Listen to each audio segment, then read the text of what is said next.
Chapter 1766. Gu Nianji turned around and looked at Lu Jin with her big eyes sparkling. She asked curiously, "Did Auntie He investigate the death of her parents?" According to the era, Qin Suwen should be less than 10 years old at that time. She was still young. Later, when she became an adult, Qin Suwen studied law and was a top lawyer. She married into a family like the He family. How could she not investigate the cause of her parents' death? Lu Jin nodded. "I've investigated it. Many of the things I'm telling you now were found out by her own investigation." Gu Nianji was a little disappointed. So Auntie He investigated it herself. She knew it. With the He family's status and power as well as Qin Suwen's ability, if her parents really died unjustly, she would definitely not let it go. But even she herself couldn't find a problem, so how could there really be no problem? Gu Nianji replayed every word Lu Jin had said in her mind. She suddenly said, "By the way, where's the money from Qin Huichang and his wife selling the land? They passed away in a car accident right after they sold the land, leaving Qin Suwen, a minor child, to go to an orphanage. It was enough to prove that they had no other relatives in the country to help adopt Qin Suwen. Of course the money is for Suwen," Lu Jin said without hesitation. Later, the Sea City orphanage said that they wanted to treat Suwen's injury, so they spent most of her fortune. There wasn't much left. "Gu Nianji, this director is too black-hearted." Gu Nianji was furious. "He's greedy for orphans' money? Aren't you afraid that his parents will look for him in the middle of the night to have a heart-to-heart talk? If he was afraid, he wouldn't have coveted someone else's inheritance." Lu Jin scoffed and shook his head. "Nianji, you're also a lawyer. You should have seen the dark side of human nature more than others, right? Some people say that reporters are the ones who have seen the darkest side of society the most, while lawyers are the ones who have seen the darkest side of human nature the most, so their sympathy will gradually be worn away." Perhaps it was because she was young, or perhaps it was just her personality, but Gu Nianji didn't think much of it. Seeing doesn't mean you're used to it. Otherwise, what's the use of the law? The law is meant to punish the evil that happens in the dark side of society. Lu Jin looked at her with relief. "Nianji, you're doing very well. Don't become cynical just because you've seen too many dark sides. In fact, it's just like doing an experiment. At the beginning there are many difficulties, but they are solved one by one. Slowly the path becomes clear and the dark sides become less and less." "I know." Gu Nianji smiled, her eyes crinkling. From Hua Xiaoheng and the other soldiers, Gu Nianji learned even more about the determination and faith to never give up. They were using their lives to protect this country and its people. Would they give up just because there was a dark side? Of course not. There were those who lived in darkness but yearned for the light. There were also those who faced darkness but believed that light would eventually dispel the darkness. Hua Xiaoheng silently listened to the father and daughter's irrelevant conversation.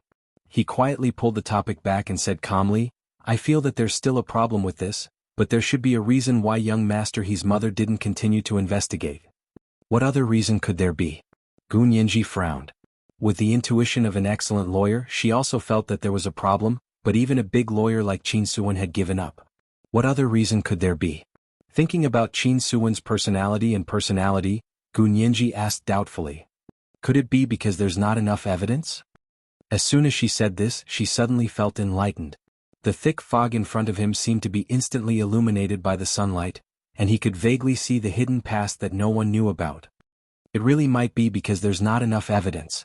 Gu Nianji became excited. Her mind worked very quickly, and she quickly connected the dots with the things they had experienced. "Look at this technique. Isn't it very similar to Wen Shiyi's trick?" Gu Nianji turned to look at Hua Xiaoheng and said excitedly, "Let's talk about the photo incident. We all thought that she was definitely the mastermind behind the scenes, but she actually had the ability to get away from the law. Qin Suwen was a big lawyer, so she was more law-abiding. Without evidence, even if she had doubts, she wouldn't use the He family's power to harm Qin Beoi's family. Look at Auntie He. She must have had doubts about her parents' car accident, so she investigated it when she was an adult and had the ability to do so, right?" Gu Nianji looked at Lu Jin with bright eyes. Lu Jin choked and was flabbergasted. Did Suwen really investigate her parents' car accident because she had doubts? Is there another reason? Gu Nianji asked seriously. Then tell me, what's the real reason for Auntie He's investigation? Lu Jin looked away awkwardly. She didn't say. I thought she just wanted to make up for her regrets. What regrets? Hua Xiaoheng asked sharply, not letting Lu Jin vaguely explain. Lu Jin sighed. She told the police herself that her parents' car accident was a drunk driver. Gu Nianji's dark jade-like eyes darted around and she whispered, "Auntie, he wasn't an adult at that time, so her words could be used as legal evidence?" Didn't the police continue to investigate? They still investigated, but they didn't find any other reasons. Moreover, there were no surveillance cameras at that time, and the witness's testimony and Suwon's words could corroborate each other. So in the end, the case was concluded to be a drunk driving accident, and it had nothing to do with anyone else. If even their own daughter said so, what else was there to investigate? Gu Nianji felt very bad and muttered, "But if Auntie he had been in the car at that time, wouldn't she have been scared silly? Would she have been able to testify clearly? When I saw the fire in the car I broke down. Took me a long time to recover. It was difficult for me to say a complete sentence, let alone testify." She tried her best not to look at Hua Xiaoheng, but Hua Xiaoheng still reached out and gently patted her on the shoulder. His palm was warm and had a great calming effect on Gu Nianji. Lu Jin was stunned for a moment, and was attracted by Gu Nianji's words. He asked anxiously, "Did I really scare you? Actually, my calculations were very precise. It wouldn't have hurt you." Even if no one had saved her at that time, Lu Jin would have extinguished the fire after sending her over. The car would only have self-destructed if Gu Nianji had left it. However, Gu Nianji didn't know all of this. Hearing Lu Jin's words, Gu Nianji was both angry and amused. She said, "I was already 12 years old at that time, and I was so scared that I had to see a psychiatrist. Auntie, he was even younger at that time, right? Was she really not scared?" Lu Jin said awkwardly, "Maybe, but Suwon is a very strong person. She won't be easily defeated." He carefully recalled the situation at the time and said, "There was another reason why Suwon stopped the investigation." "What reason?" Gu Nianji and Hua Xiaoheng asked in unison. Lu Jin's gaze wandered between them for a while before he said, "She was pregnant at the time, and in order to give birth to the child properly, she didn't continue the investigation." Gu Nianji immediately understood and continued, "When the child was born she realized that there was a problem, and Qin Yaoguang took the initiative to treat her son. How could she continue the investigation? Right? How did you know?" Lu Jin asked in surprise and gave her a thumbs up. "It was all deduced. My girl is so smart." Gu Nianji, Hua Xiaoheng curled his lips and smiled. However, after Lu Jin said this, he didn't want to say anything else. He stood up and stretched. "I did the experiment last night and slept too late. I'm going to catch up on sleep now." Hua Xiaoheng watched Lu Jin's hurried back disappear at the door before he said softly, "Your father is very familiar with young Master He's mother?" Gu Nianji thought about it. "My father has always admired Auntie He, but I'm not sure if he's familiar with her. But it seems strange, but I can't tell what's so strange about it." She also had an intuition that there was something wrong, but she hadn't figured it out yet. He used to keep a distance, but today he directly called her Suwon. A man and a woman who aren't very familiar with each other wouldn't call each other by their names, right? Gu Nianji immediately understood and blinked at Hua Xiaoheng. "That's true. Peter, you're amazing." Hua Xiaoheng, Gu Nianji continued excitedly, "Also, if Auntie He was the one who investigated all of this, then it should be the contents of the file. Lawyers usually don't show their files to unrelated people, and they don't discuss the contents of the file with unfamiliar people." She spread her hands and sighed. "If only I could see Auntie He's file from back then." Hua Xiaoheng didn't want to remind Gu Nianji at all. She could look for He Jichu to investigate this. He quietly changed the topic and said, "Qin Yaoguang's case will be heard again next Monday. How do you plan to use the mother-daughter relationship between her and Wen Shui?" This was today's second update, Chapter 1755, Making Up for the Regrets of the Past. There were 2 updates today. A reminder for everyone's monthly votes and recommendation votes. Moi all the big shots and little angels. Chapter 1767. Gu Nianji's bright eyes quickly dimmed at the mention of appearing in court again next Monday. She was like a floating cloud covering the starlight at night, and only a sparse shadow could be seen through the clouds. She whispered, "I really don't want to be sisters with Wen Shui." Hua Xiaoheng recalled the subtle changes in Wen Shui's appearance and his heart skipped a beat. He sat closer to her and said, "Did you notice that Wen Shui seems to have gone to the bathroom recently?" Gu Nianji narrowed her eyes as Wen Shui's face flashed through her mind. "Right, don't you think she's more like a person now?" Gu Nianji looked at Hua Xiaoheng and asked slyly, "Like who? Xie Qingyin?" Hua Xiaoheng saw through her little trick and leaned against the sofa armrest with a half smile. Gu Nianji nodded and snapped her fingers at him. Bingo. Just like cousin Xia. Xia Qingying looked a bit like Gu Nianji, especially their straight noses. This was the typical facial appearance of the Gu family. Xia Qingying's mother and Gu Nianji's father were biological siblings, so they were rather similar in this regard. When Shiyi's minor adjustments were made to her nose and face, it had to be said that after she had her nose and face trimmed, she looked much more beautiful. Before she made the fine adjustments, she didn't look like Qin Yaoguang. Gu Nianji took out her phone and pulled up one Shiyi's photo. She placed it next to Luo Piapiao's and said in confusion, before this she clearly looked more like Luo Piapiao. It was only after discovering this that Gu Nianji had the idea to do a DNA test. She believed that when Shiyi might be related to the Qin family somehow. She just didn't expect that this blood relationship was more similar than she had expected. When Shiyi was actually Qin Yaoguang's biological daughter. Hua Xiaoheng wrapped an arm around Gu Nianji and held the back of her hand to look at her phone. Gu Nianji's phone showed a photo of her meeting with Luo Piapiao at the revolving restaurant. At that time, apart from Luo Piapiao, many people from the Qin family including Old Master Qin had gone. Gu Nianji began to feel that something was wrong when she saw the faces of the Qin family members. These are the sons, grandsons, nephews, daughters-in-law, and even granddaughters-in-law of the Qin family. Where are the daughters of the Qin family? She didn't attend the banquet because she married someone else? Yes, that makes sense, Gu Nianji muttered to herself as she scrolled through the photo album on her phone, looking at the photos from that day. That day before the explosion she had secretly taken a lot of photos. Hua Xiaoheng also looked at it for a while, then took out his phone and said, "It's okay, we'll find it ourselves." Gu Nianji turned around and smiled at him. She instantly understood what he meant. The two of them silently picked up their phones at the same time and began to search for the photos left behind by the Qin family online. Modern social media was so developed that most people were used to posting bits and pieces of their lives online. He posted on his WeChat Moments and Weibo when he was having a meal. He also posted on his WeChat Moments and Weibo when he was shopping. He even posted on his WeChat Moments and Weibo when he woke up in the morning and went to bed at night. Online life had become a part of modern life. Under such circumstances, they had a high chance of finding the whereabouts of the Qin family's daughter on the internet. This was much safer and more legal than directly investigating or even following them and secretly taking photos. Gu Nianji and Hua Xiaoheng, two computer experts, set out together. They started searching for the Qin family's name and soon found the Qin family's social media accounts. Following the clues, they discovered that the Qin family had about 5 daughters from Qin Yaoguang's generation. Qin Yaoguang was the eldest, and the other 4 were the daughters of Qin Beoi's brothers.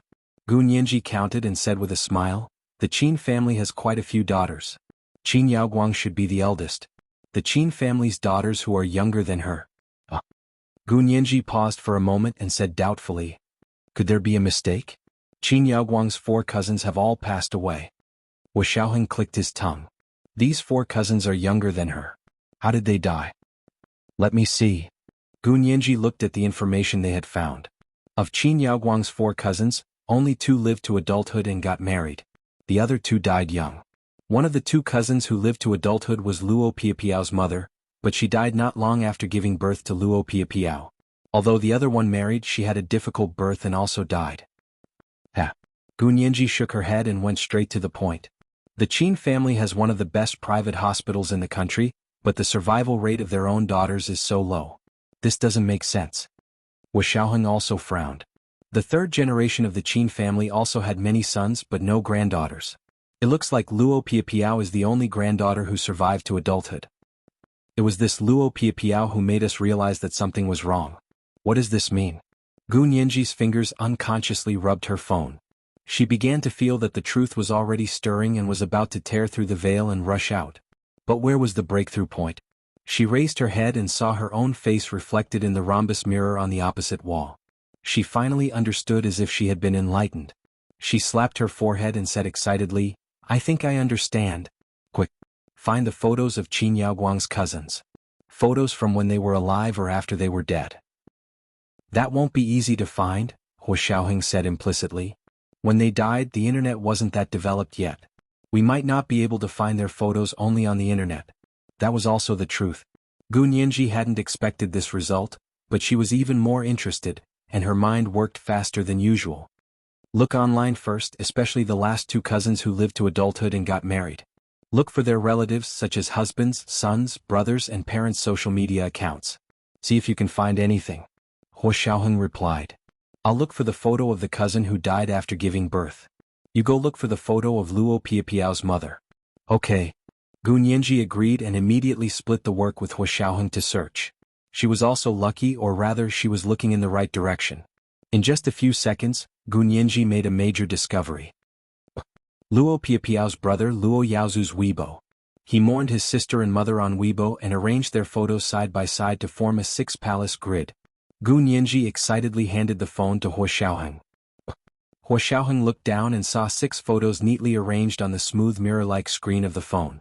The 3 photos above were in color and had higher definition. They belonged to Luo Piapiao. The 3 photos below were in black and white. It was obvious that they were scanned photos. They were photos of Luo Piapiao's biological mother. The woman in the black and white photo was still very young. Her eyes weren't big, her face was like a silver plate, her nose was relatively flat, the wing of her nose was slightly wide, and the tip of her nose was slightly raised. She smiled very gently. She looked very similar to Luo Piapiao and Wen Shui. Huo Xiaoheng already had a guess in his heart. He said calmly, "Save the photos and the entire Weibo page." Gu Nianji quickly nodded and said, "I've already saved them. I don't need you to tell me. Did you find them?" Huo Xiaoheng stopped talking and continued to search online. He took a long time to search, but in the end he still found a photo from the funeral from the husband of Qin Yaoguang's other cousin. This cousin also had the same large silver plate face and a flat nose that had almost become the trademark of the Qin family's daughter. She had a slightly wide nose and a slightly raised nose. Gu Nianji clicked her tongue. Just by looking at her nose, you can tell that Wen Shui is a descendant of the Qin family. She suddenly looked up at herself in the rhomboid mirror and touched her nose. My nose looks like Dad's, not Mom's. Huo Xiaoheng said calmly, Qin Yaoguang's nose isn't flat either. Gu Nianji's hand paused. Why isn't Qin Yaoguang's nose the typical nose of a daughter of the Qin family? It's not just her nose. The shape of her face, mouth and eyes aren't typical of a daughter of the Qin family. Huo Xiaoheng placed the photos of Qin Yaoguang's 2 cousins, Luo Piapiao and Wen Shui together. He then placed the photos of Gu Nianji and Qin Yaoguang side by side. Look, you and Qin Yaoguang look like you were picked up from outside. Huo Xiaoheng joked. Gu Nianji didn't find it funny at all. She mumbled, I was picked up. Qin Yaoguang definitely isn't, Huo Xiaoheng, isn't it? Gu Nianji pointed at the photo and said, look, Wen Shui looks so much like the girl from the Qin family, and Wen Shui proves that she's Qin Yaoguang's daughter, so Qin Yaoguang must be the girl from the Qin family. Otherwise she wouldn't have looked like Wen Shui. But I'm not like them at all. But you're like Qin Yaoguang. Huo Xiaoheng hit the nail on the head and exposed Gu Nianji's hope. You're her daughter just from your appearance. Just by looking at his appearance? Then what's the point of DNA? The more Gu Nianji looked at Wen Shui, the more she hated her. She didn't even look at Qin Yaoguang. Because she saw Qin Yaoguang's face that was very similar to her own, it was even more annoying. No, I have to get Dad to test my DNA to see if Qin Yaoguang and I are biological mother and daughter. Gu Nianji jumped up and ran to Lu Jin's apartment. Lu Jin was in a daze in his laboratory. Gu Nianji rushed in and gave him a fright. When he turned around and saw her running in with a red face, he hurriedly said, What happened? What happened? Gu Nianji pulled out a strand of hair and handed it to Lu Jin. She shouted, Dad. Test the parent-child relationship between me and Qin Yaoguang. Lu Jin's face turned pale, but he quickly calmed down. He smiled and patted Gu Nianji's head. What's wrong with you? Why do you want to test the parent-child relationship for no reason? I don't look like the Qin girl. Can't I be suspicious? Gu Nianji said stubbornly. The thought of calling me the same mom as Wen Shui makes me feel terrible. This has already exceeded my tolerance limit. Lu Jin's expression darkened. Nianji, don't be willful. Promise Dad that you won't go to someone else for a DNA test or a blood test. Don't even go to a hospital you don't trust for treatment. This was the first update of the day, Chapter 1756, picked up from the outside. There were 2 updates today. A reminder of everyone's monthly votes and recommendation votes. At 8 o'clock in the evening, the second update. Moi, all the big shots and little angels. Chapter 1768. Gu Nianji quickly nodded. Dad, I definitely won't go to other places for a DNA test. When I was there, Huo Xiao and the others assigned me a professional doctor. I've never been to other places for treatment. At this point, Gunyanji suddenly remembered the time she was in danger in Germany. Reinitz seemed to have sent her to a German hospital for an infusion. She closed her eyes and decided not to think about it for the time being. She looked at Lu Jin intently and said coquettishly, "Dad, just do the test for me. I can't wait." Lu Jin breathed a sigh of relief, but then he looked at her in confusion and asked, "Just because of Wenshui you want to test the DNA between you and Qin Yaoguang? But you two clearly look alike. I just find it strange. If we were really born from the same mother, I look so different from Wenshui in the past. We don't look like half-sisters at all." She even found the photos of the Qin family's daughters that she had found with Hua Xiaoheng just now and compared them. "Look, these are Qin Yaoguang's two cousins who lived to adulthood.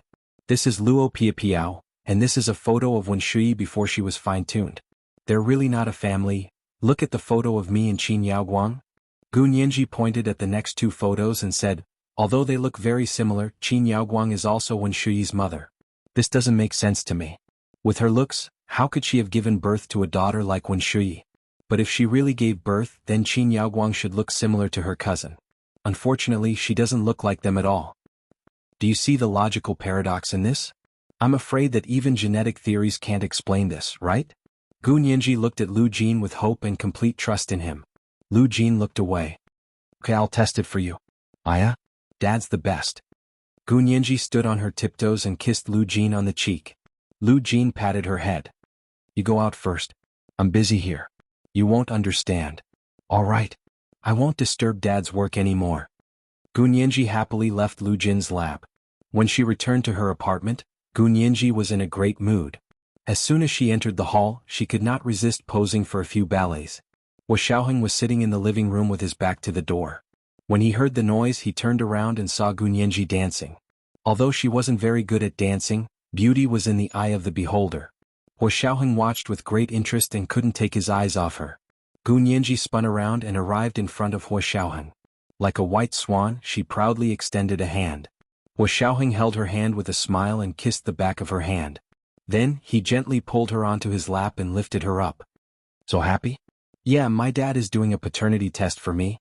If I can prove that Qin Yaoguang and I aren't biological mother and daughter." "Ah." Gunyanji beamed with joy, like a bird that had just escaped from its shackles. It could be seen that although she said she didn't treat Qin Yaoguang as her biological mother, she still felt a certain amount of psychological pressure. As children, they could not choose their own parents. This was something that could not be helped. But what if she wasn't biological? Hua Xiaoheng smiled and reminded her. "Don't forget she gave birth to you herself. Don't have too much confidence in the results." "So what if she gave birth to me herself?" Gunyanji retorted nonchalantly. "Wenshui was someone else's child, but she turned out to be Qin Yaoguang's child. Why wouldn't I be in the same situation?" "You're saying that you were born to Qin Yaoguang, but your biological mother is someone else?" Hua Xiaoheng was deep in thought. "That's not impossible, that's one of the possibilities." Gunyanji nodded firmly. "I didn't suspect it at all. After all, she did give birth to me." Gunyanji emphasized the word, give birth, to indicate that it was a verb. "And I look so much like her. Who would suspect that their parents who look so much like them aren't their biological parents?" Until her looks made people suspicious. However, Gunyanji's suspicions about her looks didn't come from Qin Yaoguang. She didn't even doubt this when she looked at Qin Yaoguang. Her suspicions about her looks had started with Luo Piapiao. This girl was like a ray of light that shone into that dark and ignorant history. Gunyanji felt even more out of place after checking the looks of the Qin girls. Qin Yaoguang didn't have the unique facial features of the Qin girls. She just had a flat nose. But Wenshui, who she gave birth to, had it. A high nose bridge was a dominant genetic trait, while a flat nose was a recessive genetic trait. Both parents should have flat noses in order to give birth to a child with a flat nose. One side had a high nose bridge while the other had a flat nose bridge. It was very likely that the child should have a high nose bridge. Gunyanji had already come to this conclusion when she accidentally discovered that Wenshui and Luo Piapiao looked alike. She had discovered the truth about Wenshui's background. Now that the DNA test had proven that Wenshui was Qin Yaoguang's biological daughter, it was very likely that Qin Yaoguang also had a flat nose bridge. Although there were exceptions to everything and this kind of inference couldn't be 100% accurate in terms of probability, this possibility was very high. Gunyanji wrapped her arms around Hua Xiaoheng's neck and smiled sweetly. Her plump lips parted and closed, captivating one's thoughts. She spoke quickly and anxiously, as clear and melodious as glass beads of all sizes falling onto a jade plate. Based on Wen Shuyi's looks, there's a high chance that her biological parents both have flat noses. Huo Xiaoheng leaned back on the sofa leisurely and said calmly, but Qin Yaoguang isn't. In terms of probability, perhaps she's the one with the lowest probability. That is, a child with a flat nose bridge and a flat nose bridge gave birth to a flat nose bridge. Gu Nianji didn't deny this possibility. But we can't give up on the highest probability just because of the lowest probability. So I have to test the parentage between me and Qin Yaoguang. Huo Xiaoheng smiled and leaned over. He rubbed his tall and straight nose against the tip of Gu Nianji's delicate nose and teased, "What are you hinting at? Is there something wrong with Qin Yaoguang's looks? She's also a surrogate mother?" Gu Nianji pursed her lips and smiled slyly. "I didn't say anything. I just asked Dad to test the parentage." Her excitement only lasted until the next day. When Lu Jin brought the results of the test over, he said regretfully, "Nianji, Qin Yaoguang is indeed your biological mother." He placed the DNA test results in front of Gu Nianji and patted her shoulder regretfully. He didn't even notice Huo Xiaoheng sitting next to Gu Nianji. He didn't say anything and turned to leave. Gu Nianji felt as if a bucket of cold water had been poured over her head. She couldn't recover for a long time. Huo Xiaoheng sat next to her and didn't know what to say. She stared at the DNA test report in front of her. She wished she could shred it into pieces and throw it into the sea. In the quiet silence, Gu Nianji's phone rang. She didn't want to answer it. Huo Xiaoheng saw that it was He Zhichu on the phone screen, so he didn't want to remind Gu Nianji to answer the phone. However, the other party didn't give up. He persistently called for a full 5 minutes before Gu Nianji finally looked at the phone screen. So it was He Zhichu. She took the phone and swiped it open with a solemn expression and softly said hello. He Zhichu wasn't in a good mood. He asked, "Nianji, what are you doing? Why didn't you answer the phone for so long?" "It wasn't convenient just now," Gu Nianji said woodenly. "What's the matter, young master He?" He Zhichu was sensitive enough to sense that Gu Nianji wasn't in a good mood either. He thought she already knew, so he said, "You know too, right? When Shuyi just took old man Qin back from the detention center." Gu Nianji immediately came back to her senses and almost jumped up from the sofa. "What did you say? Old Master Qin was taken away from the detention center by Wen Shuyi? What is the He family doing for a living? He wants to harm you, young Master He. How can you let him go?" Although Gu Nianji was complaining about his family, He Zhichu's mood miraculously improved. He could tell from Gu Nianji's anxious tone that she genuinely cared about him and cared about him. Even if this kind of care and concern wasn't the kind he wanted, it was better than her ignoring him like a passerby. Nianji, who he treated like a treasure, wouldn't be so heartless. She had always been a warm girl who treated others with sincerity. He Zhichu smiled slowly. "Our country is a legal society. No matter how powerful our He family is, we can't violate the law. Yesterday, old man Qin turned 80 years old in the detention center. According to the law, old people over 80 years old have a certain degree of immunity. More importantly, he was unconscious the entire time. When Shuyi also produced evidence and put all the blame on Qin Yaoguang, so old man Qin could only be acquitted. He Zhichu spoke frankly, or when we find more evidence we can arrest him. But now we can only release him. However, I've applied for a travel ban. He and the Qin family can't go abroad." Gu Nianji clutched her chest. She was dizzy from Wen Shuyi's actions. She put all the blame on Qin Yaoguang? How was that possible? Wen Shuyi was Qin Yaoguang's biological daughter. Didn't she secretly test her DNA? Gu Nianji had proposed in court to verify the paternity relationship between Qin Yaoguang and Wen Shuyi. Wen Shuyi wasn't locked up. If she were Wen Shuyi, she definitely wouldn't be able to wait for the court's conclusion. She would definitely secretly test it herself. What had happened that she didn't know? Gu Nianji couldn't help complaining to He Zhichu. She and Qin Yaoguang might be biological mother and daughter. With Wen Shuyi's desire to climb up the social ladder and get rid of her background, how could she let Qin Yaoguang, her mother, take all the blame? He Zhichu said slowly, "It's not a possibility. They are biological mother and daughter." Gu Nianji wouldn't reveal that she had secretly done a paternity test between the two of them. She pretended to be surprised. "I guessed right?" "Yes." He Zhichu laughed. "You might not know this, but when Shuyi did a paternity test and went to the detention center ahead of time to acknowledge her as her mother, In the end, her mother beat her up so badly that she didn't even acknowledge her as her mother. This was today's second chapter. Chapter 1757, Even Your Mother Won't Acknowledge You. There were 2 chapters today. A reminder for everyone's monthly votes and recommendation votes. Moi, all the big shots and little angels. Chapter 1769. When Shuyi went to acknowledge her mother in advance. And then she was beaten so badly by her mother that she didn't even acknowledge her? Gu Nianji subconsciously repeated Hijichu's words. She was extremely curious. Why didn't Qin Yaoguang want to acknowledge her? If she wanted to acknowledge her, she would have done so long ago. Would Wendayo have the chance to take her home as an orphan? Hijichu scoffed. I really didn't expect Wen Shuyi to have such a naive side to her. Gu Nianji, she didn't know if she was being too petty, but she couldn't stand hearing people say good things about Wen Shuyi. Especially since Wen Shuyi was her half-sister. However, when she thought about what Wen Shuyi had done to her, Gu Nianji couldn't remain objective and impartial. She took a deep breath and said lightly, Naive? What misunderstanding does young master he have about the word naive?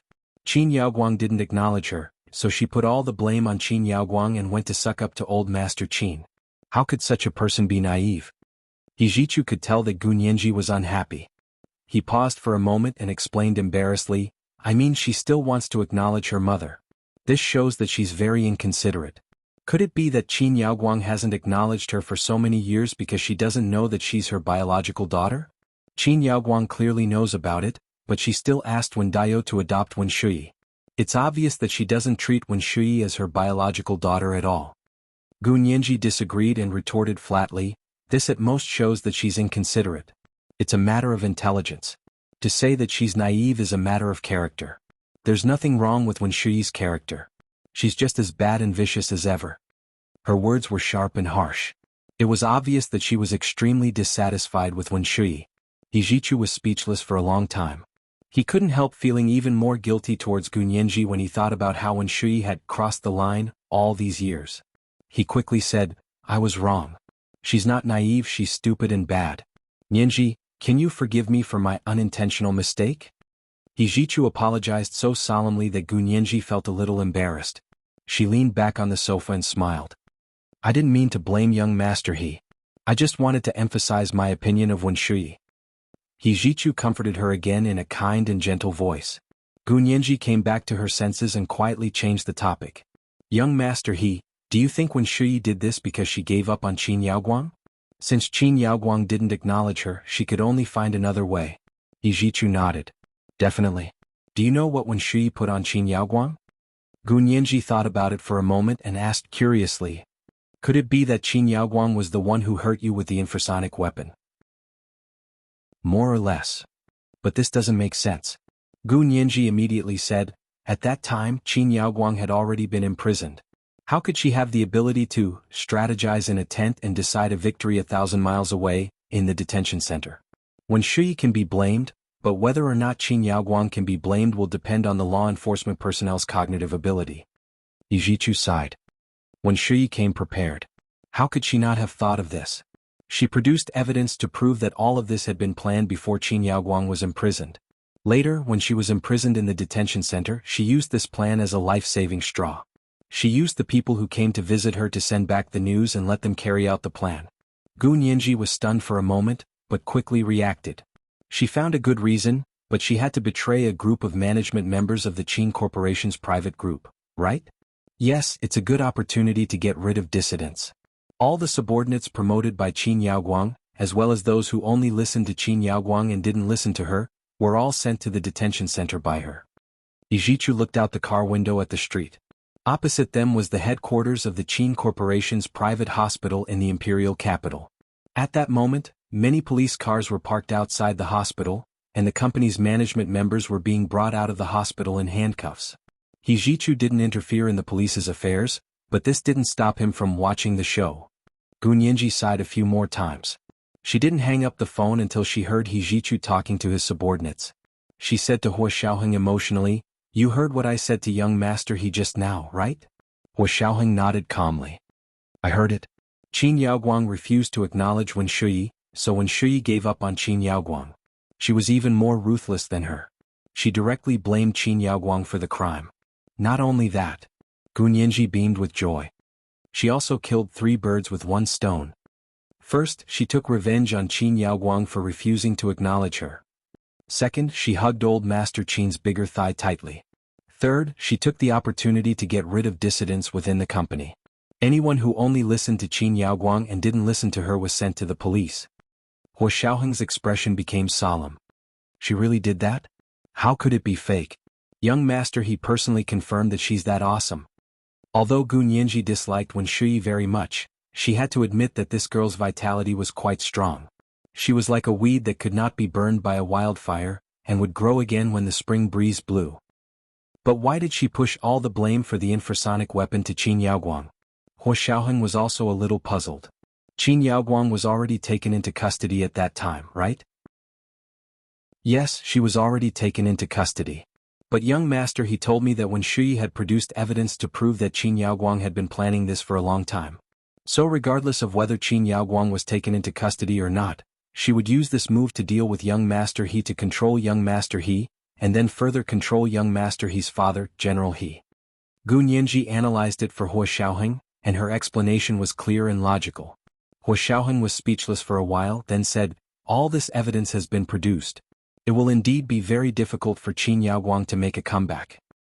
After Qin Yaoguang was taken into custody, in order to get out, she didn't give up. She secretly colluded with her subordinates who came to visit her and carried out the plan. So they wanted to perform the surgery on old Master Qin, and they wanted Qin Yaoguang to do it for him. They knew young Master He very well. They knew that he was worried and would definitely come personally to monitor her surgery. So they placed the infrasonic weapon in the secret room in advance and aimed it at young Master He. Gu Nianji wrapped her arms around her neck and leaned back on the sofa.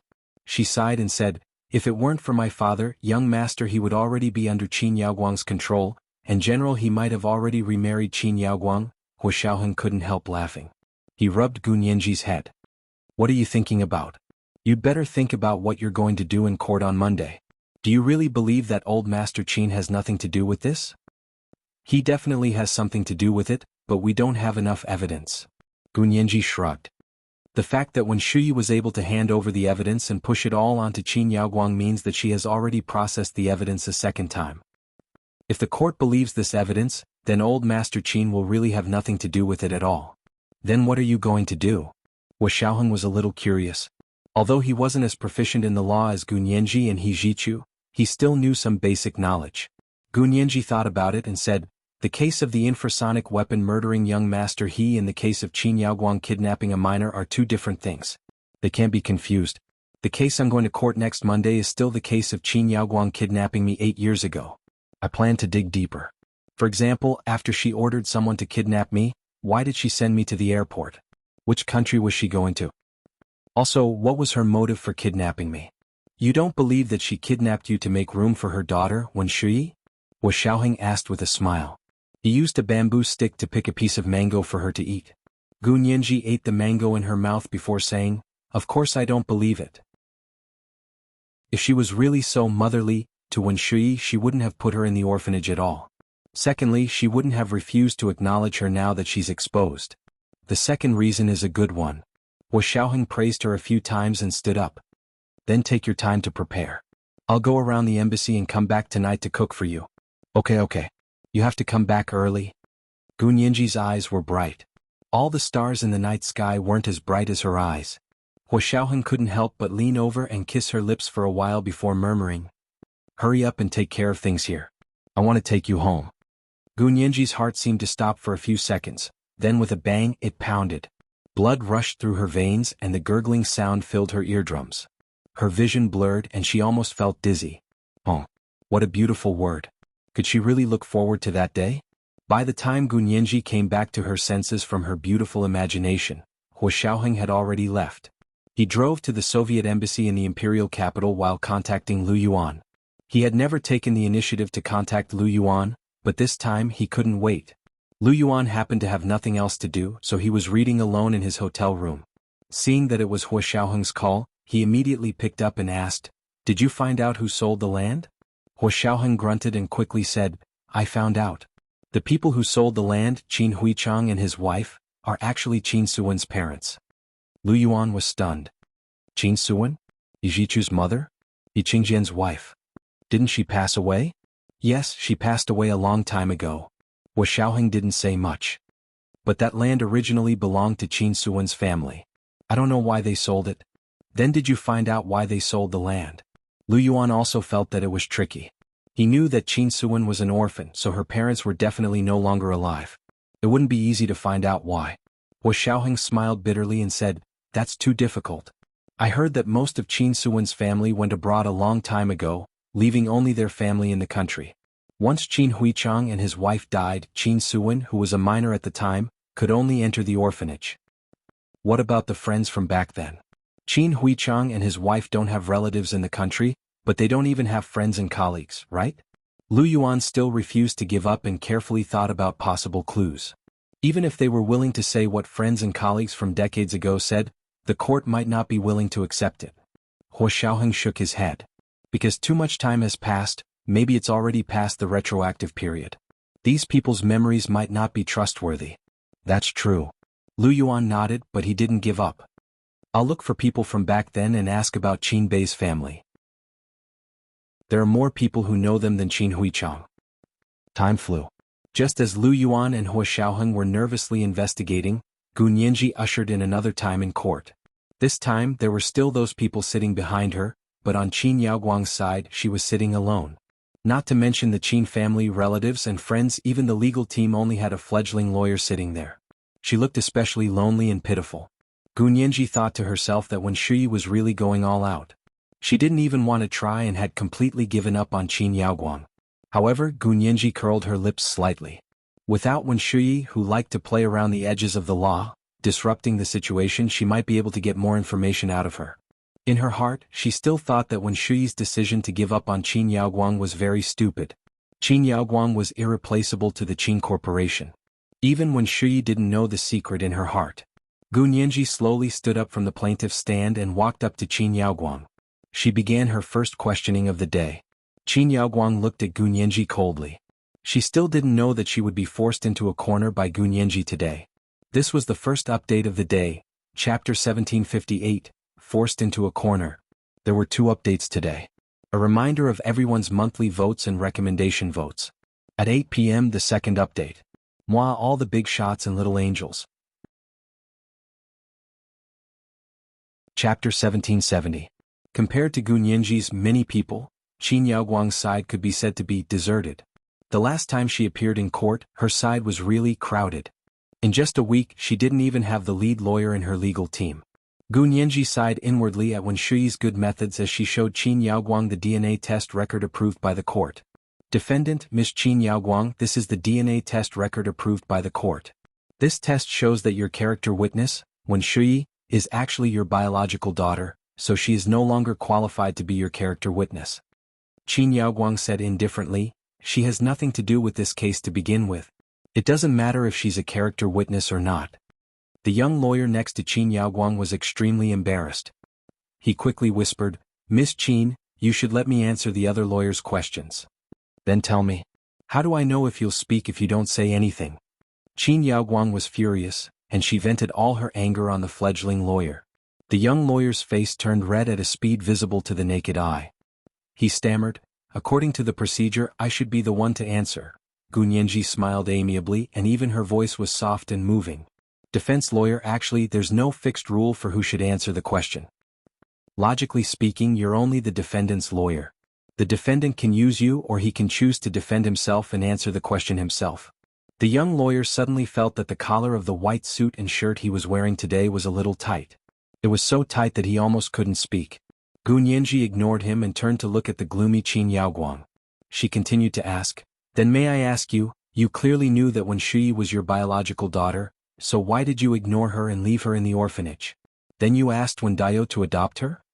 Qin Yaoguang resisted the urge to roll her eyes and said snappily, "Does the past have anything to do with this case?" The young lawyer next to her was inspired and quickly raised his hand. "Objection, objection. The defense lawyer's question has nothing to do with this case.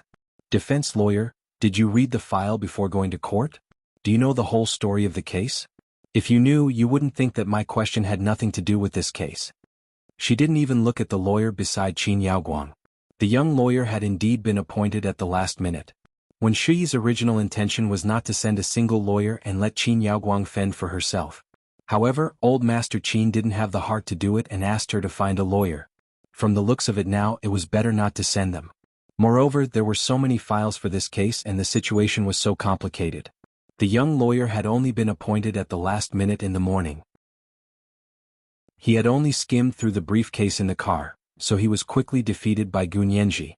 He stiffened his neck and said, "The main body of this case is my client, Miss Qin Yaoguang and the Wen couple. What does this have to do with my client's mother-daughter relationship with Director Wen?" "Okay, then I'll tell you what's the problem." Gunyanji calmly raised her slender neck slightly. The exquisite curve of her jaw was as beautiful as if it had been carefully carved by God. Qin Yaoguang looked up and saw it. A trace of jealousy and hatred flashed across her eyes. Gunyanji ignored it and said with a faint smile, "First of all, in this case your client, Qin Yaoguang, is the mastermind and Wen Daiyou and his wife are the executors. The director Wen you mentioned is the role of an eyewitness. Now that the DNA test has been done, Wen Shiyi, the eyewitness from 8 years ago, turned out to be the biological daughter of the mastermind, and the mastermind, Qin Yaoguang, and one of the executors, Wen Daiyou, were husband and wife." After she finished speaking, she deliberately looked at Qin Yaoguang provocatively and chose the most heart-wrenching topic to anger Qin Yaoguang. This point of entry was indeed Qin Yaoguang's sore spot. It was the topic she didn't want others to know or mention the most. She deeply regretted that she should have killed Wen Shiyi directly when she had proven that her genes were completely useless against Tijichu's illness. It wasn't worth it to keep her alive to cause trouble now. The corners of Qin Yaoguang's mouth twitched and she said angrily, "Don't talk nonsense. When did I ever have sex with Wen Daiyou? You're a lawyer. You have to talk about evidence." "Of course I have evidence." Gunyanji raised an eyebrow and showed the DNA test certificate in her hand. "You've even given birth to a child. Do you think you and Wen Daiyou were husband and wife? Please forgive me for being ignorant, but I don't understand what's going on." "Of course you don't understand. With your IQ, it'd be a miracle if you could understand this logic." Qin Yaoguang sneered and slammed the table. She pointed at Gunyanji's nose and said, "A DNA test can prove that we're husband and wife. That's the biggest joke in the world. Do you understand artificial insemination? Do you understand test tube babies?" "I don't understand. I'd like to hear more." Gunyanji seized the opportunity and chased after Qin Yaoguang. Artificial insemination is to collect sperm and egg cells from both sides, synthesize fertilized eggs in the laboratory, and then implant them into the surrogate mother's uterus to implant and conceive. During this process, how could there be husband and wife?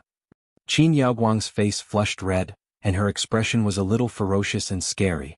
Gunyanji replied nonchalantly with an "oh," and nodded. "I see, but why did you use your egg cells and Wen Daiyou's sperm to synthesize fertilized eggs? Weren't you the one who wanted to seduce a married man?" Qin Yaoguang didn't want to lose face in front of He Qingjian, so she immediately said, "This was just an experiment.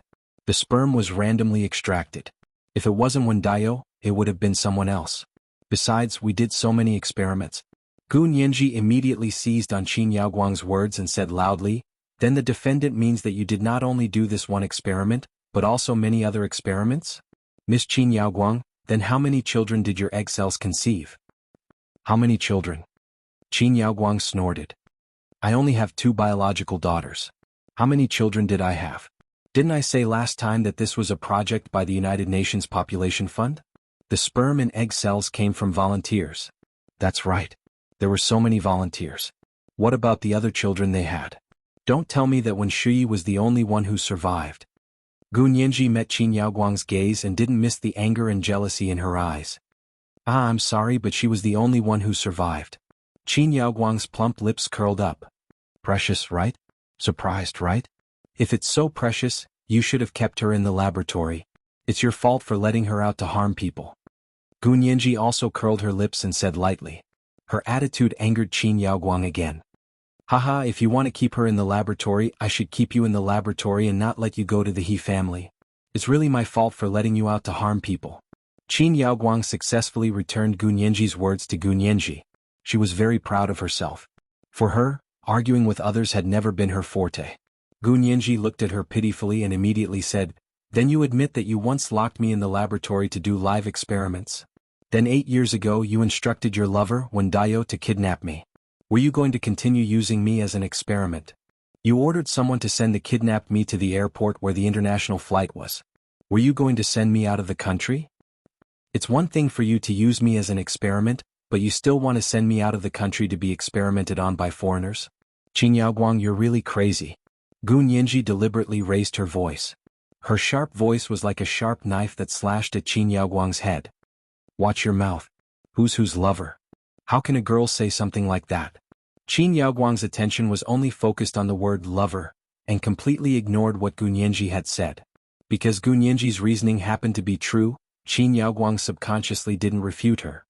Yes, I shouldn't have said that when Daio is your lover. I apologize. Gu Nianji nodded calmly. But you can't deny that you've been using me as a live experiment since I was 2 years old. There was a sudden commotion in the gallery behind Gu Nianji. Everyone couldn't help looking over. They saw that it was He Zhichu who was about to stand up, but He Qingjian and Xie Qingying held him back from both sides. He Zhichu's face was dark. He was a cold person to begin with, and now he was even colder. Everyone around him could clearly feel the murderous coldness. He clenched his fists tightly and his knuckles cracked. He was furious to the extreme. When Qin Yaoguang saw this, she immediately had an idea. She pointed at He Zhichu and said, "Yes, in order to treat young Master He, I had no choice but to test the gene therapy again and again. I just extracted blood and bone marrow from you. If you say this is a live experiment, then I'll admit it." He Zhichu's mind went blank when he heard that his guess was confirmed. He even lost control of his body and was pulled to sit down by He Qingjian and Xie Qingying. There was no one else in his eyes except Gu Nianji. She was his life. Gu Nianji looked at He Zhichu worriedly. His face was too pale. Was he unable to stand the truth behind this? However, she was going to skin and bone Qin Yaoguang for interrogation today.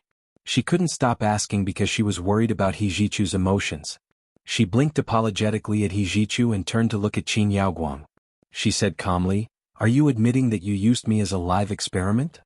"If blood and bone marrow extraction counts," Qin Yaoguang quickly retorted. "What if blood and bone marrow extraction doesn't count?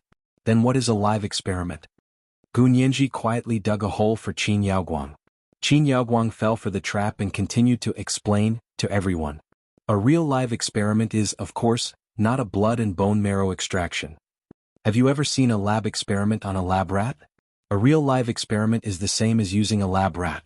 It's divided into physical resistance experiments, chemical nerve reflex experiments, toxicology experiments, immunity experiments, and so on. Qin Yaoguang looked Gu Nianji up and down and chuckled. "From the looks of it, you look like I've done a live experiment on you? If I had really done a live experiment on you, would you still be able to stand here and be a lawyer?" Miss Qin Yaoguang is so familiar with the procedures and consequences of a live experiment. "I'm sure you've done a lot of it, right?" Gu Nianji propped her hands on the dock and narrowed her eyes at Qin Yaoguang. "Don't forget that when I was 6 years old, my father, Gu Xiangguan, took me away from you and sent me to the He family for protection. You didn't even dare to fart. Did someone get hold of you? Is this evidence that you used me as a live subject for your experiments?" This was today's second watch, chapter 1759, Getting Hold of Me. There were 2 watches today. A reminder of everyone's monthly votes and recommendation votes. Moi, all the big shots and little angels. Chapter 1771. Gu Nianji's question was actually very problematic. If Qin Yaoguang had a decent lawyer by her side, she would have immediately stood up and objected to Gu Nianji's question, because her words just now were very misleading and speculative. However, she could only say that it wasn't honorable, but it wasn't against the law. Even the judge wouldn't take the initiative to say that she couldn't induce the defendant, or that she couldn't use speculation as evidence to interrogate the defendant. This was to leave room for the lawyers on both sides to argue. If your lawyer wasn't as skilled as others, you would lose. Sometimes things in court were just that simple. The young lawyer next to Qin Yaoguang was dizzy from hearing this. He didn't have the mood to call for a pause and object to Gu Nianji's question. Therefore, Gu Nianji repeated herself. "Defendant Miss Qin Yaoguang, 8 years ago, you colluded with Wen Daio, his wife, and your biological daughter, Wen Shiyi, to kidnap me. What were you trying to get by using me as a live experiment?" Qin Yaoguang's pupils constricted, and the string in her mind skipped a beat. Her heart was about to jump out of her throat. She stared at Gu Nianji in disbelief. She couldn't believe that she was clinging to this topic. In a moment of desperation, Qin Yaoguang suddenly caught a glimpse of He Qingjian sitting in the gallery. She looked at him affectionately, then turned to look at the aggressive Gu Nianji in front of her. She sneered, "I won't admit to things I haven't done. I won't deny what I've done either. I only used you to donate your bone marrow to treat young Master He's illness. When did I ever use you as a live experiment? Show me the evidence. Otherwise don't lie here, frame me and mislead the judge." Bone marrow donation was a common treatment method. Of course, it couldn't be said to be a live experiment. Everyone understood this point. Soon, everyone in the courtroom was relieved.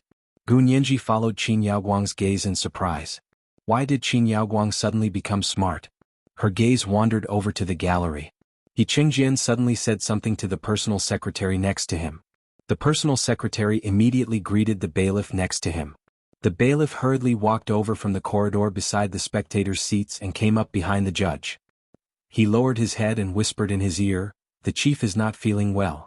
Can we temporarily adjourn for 10 minutes? The judge immediately nodded. "Do you want a healthcare doctor to come over and examine the bureau chief?" They said there's no need to go through the trouble. There's a doctor accompanying us. The judge immediately banged his gavel and said, "Someone is not feeling well. We will adjourn for 10 minutes. The court will resume in 10 minutes. Gu Nianji didn't know what was going on, but Qin Yaoguang secretly smiled. Gu Nianji wanted to expose this matter, but Qin Yaoguang knew that someone definitely didn't want this matter to be exposed, so he would definitely protect her. Qin Yaoguang raised her head and slowly sat down. She looked at Gu Nianji enigmatically and smiled. "I advise you not to ramble on. Didn't you say that I shouldn't have kidnapped you? Can't I plead guilty?" She sneered and was taken to a small dark room by the bailiff to be locked up. Gu Nianji turned around in confusion and saw He Jichu follow He Qingjian out quickly with a cold expression. Xie Qingying chased after him for a few steps, but was stopped by He Jichu's personal secretary. The man said politely, "Miss Xie, young master, he has something important to discuss with the bureau chief. Please wait a moment." Xie Qingying had no choice but to stop in her tracks.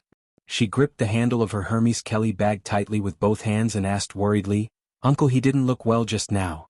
Is he not feeling well?" "We have a healthcare doctor accompanying us. Don't worry," the man said as he quickly chased after him. He Qingjian didn't stop walking. He walked out of the courtroom with his back straight. He didn't stop in any of the rooms.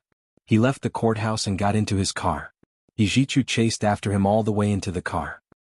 "Get out of the car," he growled at He Qingjian's driver. He Qingjian's driver turned to look at He Qingjian at a loss. "Chief," he only listened to He Qingjian's orders. He Qingjian raised his hand expressionlessly. The driver received the order and quickly pushed open the car door to get out.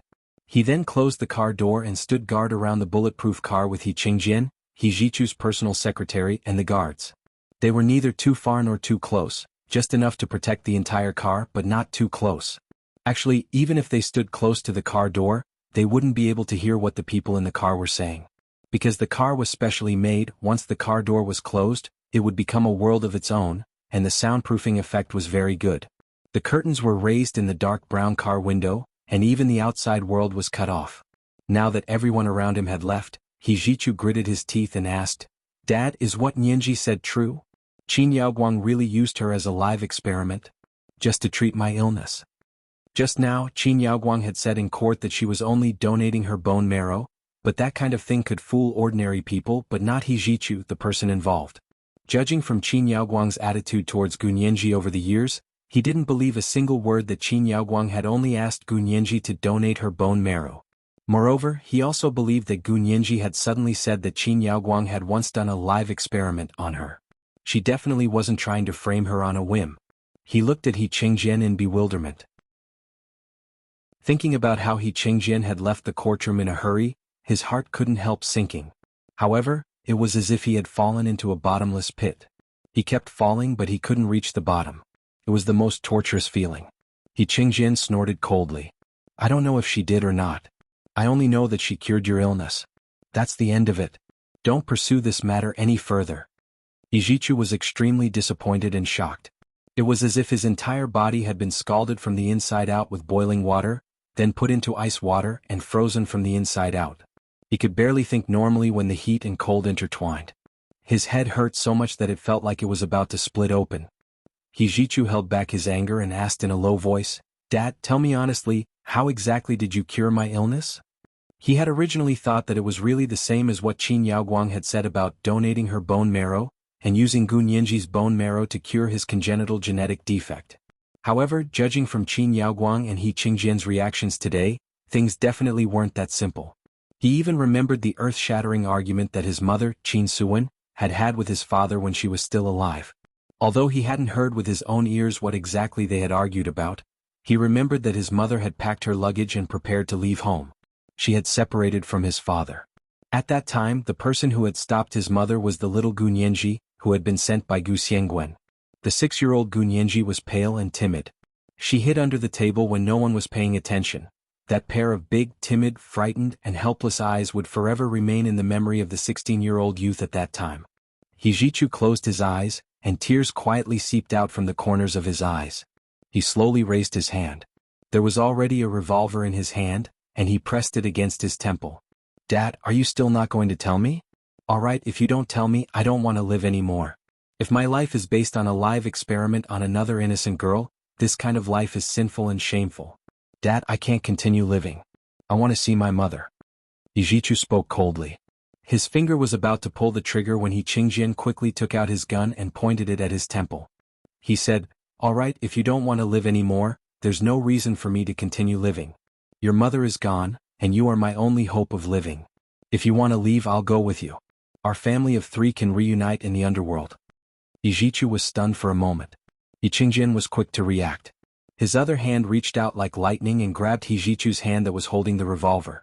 He aimed it at his other temple. Achu, you don't have to die. Kill me and pay for Gu Nianji's life. Hijichu's insides were burning, and his entire body felt like it was being cooked in a pan of oil. He held back the tears that were about to burst out of his eyes and roared hoarsely, then you admit that you knew about the heartless things Qin Yaoguang did to Nianji?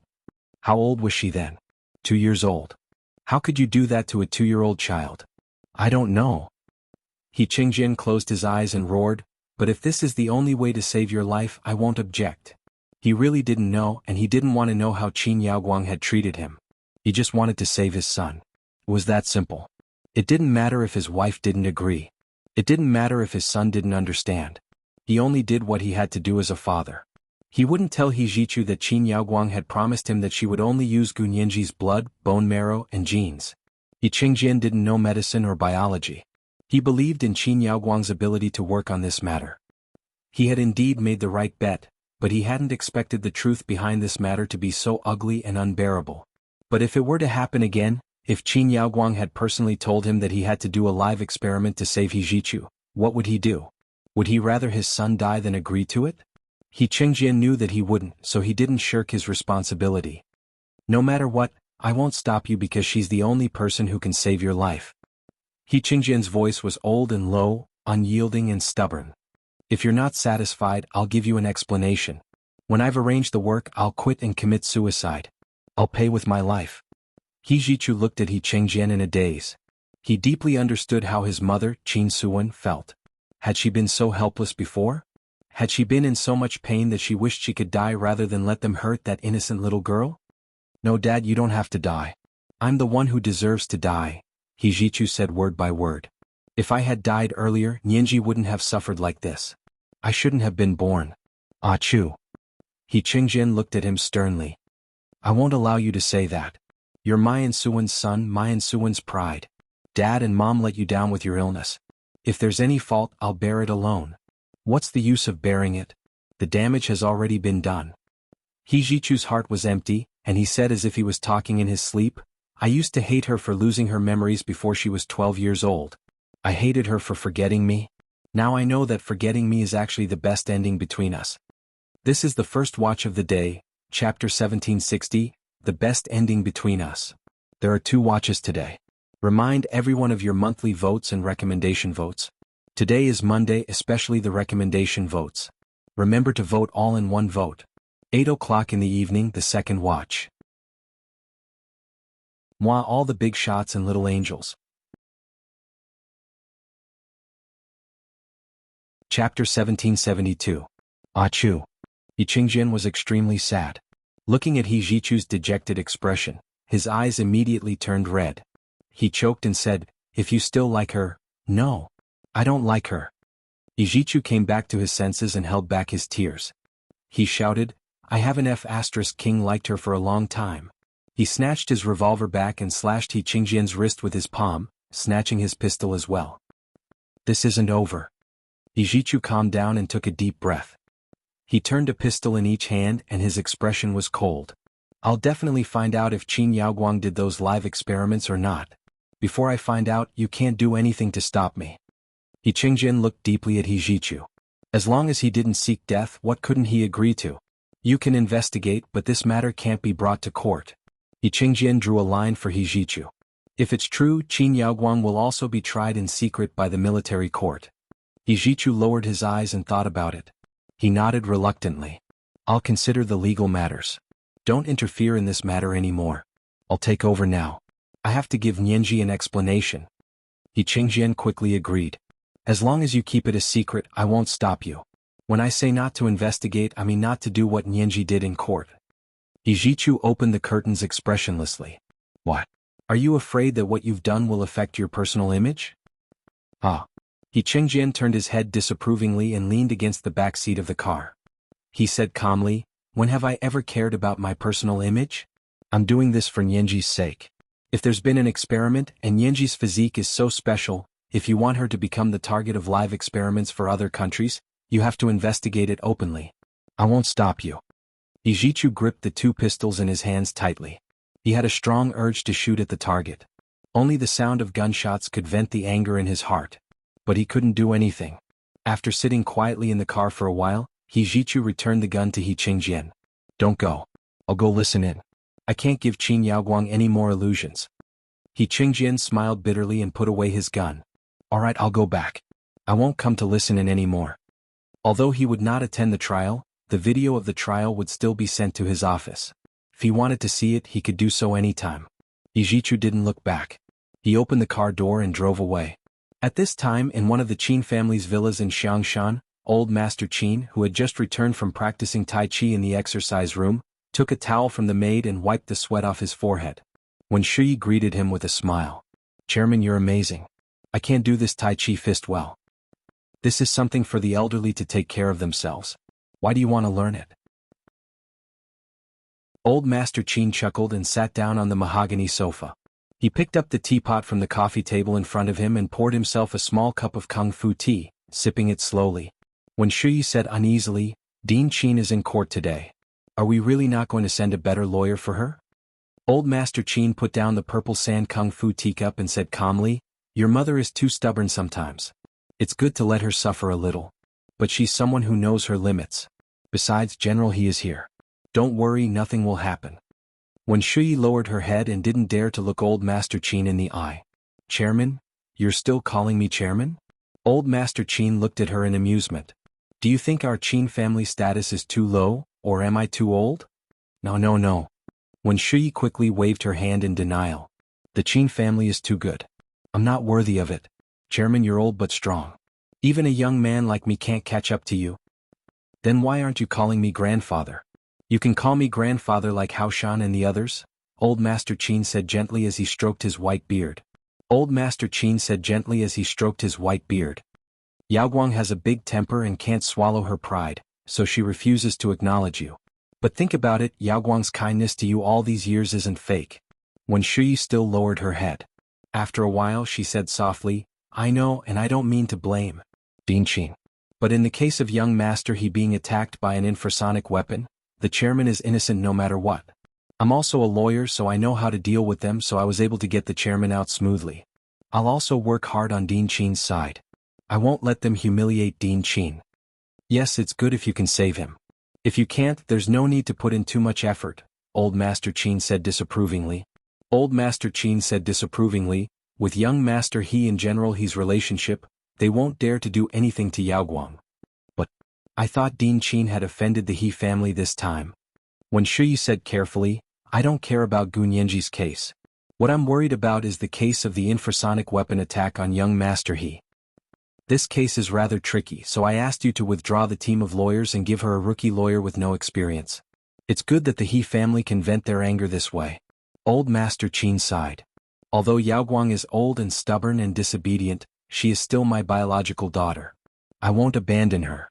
Wen Shuyi was half relieved, but she was worried that Qin Yaoguang would be forced by Gu Nianji and speak nonsense in court.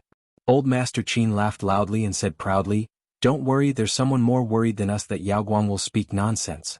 With him around, Yaoguang will definitely not speak nonsense." Old Master Qin knew his daughter's obsession with He Qingjian. Wen Shuyi thought for a moment and asked curiously, "Is it General He? I know General He and young Master He will be there to listen. Who else could it be?" Old Master Qin sighed and said helplessly, "This is all a freak accident. Heaven is making a fool out of us." Wen Shuyi saw that there was a hidden meaning in Old Master Qin's words, so she took the opportunity to ask, "Chairman, how did my mom get engaged to General He back then?" "You're still calling me Chairman? If I call you Chairman, I'm an outsider. Why should I tell an outsider about the Qin family?" Old Master Qin bowed and went to play with the birds in the birdcage on the shelf next to the sofa. Wen Shuyi felt awkward for a while before whispering, "Grandfather, just tell me." "Ha, okay, I'll tell you." Old Master Qin turned around with a smile and looked Wen Shuyi up and down. He said, "Yaoguang came to the imperial capital to study at the age of 16 and met He Qingjian, the young master of the He family. The two of them fell in love at first sight. At that time, the old master of the He family was still alive and liked Yaoguang very much. When Yaoguang was 18, she got engaged to He Qingjian under the auspices of the old master of the He family." Wen Shuyi recalled the situation back then and said wistfully, "So it was love at first sight?" "Yes, unfortunately love at first sight isn't very reliable." Old Master Qin shook his head regretfully. "Otherwise, she wouldn't have been snatched away by an orphan from our Qin orphanage." "You mean Mrs. He Qinsuan?" "Of course it's her." Old Master Qin narrowed his turbid eyes, and there was a trace of reverence for fate in his tone. "Who else could it be other than her?" Wen Shuyi actually didn't understand why He Qingjian would fall in love with Qin Suan. She had seen Qin Suan before. She remembered that she was an ordinary-looking woman. Although she had a good temperament, was very capable, and was a famous lawyer, in Wen Shuyi's opinion, if her face wasn't good, all her other advantages would be discounted. After all, this was an era where looks mattered. Therefore, why would He Qingjian fall in love with the ordinary-looking Qin Suan from the beautiful Qin Yaoguang? It was a mystery. Wen Shuyi couldn't understand. She didn't even believe that men would look at a woman's inner appearance more than her outer appearance. She touched her face. Young Master He would probably like this, wouldn't he? 10 minutes later, the court was in session again. The people outside filed in. After everyone was seated, Gu Nianji and Qin Yaoguang both realized that He Qingjian hadn't returned to the gallery. He Jichu and Xie Qingying sat together. The seat on the other side of Xie Qingying was empty. That seat used to belong to He Qingjian. Gu Nianji breathed a sigh of relief. As long as He Qingjian wasn't here, she wasn't afraid of Qin Yaoguang messing with her. Qin Yaoguang was more surprised than stressed. He Qingjian wasn't going to sit in? What did that mean? Gu Nianji didn't give Qin Yaoguang more time to think. When the judge announced that the court would resume, Gu Nianji asked directly, "Defendant Qin Yaoguang, did you instruct Wen Daiyou and his wife to kidnap me so that you could continue your experiment?" Qin Yaoguang denied loudly, "No. My experiment has been successfully completed. I don't need to do any more experiments." "Really?" Gu Nianji smiled faintly. "That means you admit that you did do live experiments, but you've already successfully achieved your goal, so you don't need to do any more experiments?" This was the second watch of the day, chapter 1761, I Can't Give Her Any More Illusions. There were 2 watches today. Remind everyone of your monthly votes and recommendation votes. Today is Monday, especially the recommendation votes. Remember to vote all in one vote. Moi, all the big shots and little angels. Chapter 1773. Qin Yaoguang glared at Gu Nianji, her eyes almost popping out of their sockets. "When did I say I'd done live experiments? I'm just saying that my experiment is a success, and I don't need to do more experiments." "Then what kind of experiment is it?" Gu Nianji didn't let up. "If it's not a live experiment, why must you kidnap me?" "Then I have no comment." Qin Yaoguang rolled her eyes. "My experiments are a national secret. You don't have the right to know." "Really?" Gu Nianji chuckled. "You said your experiment was successful. Do you have any evidence to prove that your experiment was successful?" Gu Nianji remembered that Lu Jin had said that 4 years later, he had returned to the laboratory and destroyed all of Qin Yaoguang's experimental data and surveillance videos. On the plus side, no one would know the secret of Gu Nianji's special constitution. But on the bad side, it destroyed all the evidence of Qin Yaoguang's live experiments. Gu Nianji knew that she couldn't directly prove that Qin Yaoguang had abused her as a child from this aspect. Therefore, she used the method that He Zhichu had suggested: repair the plank road in the open, but secretly move the canals in the dark. This method worked. Qin Yaoguang was led by the nose by Gu Nianji. She was conflicted about the experiments Gu Nianji had done when she was young. At that moment, she didn't remember that before Gu Nianji, she had also done many other live experiments. That was how when Shuyi was born, Qin Yaoguang only remembered that all the experimental records related to Gu Nianji had been destroyed by Gu Xiangguan. They had hired the best computer experts abroad, but they had been unable to recover them, so she wasn't afraid of Gu Nianji applying for a search warrant at all. She said confidently, "Of course I have evidence. There's plenty of it in the lab. I've done all kinds of experiments over the years. If there aren't 1,000, there are at least hundreds of them. Which one you want to check? Go check it yourself." Gu Nianji choked. Qin Yaoguang had actually come to play dumb.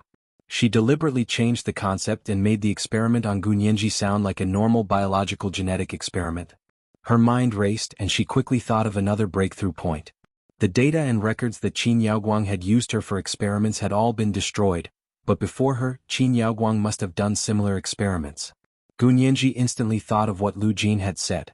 The success rate of gene editing in human embryos was very low. Lu Jin said that when Shuyi had been born, which proved that Qin Yaoguang had been experimenting in this area for a long time. Screening embryos with good genes through reproduction was a huge project that was time-consuming, laborious, and costly. The fact that when Shuyi was born and survived meant that Qin Yaoguang had done a lot of experiments in this area before her. That was because her method was a rather stupid one. She relied purely on accumulating quantitative changes to achieve qualitative changes. Before Gu Nianji was born, it was very likely that Qin Yaoguang's experiments still had data. At that moment, she recalled the financial statements of the Qin Corporation's private hospital group. The year around when Shuyi's birth was the year when the Qin Corporation's private hospital group's expenses were the highest. She remembered clearly that the money had flowed into a laboratory that Qin Yaoguang had set up in Z City. In other words, Qin Yaoguang's early experiments were done in Z City. It was the place where the Qin family made their fortune, and it was also their base camp and sphere of influence. Gu Nianji immediately raised her head and said to the judge in the courtroom, "Your Honor, I request that all the experimental records of Qin Yaoguang's laboratory from before and after the 26th be sealed and reviewed as evidence in court." Qin Yaoguang had thought that she had stumped Gu Nianji and that victory was in her grasp.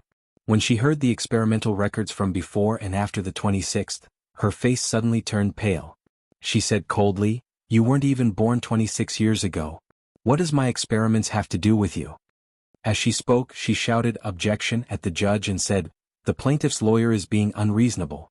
What happened 26 years ago has nothing to do with this kidnapping case. Even if there was a trial, it would be a different case." It had to be said that Qin Yaoguang had appeared in court many times and had already understood some of the key points of the confrontation between lawyers in court. The judge had no choice but to accept Qin Yaoguang's objection. He slowly knocked the gavel. "The objection is valid. Plaintiff's lawyer, please don't involve too much irrelevant content and focus on the motive in this case." This was to remind Gu Nianji that the case could be closed with only one motive. This was because when the court tried a case, it was not certain that the defendant would be convicted just because he or she pleaded guilty. It also required a comprehensive consideration of witnesses, physical evidence, and the motive of the crime to form a relatively complete chain of evidence before the trial could be closed. Now that Qin Yaoguang's mastermind was the kidnapping case, there was a witness and physical evidence, but the motive was still unknown. Although Qin Yaoguang, Wen Daiyou, and Liang Meili all claimed that it was to make room for Qin Yaoguang's other biological daughter, Wen Shuyi, because Gu Nianji was also Qin Yaoguang's biological daughter, this motive did not make sense. However, He Zhichu listened to Gu Nianji's request and silently took out his phone.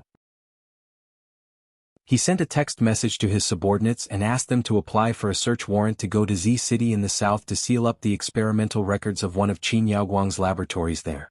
Gu Nianji's gaze fell in He Zhichu's direction. She only felt relieved when she saw He Zhichu nod slightly at her. She knew that He Zhichu would definitely not let go of this clue. Since someone had already gone to investigate, Gunyanji focused her attention on Qin Yaoguang's motive for kidnapping her 8 years ago. She had initially wanted to prove that Qin Yaoguang wanted to continue using her as a live subject for experiments. To be honest, Gunyanji felt that this motive was Qin Yaoguang's real motive. However, it was a pity that the data had been completely destroyed by Lu Jin or Gu Xiangguan. Now, there was no physical evidence to support her conclusion to prove this motive. Therefore, she could only find another way. Gunyanji returned to her plaintiff's stand and looked through all her records and evidence. She didn't know how else she could break through the layers of barriers set up by Qin Yaoguang. She had originally prepared 2 plans A and B to prove Qin Yaoguang's motive. Plan A had originally been to prove that Qin Yaoguang wasn't her biological mother. Qin Yaoguang had kidnapped her to make room for her biological daughter, Wen Shuyi. However, Lu Jin's paternity test had proved that she was indeed Qin Yaoguang's biological daughter. Without further evidence, she could only give up on this plan and switch to Plan B. Her Plan B was to risk exposing her constitution to prove that Qin Yaoguang still wanted to continue using her as a live subject for experiments. However, Qin Yaoguang had already refuted it. Therefore, Plan B was no longer viable. This was a tough nut to crack. Where was the breakthrough point? Gunyanji's slender and nimble fingers rummaged through the dossier in front of her. Her gaze suddenly swept past an A4 paper with a photo printed on it. These were the photos she had used to compare the looks of the women from the Qin family. The 4 photos were of Luo Piapiao's mother, Luo Piapiao, Wen Shuyi, and another cousin of the Qin family, Qin Yaoguang, who had lived to adulthood but had died in childbirth. The next 2 were photos of Gunyanji and Qin Yaoguang. Looking at these photos, Gunyanji felt a strong sense of incongruity. Qin Yaoguang was definitely a daughter of the Qin family, and Wen Shuyi was the bridge to prove this. However, Gunyanji didn't look like a daughter of the Qin family at all, and Qin Yaoguang didn't look like a typical daughter of the Qin family either. Gunyanji's heart skipped a beat. That's right, she could start with Qin Yaoguang's appearance. Perhaps there was still something to uncover about Qin Yaoguang's background. Gunyanji raised her head and said to the judge in the courtroom, "Your Honor, I request to provide new evidence. Please give me 10 minutes. In 10 minutes I will present the new evidence." The judge looked at her for a while, already a little impatient. However, for the sake of the He family, he still nodded. "Okay, I'll give you 10 more minutes. However, I want to remind the plaintiff's lawyer that if there's no new evidence in 10 minutes, this case can't be delayed any longer." Gunyanji was instantly under a lot of pressure. However, she still nodded. "Thank you, Your Honor. We will soon prove Qin Yaoguang's motive." The judge didn't look at her and knocked his gavel with a straight face. Since the plaintiff wants to provide more evidence, the court will adjourn for 10 minutes. The court will resume in 10 minutes. After the judge finished speaking, he immediately stood up and left the courtroom. Qin Yaoguang smiled and raised her chin at Gunyanji. She was taken to the small dark room by the bailiff to continue her detention. Gunyanji left the courtroom with her briefcase and went to the storage area to retrieve her phone and laptop. She went to the small conference room where the internet was allowed in the courtroom. She connected to the Wi-Fi there and began to search the internet like crazy. Lu Jin and Huo Xiaoheng had been listening quietly from the back of the courtroom. When they saw Gunyanji enter the small conference room alone, they didn't know what she was going to do. Lu Jin paced the corridor for a while with his phone in his hand. In the end, he sent Gunyanji a text message. "What are you looking for?" Gunyanji quickly replied. "I'm looking for photos of Qin Yaoguang's mother and photos of Qin Yaoguang when she was a child. Baby, childhood, teenager, young adult. You have any?" Lu Jin asked in confusion. "Why are you looking for photos of her mother and her when she was a child?" Gunyanji was very anxious, so she simply sent a voice message. "I have an important use for it. Dad, if you have it, send it to me quickly. I only have 10 minutes. Now that 6 minutes have passed, I only have 4 minutes left. If I can't find these photos in 4 minutes, Qin Yaoguang will be acquitted." Lu Jin didn't expect the consequences to be so serious. He hesitated for a moment. 30 seconds later, photos of Qin Yaoguang's deceased biological mother and a few photos of herself as a teenager and young adult were sent to Gunyanji's phone. Gunyanji looked at the photos and was instantly very disappointed. Qin Yaoguang had looked like this since she was a teenager. She hadn't changed much at all. Qin Yaoguang's mother could be considered delicate and pretty, but there was no sign of Qin Yaoguang's mother on Qin Yaoguang's face. The Qin family's daughter's round face and flat nose were from the Qin family's men. So she was still in the wrong direction? There was nothing strange about Qin Yaoguang's appearance. Was it just a genetic mutation? So she didn't look like her father or her mother. Gu Nianji rubbed the photos on her phone with her hand and reluctantly sent Lu Jin another text message. Do you have photos of Qin Yaoguang as a baby and as a child? Lu Jin quickly replied. No, I only met her when she was in university. I just hacked into the Qin family's intranet system and found the photos of her when she was a teenager. Lu Jin's second reply was, there are no photos of Qin Yaoguang as a baby in the Qin family's intranet system. Maybe they weren't scanned and uploaded. Photos from decades ago were all on film and needed to be developed before they could be displayed. They weren't digital photos now, which could be uploaded online as soon as they wanted. Therefore, even if the Qin family had filmed photos of Qin Yaoguang as a baby and as a child, it was too late to search for them now. She looked at her watch. Another minute had passed. She only had 3 minutes left. This was the first update of the day, chapter 1762, only 3 minutes left. There were 2 updates today. A reminder to everyone for their monthly votes and recommendation votes. At 8 o'clock in the evening, the second update. Moi, all the big shots and little angels.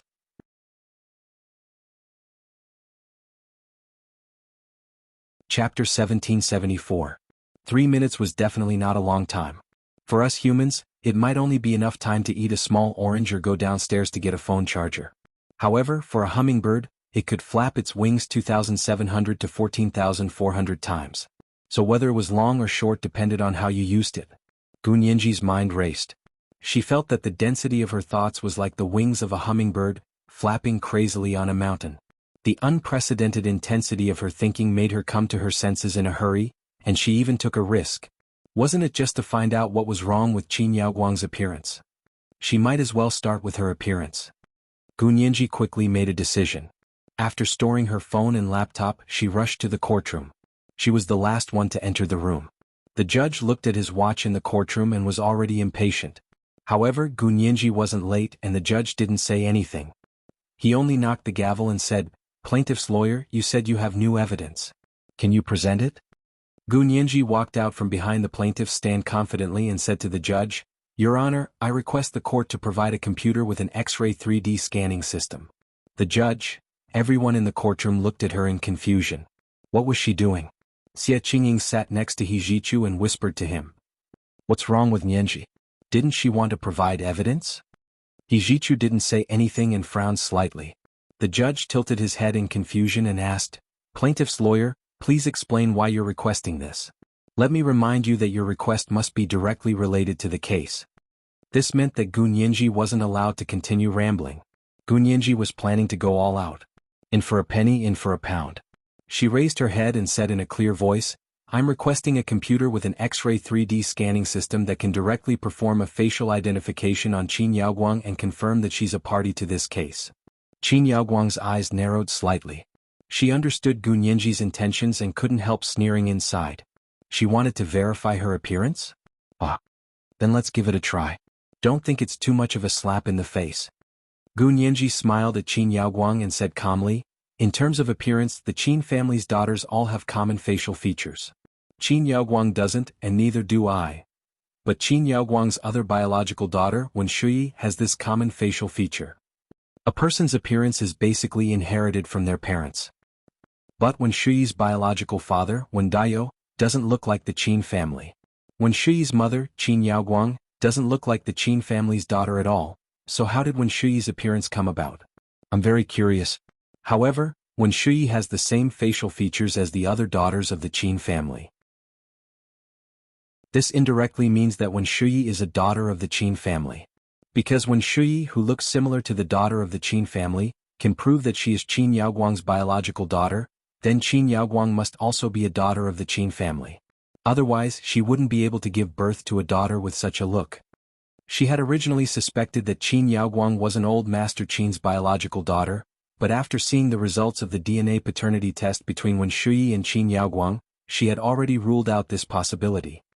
But at the same time as Qin Yaoguang's biological daughter, I don't have the typical facial features of a daughter of the Qin family, so I'm very curious about this huge difference in appearance.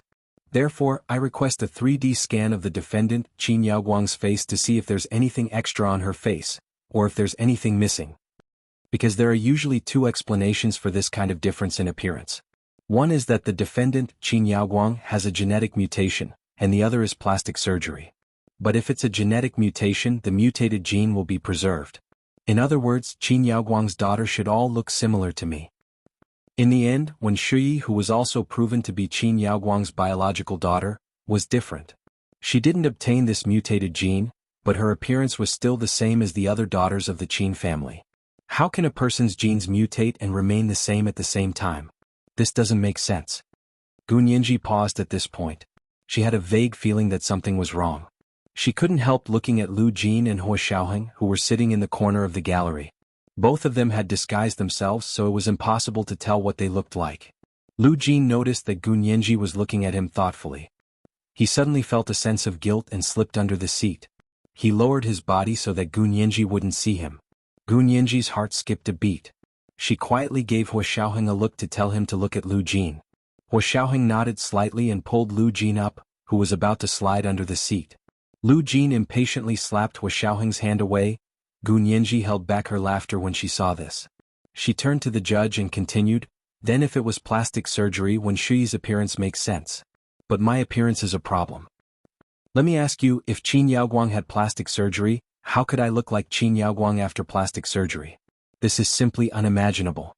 Since there are so many suspicious points in this case, and these suspicious points are related to Qin Yaoguang's real motive for kidnapping me 8 years ago, I request that Qin Yaoguang's appearance be scanned with a special instrument to rule out the possibility that she had plastic surgery."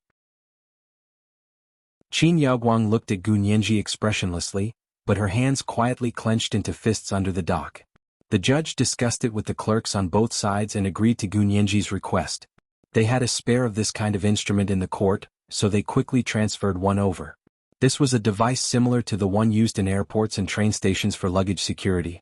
The difference was that the airport and train station checked luggage, while Gunyinji wanted to check Qin Yaoguang's appearance.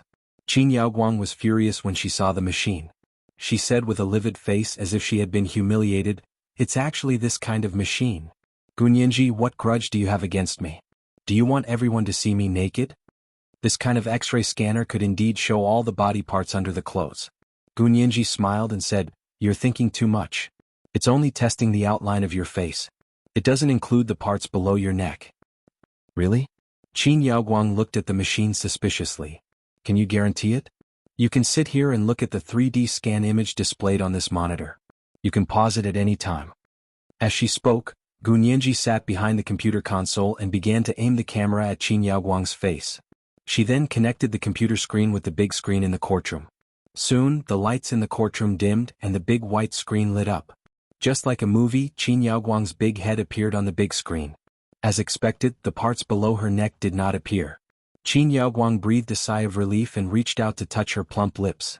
Gunyinji focused on operating the computer and displayed Qin Yaoguang's 3D facial outline on the big screen in the courtroom. At first, it was still Qin Yaoguang's beautiful face, but gradually, it was as if light had shone into the dark muscles, and the subcutaneous tissue could be seen clearly. The camera started scanning Qin Yaoguang's forehead and went down to her chin. After a series of operations, Gunyinji's forehead started to sweat. This was because the 3D scan showed that there were no signs of plastic surgery on Qin Yaoguang's face.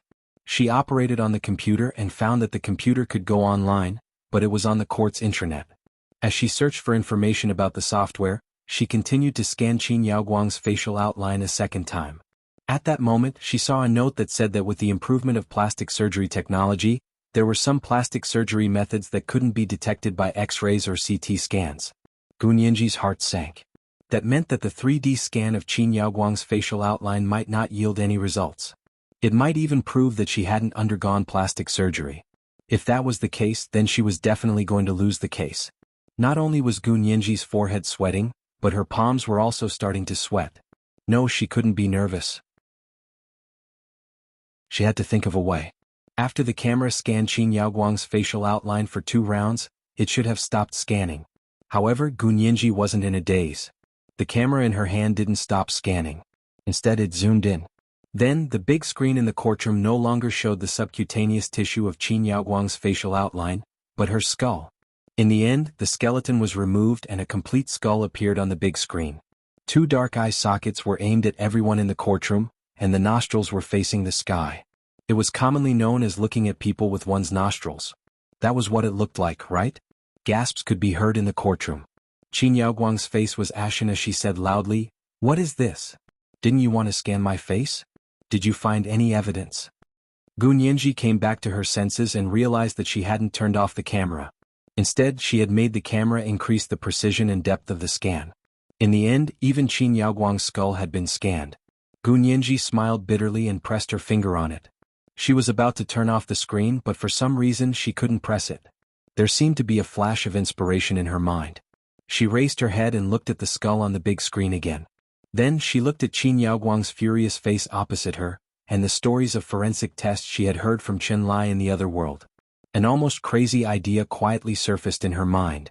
Gu Nianji's plump, curvy lips slowly curved into a joyful smile, then gradually widened into a radiant smile. It was like ripples of spring water appearing on her entire face. She quickly checked the computer and found that because it was the court's computer, it happened to be directly connected to the database of the court system and the police system. Of course, to use these databases she still needed permission. Gu Nianji pressed pause and said to the judge, "Your Honor, I request that the court give me permission to connect to the database of the court system and the police system. I just need to connect to the forensic database." The judge looked at her in surprise and was even more confused. "Lawyer Gu, do you know what you're doing?" "Of course I know. I only need 15 minutes to explain all my actions to you," Gu Nianji said confidently. This was her last chance and she wouldn't give up. The judge discussed it with the people on both sides and finally said, "I can give you permission, but you only have the last 15 minutes. If you don't have any new evidence, we'll sentence you." "Okay, thank you, Your Honor," Gu Nianji said calmly. She sat behind the computer console and waited for the permission to be granted. She quickly connected to the forensic database of the National Police System. In this database there was a sub-database called the Facial Features Database. Gu Nianji saved a screenshot of Qin Yaoguang's facial bones, then connected to the Forensic Facial Features database and began to reconstruct her facial features. Her superb computer skills helped her a lot once again. It only took her 10 minutes to complete the reconstruction of her facial features based on Qin Yaoguang's facial bones system. Another woman's head picture appeared on the big screen. She had a large silver plate face, sparse eyebrows, and a flat nose bridge that had almost become the hallmark of the Qin family's daughter. She had a slightly wide nose and a slightly raised nose. At first glance she looked at least 80% similar to Wen Shui. She was just a little older and a little older. Qin Yaoguang's face turned ashen when she saw the head picture. She felt as if her energy was being sucked out. She leaned against the seat in the dock, her heart pounding. Her mind was blank and she couldn't think normally. Gu Nianji's voice rang out in the courtroom again. She pointed at the head picture on the big screen in the courtroom after the facial features had been reconstructed. She said slowly, "Everyone please take a look. I used skull facial reconstruction technology to restore Qin Yaoguang's facial bones." Skull reconstruction scanning is a new computer technology that can outline a person's appearance from their bones. This kind of technology used to be used in the field of forensics and archaeology to restore the appearance of those corpses. With the development of big data, skull reconstruction scanning technology has become more and more accurate in restoring the appearance of bones. Its accuracy can reach 95%. In terms of appearance, this accuracy can be said to be 100%. Qin Yaoguang couldn't take it anymore. She screamed, "Shut up. This is a technology that's used on dead people. How dare you use it on me?" Gu Nianji shrugged disapprovingly and said, "This is just a technology. It's the same as restoring the appearance on the basis of bones. What's the difference between a living and a dead person? I think you'd better explain why the face reconstructed with your facial bones is completely different from your own appearance." This was the second update of the day, 4,000 words, Chapter 1763, excluding the parts below the neck. There were 2 updates today. A reminder for everyone's monthly votes and recommendation votes. Moi all the big shots, little angels. Chapter 1775. Qin Yaoguang's entire body trembled, and her heart almost jumped out of her throat. She was so angry that she was about to faint. Her face turned purple, and her tongue trembled as if it was tied in a knot. "I've never heard of using this method to reconstruct a living person's appearance. This isn't scientific. It can't be used as legal evidence in court." "Now not only have you heard of it, but you've also seen it with your own eyes," Gu Nianji said lightly as she leaned forward with her hands behind her back. "This isn't credible at all." Qin Yaoguang knew that she was experiencing the greatest crisis of her life.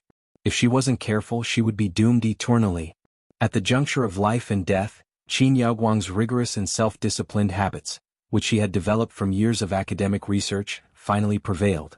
She tried her best to control her breathing and calm her racing heart. She objected loudly. Gu Nianji had also thought of this method in a hurry. Moreover, this software was professional software for the forensic system. It relied on algorithms and a powerful database. She was still at the stage of knowing what was going on, but not knowing why. She was suddenly questioned by Qin Yaoguang and she felt a little powerless. She wanted to search for more information, but in court she was only fighting alone. She didn't have an assistant to immediately search for information for her. At this moment, Gu Nianji finally realized the advantage of teamwork. However, at the last minute she had to brace herself and turn this thing around. Gu Nianji was deep in thought. Just as she was about to stall for time, she suddenly heard a clear and powerful male voice coming from the gallery. It was He Zhichu's voice. "Your Honor, I'm one of the plaintiffs in this case. I'm also an expert witness for the police. I think I'm qualified to say a few words." Everyone in the courtroom looked over. He Zhichu was wearing an olive-green military uniform. He stood up from the gallery and walked out. He walked unhurriedly to Gu Nianji's side and stood shoulder to shoulder with her. The judge remembered that He Zhichu had also been a lawyer, and he still had a lawyer's license. He quickly nodded. Aloud. He Zhichu's gaze turned to Qin Yaoguang's face, which had already calmed down. He said coldly, "Skull scanning and restoration isn't a very new technology. Its theoretical basis came from the Soviet anthropologist academician Gerasimov a century ago. He once wrote a book called The Principles of Restoring the Appearance of the Skull. In the early years, the skull restoration technology was based on anatomical principles and used sculpting techniques to restore the appearance of the skull. The deviation was indeed quite large. But with the development of computer technology and the sudden emergence of big data, this technology has made a qualitative leap. The skull scan restoration technique is essentially the result of using a computational function to analyze the human body. It looks like a computer program, but the real foundation is mathematics and algorithms. The appearance of the human body is determined by the bones. Although there is a difference in size, the general direction of the bones will not change. Our country's forensic system has the most powerful facial database in the world. After analyzing the skull data with a computer, we can find the best combination of facial features according to the algorithm. More importantly, this set of software and database was obtained by forensic scientists from scientific practice. May I ask if there is any scientific evidence to support the defendant's claim that it is unscientific? He Zhichu looked at Qin Yaoguang quietly after he finished speaking. His almond-shaped eyes were almost identical to his father, He Qingjian's almond-shaped eyes. Qin Yaoguang was tongue-tied by the question. The psychological defense that she had just established almost completely collapsed under He Zhichu's sharp gaze. This is an error to begin with, and I'm standing here perfectly fine. You insisted on using bones to reconstruct my appearance, and you even deliberately made it different. Who would believe you? Qin Yaoguang pinched her face with her hand and continued, "If you mean that I've had plastic surgery, then show me the evidence. Don't use such illusory things to deliberately discredit me." Gu Nianji was very grateful that He Zhichu had stood up for her. She finally felt a sense of relief that she wasn't fighting alone. In her joy, her sharpness and intelligence returned. Seeing that Qin Yaoguang had flatly denied that she had had plastic surgery, Gu Nianji pointed at the silver face on the big screen and said calmly, "If this isn't evidence, what other evidence do you want? Besides, do you really think we can't detect whether you've had plastic surgery or not? Looking at the difference between your appearance and your restored appearance, I can conclude that your plastic surgery is definitely not a microadjustment. It's not a microplastic surgery like hyaluronic acid injection and Botox injection. It's a major plastic surgery that requires surgery. There are usually two methods for plastic surgery that require surgery. One is autologous tissue transplantation, and the other is allogeneic tissue transplantation. The plastic surgery methods that can be detected by 3D scanning are all allogeneic tissue transplantation, which means that tissues that don't belong to your body are transplanted into your body. For example, you can use silicone to pad the bridge of your nose, or you can use your own cartilage to pad the bridge of your nose. The former can be detected, but the latter has to be operated on to confirm. Are you willing to lie on the operating table and let us examine your face? Gu Nianji spread her hands. I promise there will be no pain and no side effects. I can even skip general anesthesia. By this time, she had already confirmed that Qin Yaoguang had had plastic surgery. After all, Gu Nianji trusted the software and data more than Qin Yaoguang.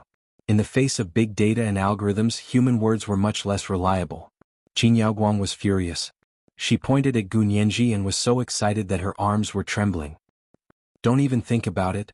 Why should I lie on the operating table and be examined by you? Do you think I'm a lab rat? You're only allowed to set fire to the state officials, but not allowed to light the lamps, Gu Nianji said casually. Gu Nianji said nonchalantly, you're allowed to treat other people as lab rats, but you're not allowed to treat you as one? Besides, at your age you're just an old lab rat. You still have the nerve to call yourself a lab rat? You're so willing to put on airs. I don't care what you say. No one can force me to do something I don't want to do. Qin Yaoguang objected flatly. Gu Nianji smiled slightly. If you don't want to, then it proves that you have a guilty conscience. I don't think there's a need to test your appearance. You should know about counter-evidence. You? Qin Yaoguang was rendered speechless by Gu Nianji's retort.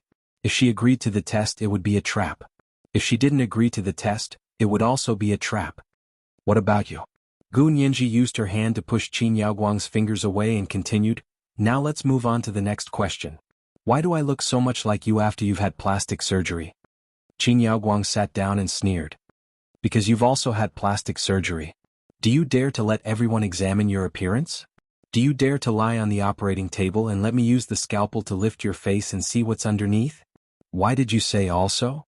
Gu Nianji immediately caught the loophole in Qin Yaoguang's words and said to the judge in the courtroom, Your Honor, it has now been confirmed that Qin Yaoguang has had plastic surgery before.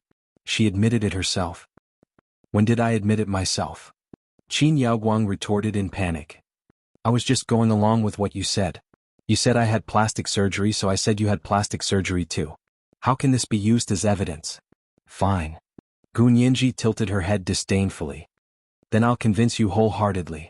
She looked at the judge and said calmly, I also want to try the skull scan and restoration software to see how effective it is. Qin Yaoguang was stunned. You really want to test it? Of course. Gu Nianji turned to look at the judge in the courtroom and said loudly, I ask Your Honor to send a staff member who can operate this software to test me. The judge also wanted to see if this software would be as effective on a living person. He discussed it with the court clerks on both sides and agreed to Gu Nianji's request. When He Zhichu saw this, he sat beside Gu Nianji to accompany her. He didn't go back to the spectator seats. The camera of the device also turned around and aimed at Gu Nianji's face. Soon, Gu Nianji's charming and lively smiling face appeared on the big screen. Her eyes were black and bright, glistening with tears as if she wanted to tell him something. Her face was small to begin with, and with the big silver plate face just now, her face was even smaller. Her plump lips curled up slightly, and she was as beautiful as the first begonia that bloomed on a branch in spring. Then, as the camera moved forward, the accuracy increased step by step and zoomed in. Finally, the X-ray scanned the shape of the bones and appeared on the big screen. It was as if in just an instant, the beautiful girl had become a skull. The great visual impact of the vicissitudes of life and the pink skeleton shocked everyone's heart. After a while, the program operator took a screenshot of Gu Nianji's skull and connected it to the database to reconstruct her appearance. 15 minutes later, a delicate and lively girl appeared on the big screen again. She looked at least 90% similar to Gu Nianji herself. The only differences were her hairstyle and eyebrows. This was the easiest thing to change. In terms of appearance reconstruction, this difference was completely negligible. Gu Nianji nodded with satisfaction and smiled. See, I told you this software was reliable, right? And this also proves that I definitely haven't had plastic surgery. She looked at Qin Yaoguang and scoffed. Defendant Qin Yaoguang, you're still a scientist. You lie without a draft. So how do you prove the huge difference in our appearances? Genetic mutation? Qin Yaoguang looked at Gu Nianji in a daze and suddenly smiled sinisterly. It's a genetic mutation. Don't forget, I edited your genes in order to treat young Master He's illness. That's why you look like this now. Then you'd better admit that you don't actually look like this. You did have plastic surgery. Gu Nianji refused to let go of this point. But how did you manage to make me look like when I grew up? There seemed to be something wrong with this sentence. Gu Nianji didn't react for a moment and just blurted it out. This was today's first update, chapter 1764, there seems to be something wrong with this sentence. There were 2 updates today. A reminder for everyone's monthly votes and recommendation votes. P.S. Dear friends, you can update the Chidian app. The latest version has a very interesting character tag. Dear friends, you can go to the character you like to tag like and make a heart gesture. No matter where you read the novel, I hope you can come to Chidian Girls Net to like the character you like and tag your own tag. At 8 p.m. the second update. Moi all the big shots and little angels.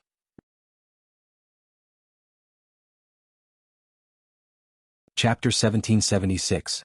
However, Gunyanji was only stunned for a moment before she quickly came back to her senses. A thought flashed through her mind, and she continued to pursue Qin Yaoguang. No, how could you have made me look like this before I was born? Your imagination is too rich. Qin Yaoguang pursed her lips. I've always looked like this since I was young. I still have photos of me when I was about 10 years old. If you don't believe me, you can take a look for yourself. Even if I did it according to someone else's appearance, how could I look decades later? Aren't you overestimating our country's plastic surgery technology from decades ago? Gunyanji was stunned. Qin Yaoguang's words made a lot of sense. She remembered the photos of Qin Yaoguang as a teenager and a young woman that He Xiaoheng had obtained.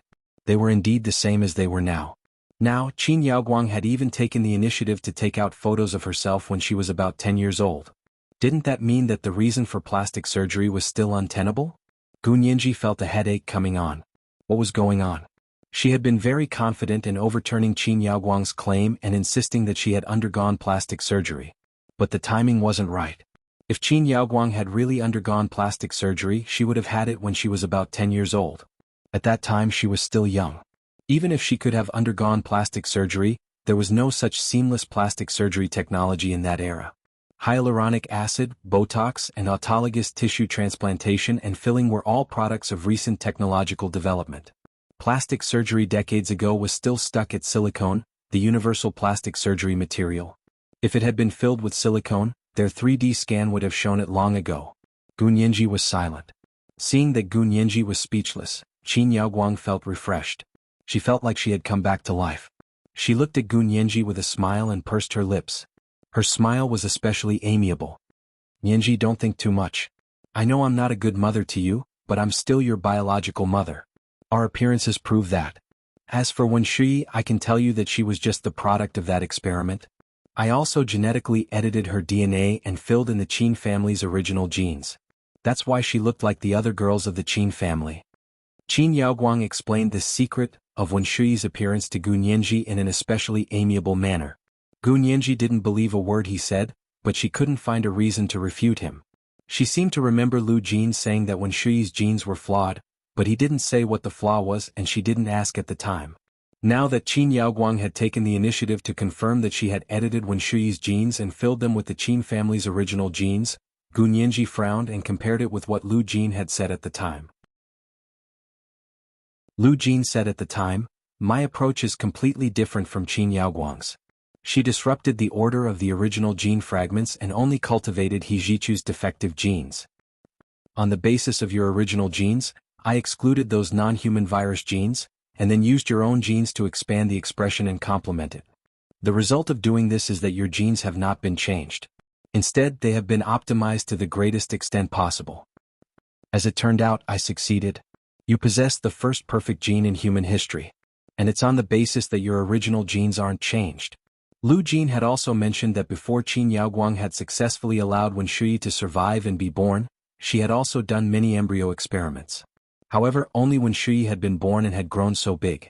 What did this mean? Gunyanji had a bold guess. After spending the past few days with Lu Jin and watching him do biological experiments and sequence DNA, she had also learned some basic knowledge about biology. Of course, every piece of what Gunyanji considered basic knowledge would cause a stir in the world of biology. It was just that she didn't know about it. Gunyanji raised her head and controlled her excitement. She continued to ask Qin Yaoguang, "You mean you edited Wen Shui's genes and changed her original genes?" Of course. When Qin Yaoguang talked about her profession and experiments, she immediately beamed with joy. "I was the one who came up with the concept of gene editing and found the perfect gene editing method. Only I can successfully do this kind of experiment." Gunyanji pursed her lips and stopped Qin Yaoguang from boasting further. She made a pause gesture for the basketball game and said to Qin Yaoguang, "All right, I know that you were in the same lab as my father and learned a lot of things from him. You don't have to show off here.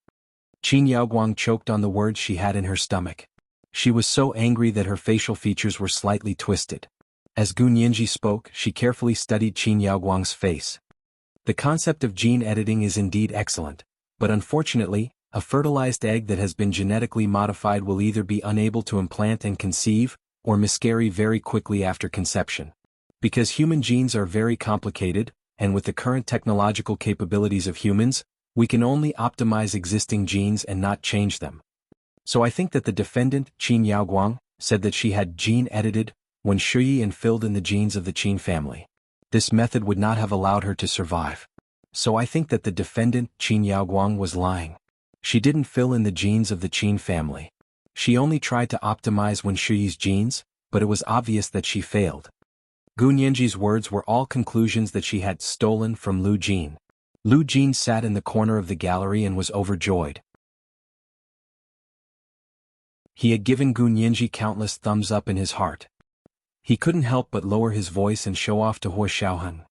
Peter, did you see that? This is the difference between a genius and a mediocre person. A genius can write an academic paper just by chatting with you. And a mediocre person, even if you force these ideas down his throat, he can spit them all out for you. Huo Xiaoheng. The more Qin Yaoguang listened, the more shocked she became. She didn't understand how Gu Nianji had such a deep understanding of gene editing. It wasn't that Gu Nianji had a thorough understanding of the details of gene editing, but that she had a high understanding and grasp of this method. This kind of understanding was something that even Qin Yaoguang herself had only just realized after decades and countless failures, let alone a normal biology graduate student. That was, with the current technological conditions, human genes could not be changed. Adults who had been genetically modified basically couldn't get up and down the operating table. The survival rate of genetically modified fertilized eggs was also very low. After being lucky enough to conceive, they all miscarried and none of them were successfully born. Qin Yaoguang knew very well that Wen Shuyi had been born because she had made a mistake when she had been genetically editing the fertilized egg. In fact, the editing had not been successful, but she had accidentally weakened a certain DNA fragment in the fertilized egg. In the end, Wen Shuyi had become the only child who had been successfully conceived and had been born. It was also because of this reason that she had tolerated her survival and had later let Wen Daiyou directly adopt her from the orphanage.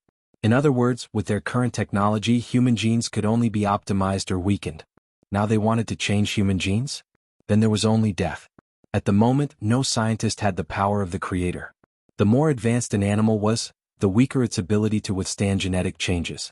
Even with Lu Jin's amazing scientific research ability, he had only optimized Gu Nianji's genes and hadn't changed them. Therefore, to Qin Yaoguang, Gu Nianji's words were like a summary of her decades of failed experiments.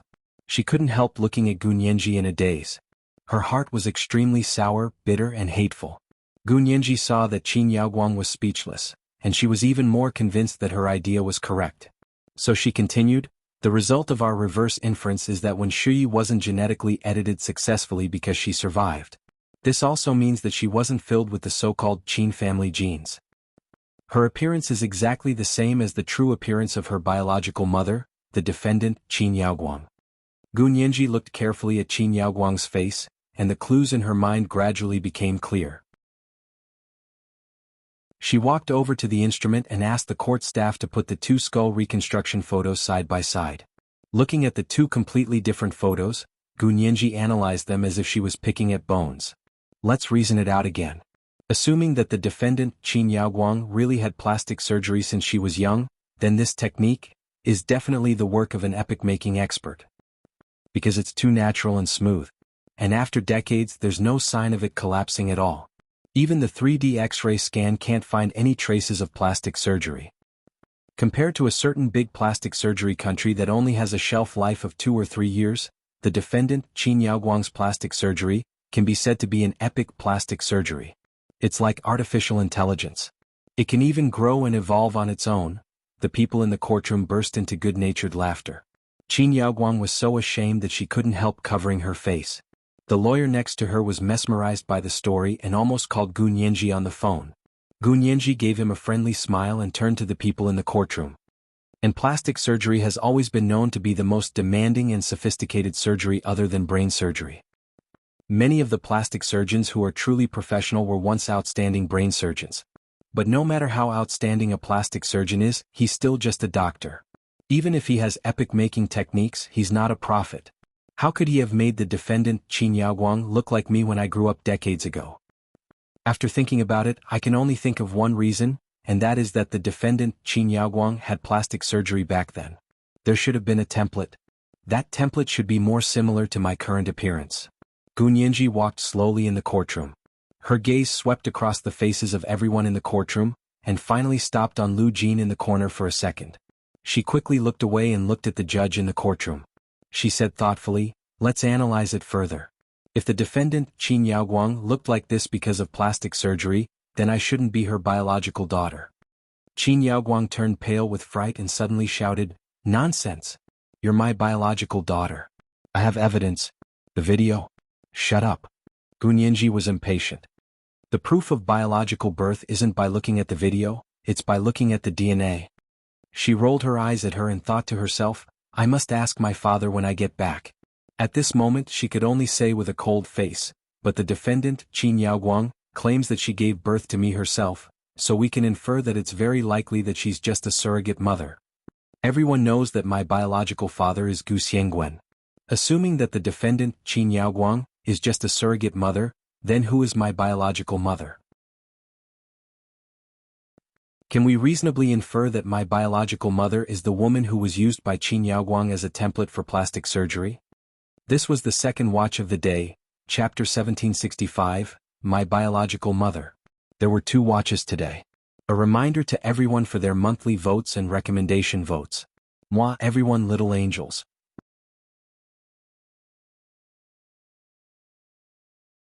Chapter 1777. Nonsense. Qin Yaoguang suddenly stood up and made her last move. "What nonsense? Where's the plastic surgery template? If you don't believe that I'm your biological mother, go ahead and do a DNA test." She bet that Gu Nianji wouldn't dare to go to the hospital to do a paternity test with her. However, Gu Nianji had already been warned by Lu Jin.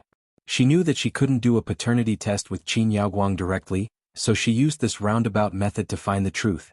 She smiled at Qin Yaoguang. "Now you know how to do a DNA test? You've been using your pregnancy video, prenatal records, and birth video as evidence. Besides, how do you know that I haven't done a test?" Qin Yaoguang felt as if she had swallowed a fly. She looked at Gu Nianji in disbelief. "You've done a test? Where did you do it?" Gu Nianji didn't comment. She thought to herself, "Would I tell you that my father did it?" And she had been tricked by her father. Gu Nianji gritted her teeth and lowered her eyes. She didn't look at Lu Jin, who was sitting in the corner of the gallery.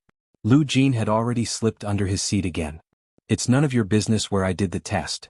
Gu Nianji looked up. "Actually, there's no need for a paternity test. Just by looking at the difference in our appearances, you can come to the correct conclusion." "The difference in appearances?" Qin Yaoguang pointed at her nose. "You look exactly like me.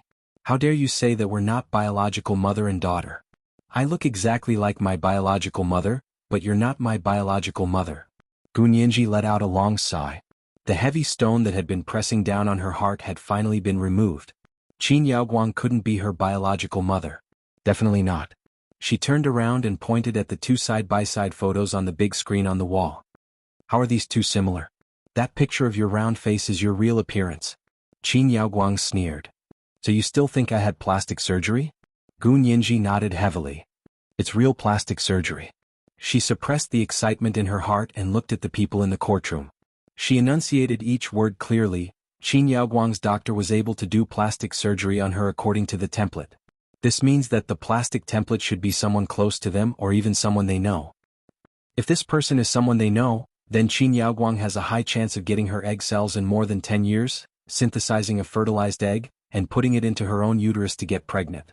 "Qin Yaoguang, if you can tell me this person's name and identity and her current address, I'll give you a lighter sentence." Gu Nianji looked at Yaoguang.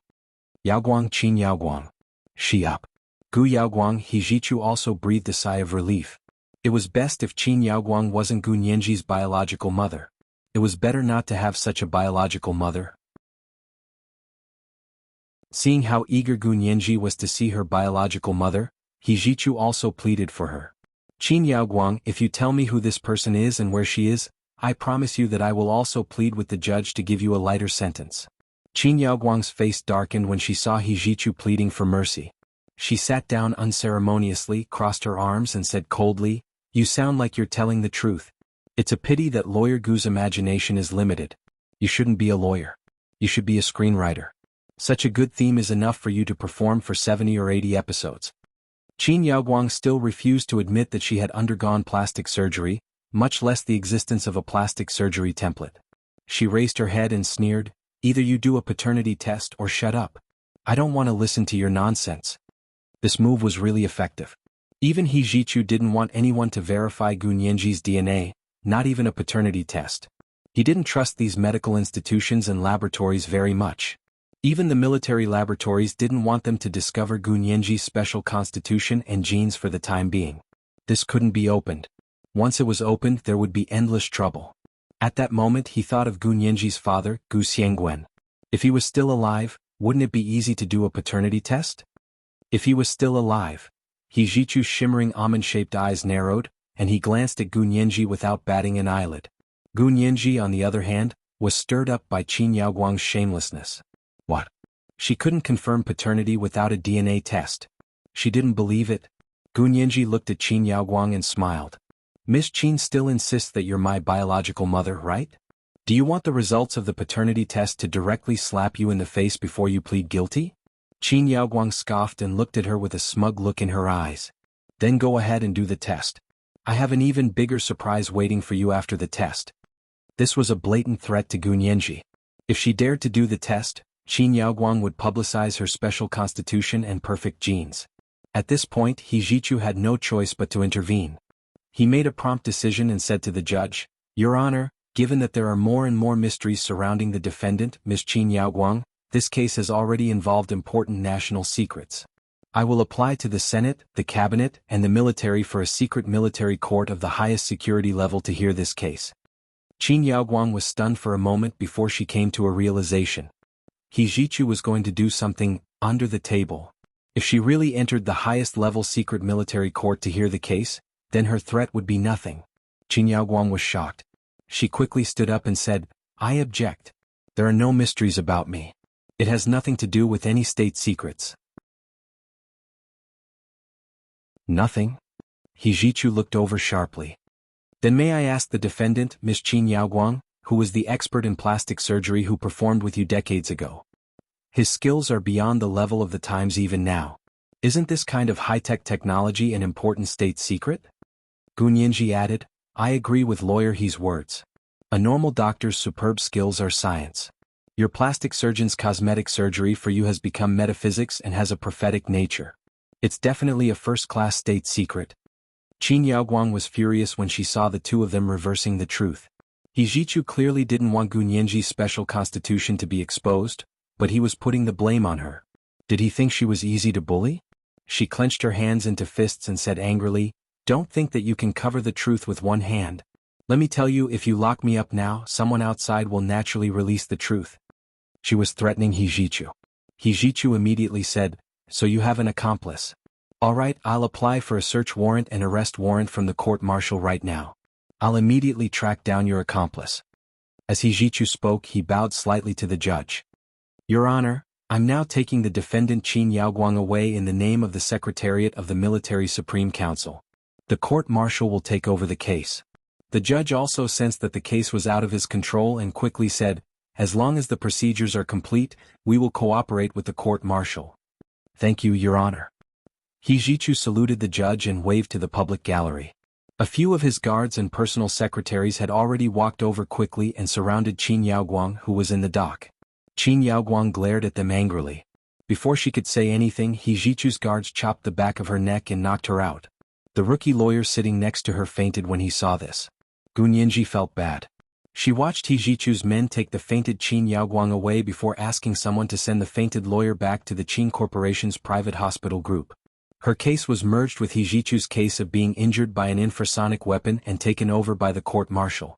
In the future trials, other than the plaintiff and the defendant, only people with the highest security clearance would be able to attend and listen in. Qin Yaoguang could hire a lawyer, but her lawyer had to go through the strictest political and security checks and sign a lot of confidentiality agreements before he could appear in court. This kind of person was not easy to find. However, this was not what Gu Nianji needed to worry about. She went straight back to her apartment from the court. She did not even change her clothes, nor did she take a quick shower as soon as she came back like before. She put down her briefcase and sat on the sofa, deep in thought.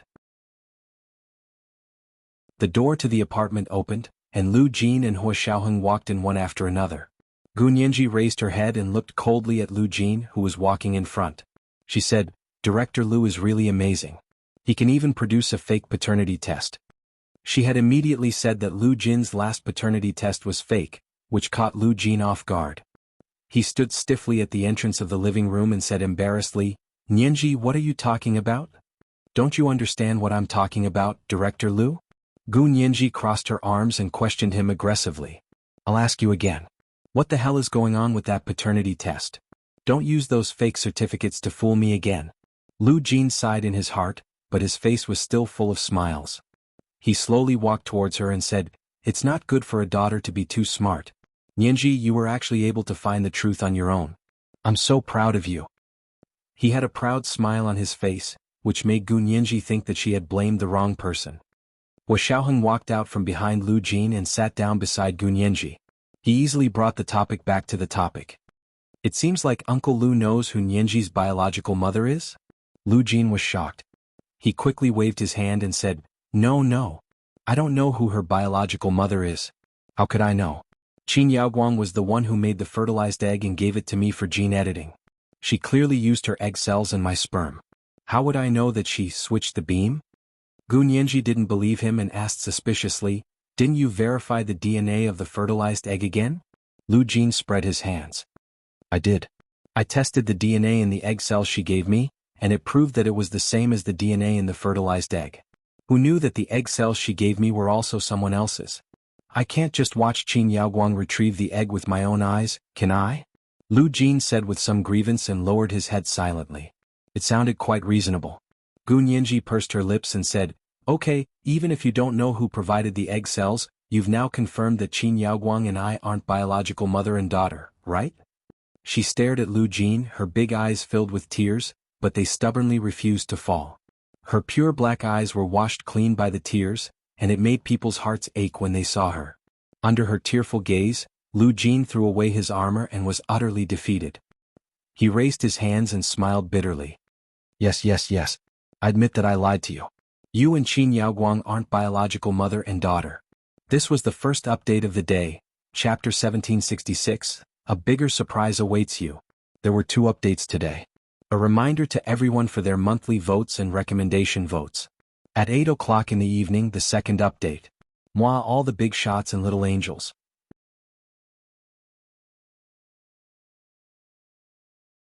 Chapter 1778. The tears in Gu Nianji's eyes disappeared. She stood up from the sofa and said unhappily, "Then why did you lie to me? Is it fun to lie to me?" "I didn't mean to lie to you."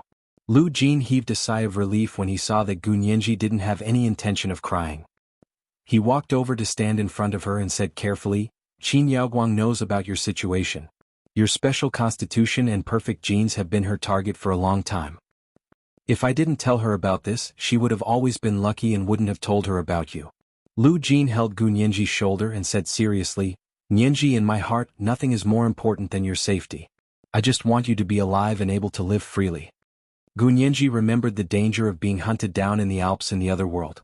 The despair of being cornered made her understand Lu Jin's feelings a little. However, her personality was different from Lu Jin's. Or rather, a newborn calf was not afraid of a tiger. She was a person who liked to face problems head-on and solve them. In her dictionary there was no escape. Gu Nianji also said seriously, "Dad, if someone really covets my constitution and my genes, do you think they'll let me go if I don't tell them about it? Think about the kidnapping 8 years ago.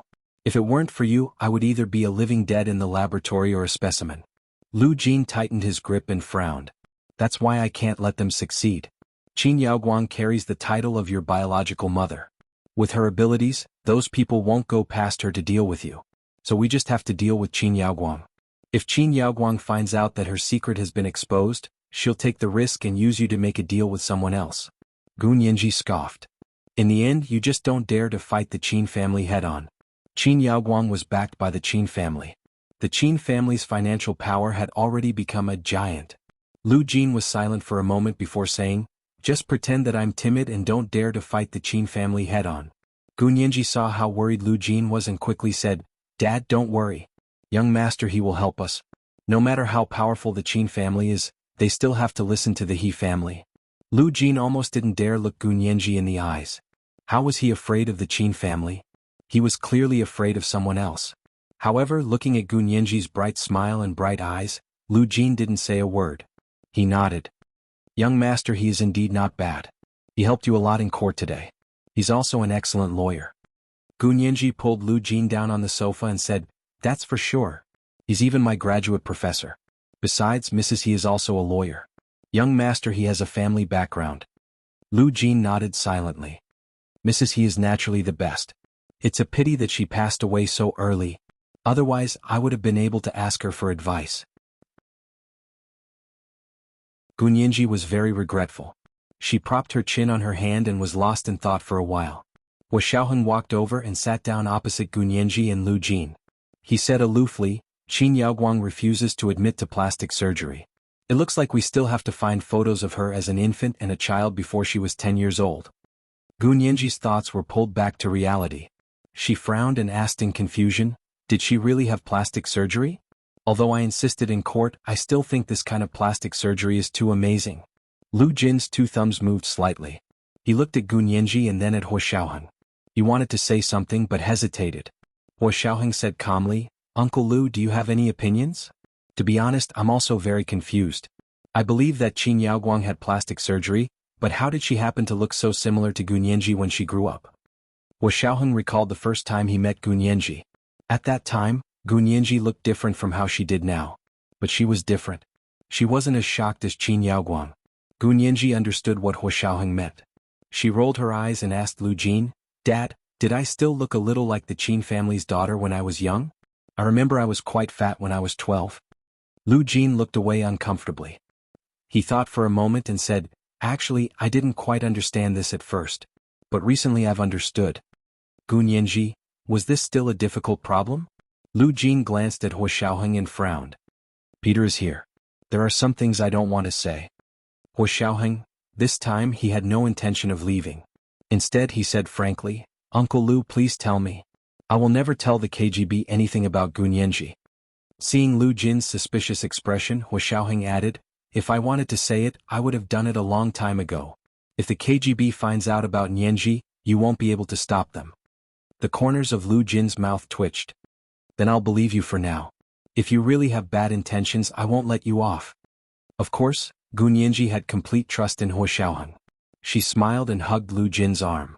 "Dad, tell me what's going on?" Lu Jin took out Gun Yanji's laptop and opened it. He connected it to his lab computer and clicked on a piece of software. "This is genetic analysis software. After I heard you talk about the uniqueness of your physique, I checked your genetic data again."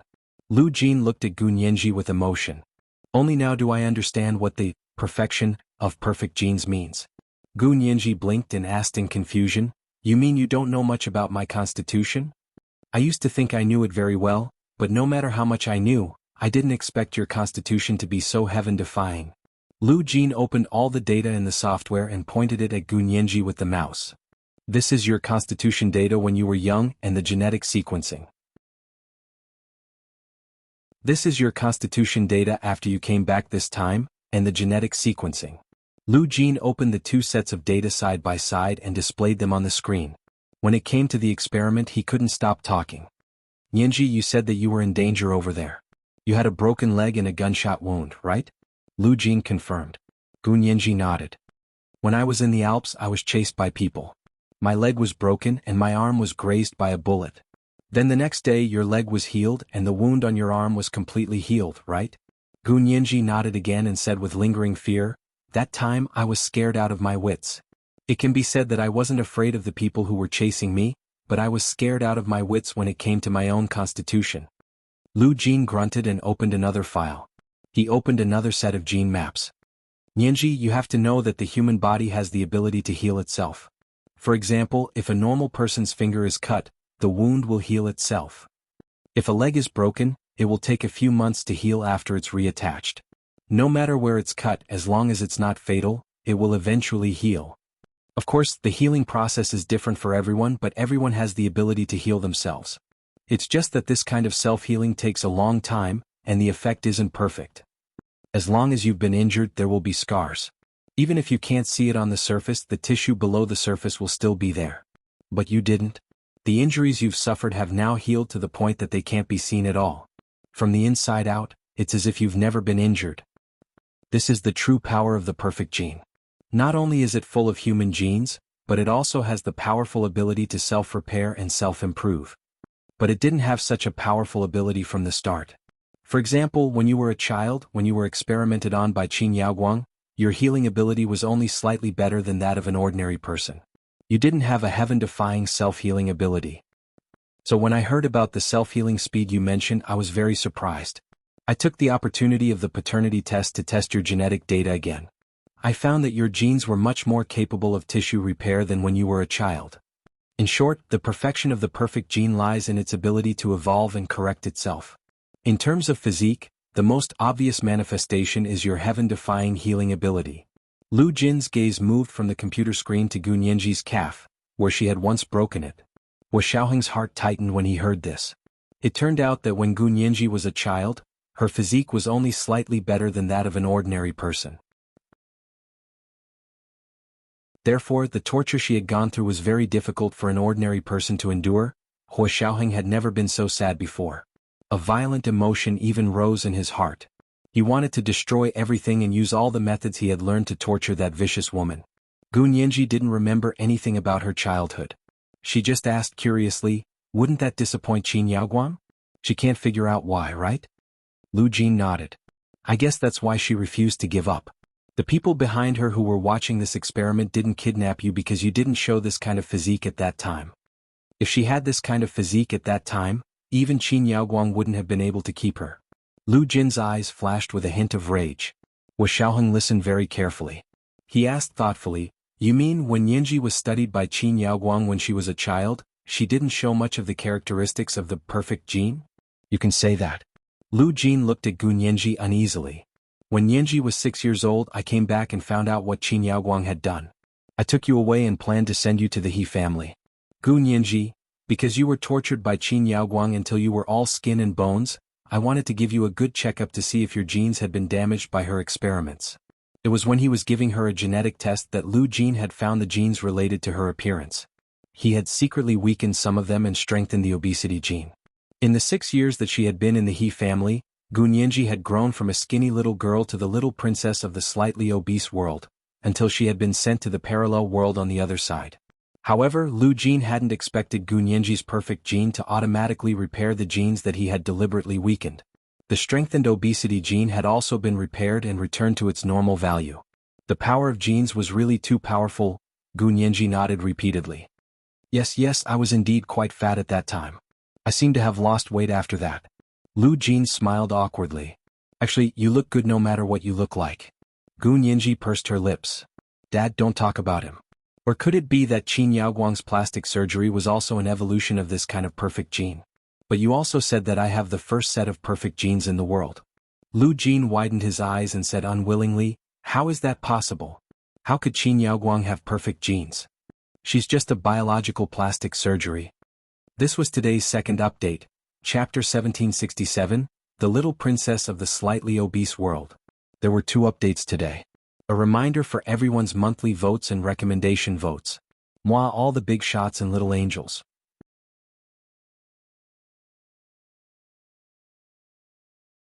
Chapter 1779. Biological plastic surgery? Gu Nianji was extremely curious and refused to let go of Lu Jin. What kind of plastic surgery is this? I've never heard of it. Lu Jin snorted. Of course ordinary people haven't heard of it, and it's not something ordinary rich people can afford. Gu Nianji, even ordinary rich people can't afford it? Gu Nianji frowned suspiciously. Then is there a need for this kind of technology to exist? It was obviously a technology that could not be commercialized on a large scale. Without large-scale commercialization, the technology could not be popularized because the cost was too high. Wu Xiaoheng's thoughts weren't as wild as Gu Nianji's. He held on to the main point and asked leisurely, Uncle Lu always knew that Qin Yaoguang had biological plastic surgery? When did Uncle Lu meet Qin Yaoguang? Gu Nianji came back to her senses and clasped her hands together. She said angrily, "Dad. You knew. Why didn't you expose her?" Lu Jin didn't expect that the two of them would misunderstand when he said biological plastic surgery. He quickly said, "I didn't know that she had biological plastic surgery before. I only thought that she had undergone biological plastic surgery when I saw Nianji interrogating her in court today. I couldn't find any traces of her plastic surgery even with an X-ray or 3D scan." After a pause, Lu Jin emphasized, "Only biological plastic surgery can keep her face from collapsing after so many years, and it can also continue to grow in the direction of her plastic surgery template. If I'm not wrong, she will gradually age according to the plastic surgery template." Gu Nianji's mouth was wide open. Huh. She can age. I thought it was like wearing a shell and would never grow old. Tiske. Never age, that's plastic. Lu Jin scoffed. For now, the real plastic surgery that doesn't leave a trace is biological plastic surgery. It can even be performed on children without worrying about side effects. Don't compare it to those inferior plastic surgeries that will collapse in 2 or 3 years. Those aren't worthy. Gu Nianji sat on the sofa with her elbows on her knees and her hands on her cheeks. Her eyes sparkled as she looked at Lu Jin. She said in surprise, "There's such a powerful plastic surgery method? It's been around for decades." Lu Jin's eyes dimmed slightly. The corners of his mouth twitched into a bitter smile and he said listlessly, "That's right. Actually, the achievements in the field of biological plastic surgery that I know about are all circulating in the extremely high-end biological beauty circle in recent years. They did not distribute any papers, nor did they advertise to the public. If you weren't at the top of the food chain in this circle, you wouldn't even have heard of it. Then how could Qin Yaoguang have undergone this kind of plastic surgery decades ago?" Wu Xiaoheng was still suspicious. "And is there really no way to detect it?" Lu Jin laughed and happily put his arm around Gu Nianji's shoulder. He said, "Of course there is. Nianji accidentally used this test method. Skull scan reconstruction method. But no matter how powerful a creature's plastic surgery is, it still has a natural flaw, which is that it cannot change its facial bones. Therefore the only way to see through it is to restore its skull appearance." Gu Nianji raised her eyebrows in surprise. "What? What a coincidence." "It's such a coincidence," Lu Jin said with emotion. "Actually, it's not a coincidence. Any intelligent person would have thought of this." Gu Nianji, Wu Xiaoheng couldn't help laughing. He said, "This isn't something that an ordinary intelligent person would have thought of." This was a rare compliment for Gu Nianji. Gu Nianji tried her best to appear calm, but the blush on her face and her watery eyes couldn't hide her pride and joy. She quickly glanced at Wu Xiaoheng. Her gaze seemed to be honey, and it was sweet at a glance. Even a thick-skinned person like Lu Jin felt that the air was filled with a sickeningly sweet atmosphere. He shook his shoulders and patted Gu Nianji's back. "Of course my daughter isn't an ordinary smart person. She's a genius." Gu Nianji dodged with a smile and said, "Dad, don't praise me. I still haven't found out Qin Yaoguang's secret. I actually didn't win this lawsuit." Lu Jin's hand paused and he looked away. He said seriously, "You've done your best. No one can do it better than you." "Really? But I don't know who performed biological plastic surgery on Qin Yaoguang decades ago." Gu Nianji suddenly blinked her big eyes and looked at Lu Jin thirstily. "Dad, since you're from this circle you should know who's so powerful, right?" Lu Jin shook his head in shame. "I'm no longer from this circle. I didn't know much about this circle before. Unfortunately, I can't think of anyone who's so powerful in this circle decades ago." "You haven't heard anything about it?"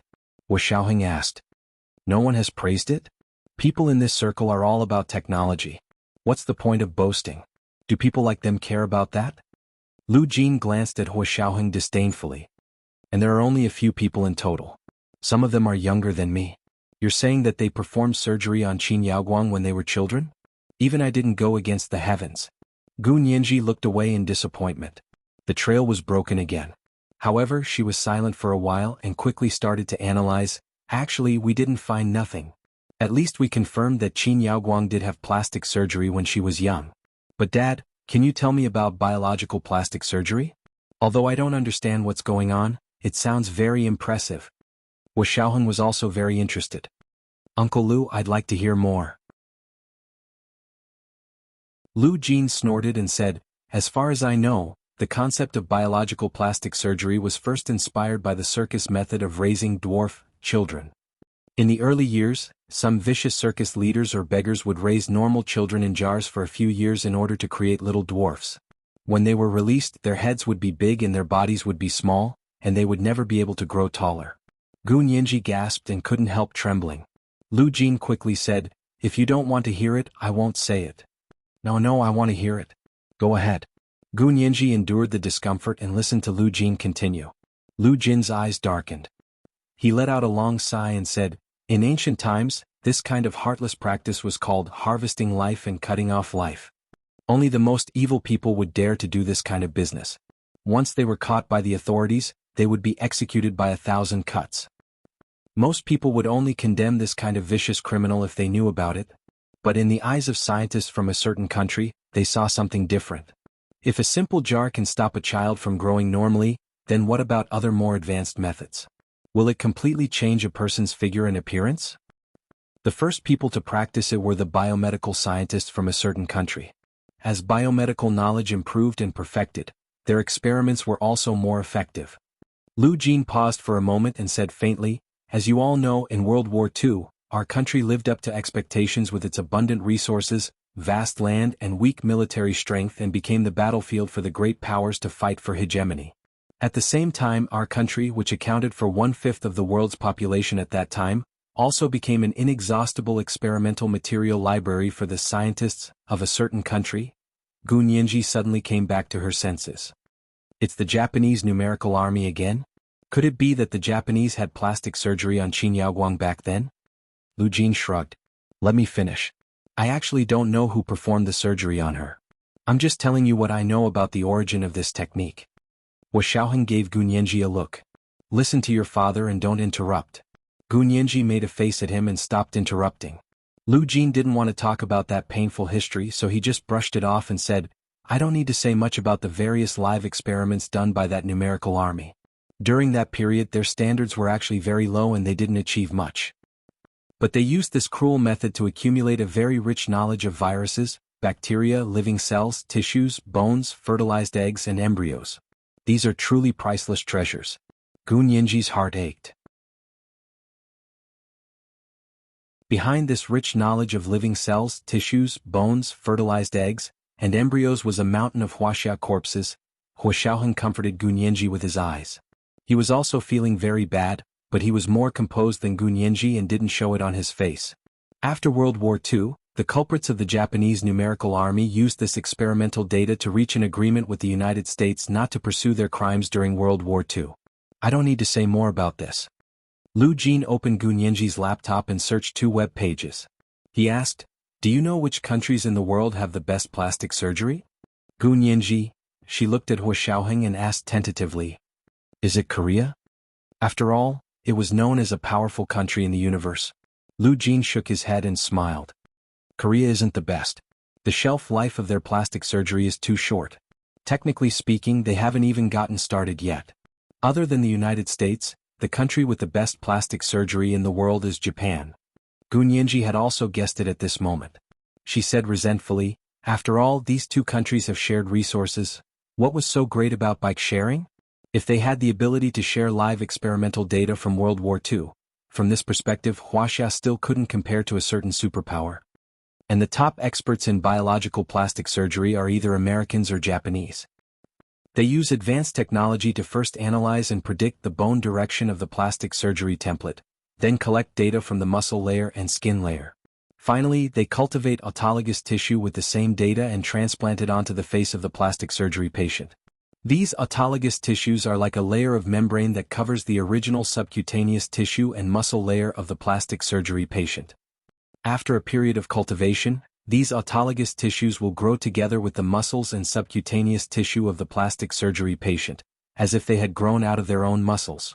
No matter what X-ray or 3D scan you use, it won't show up. Unless you perform a skull reconstruction scan, which is how Nianji got lucky today.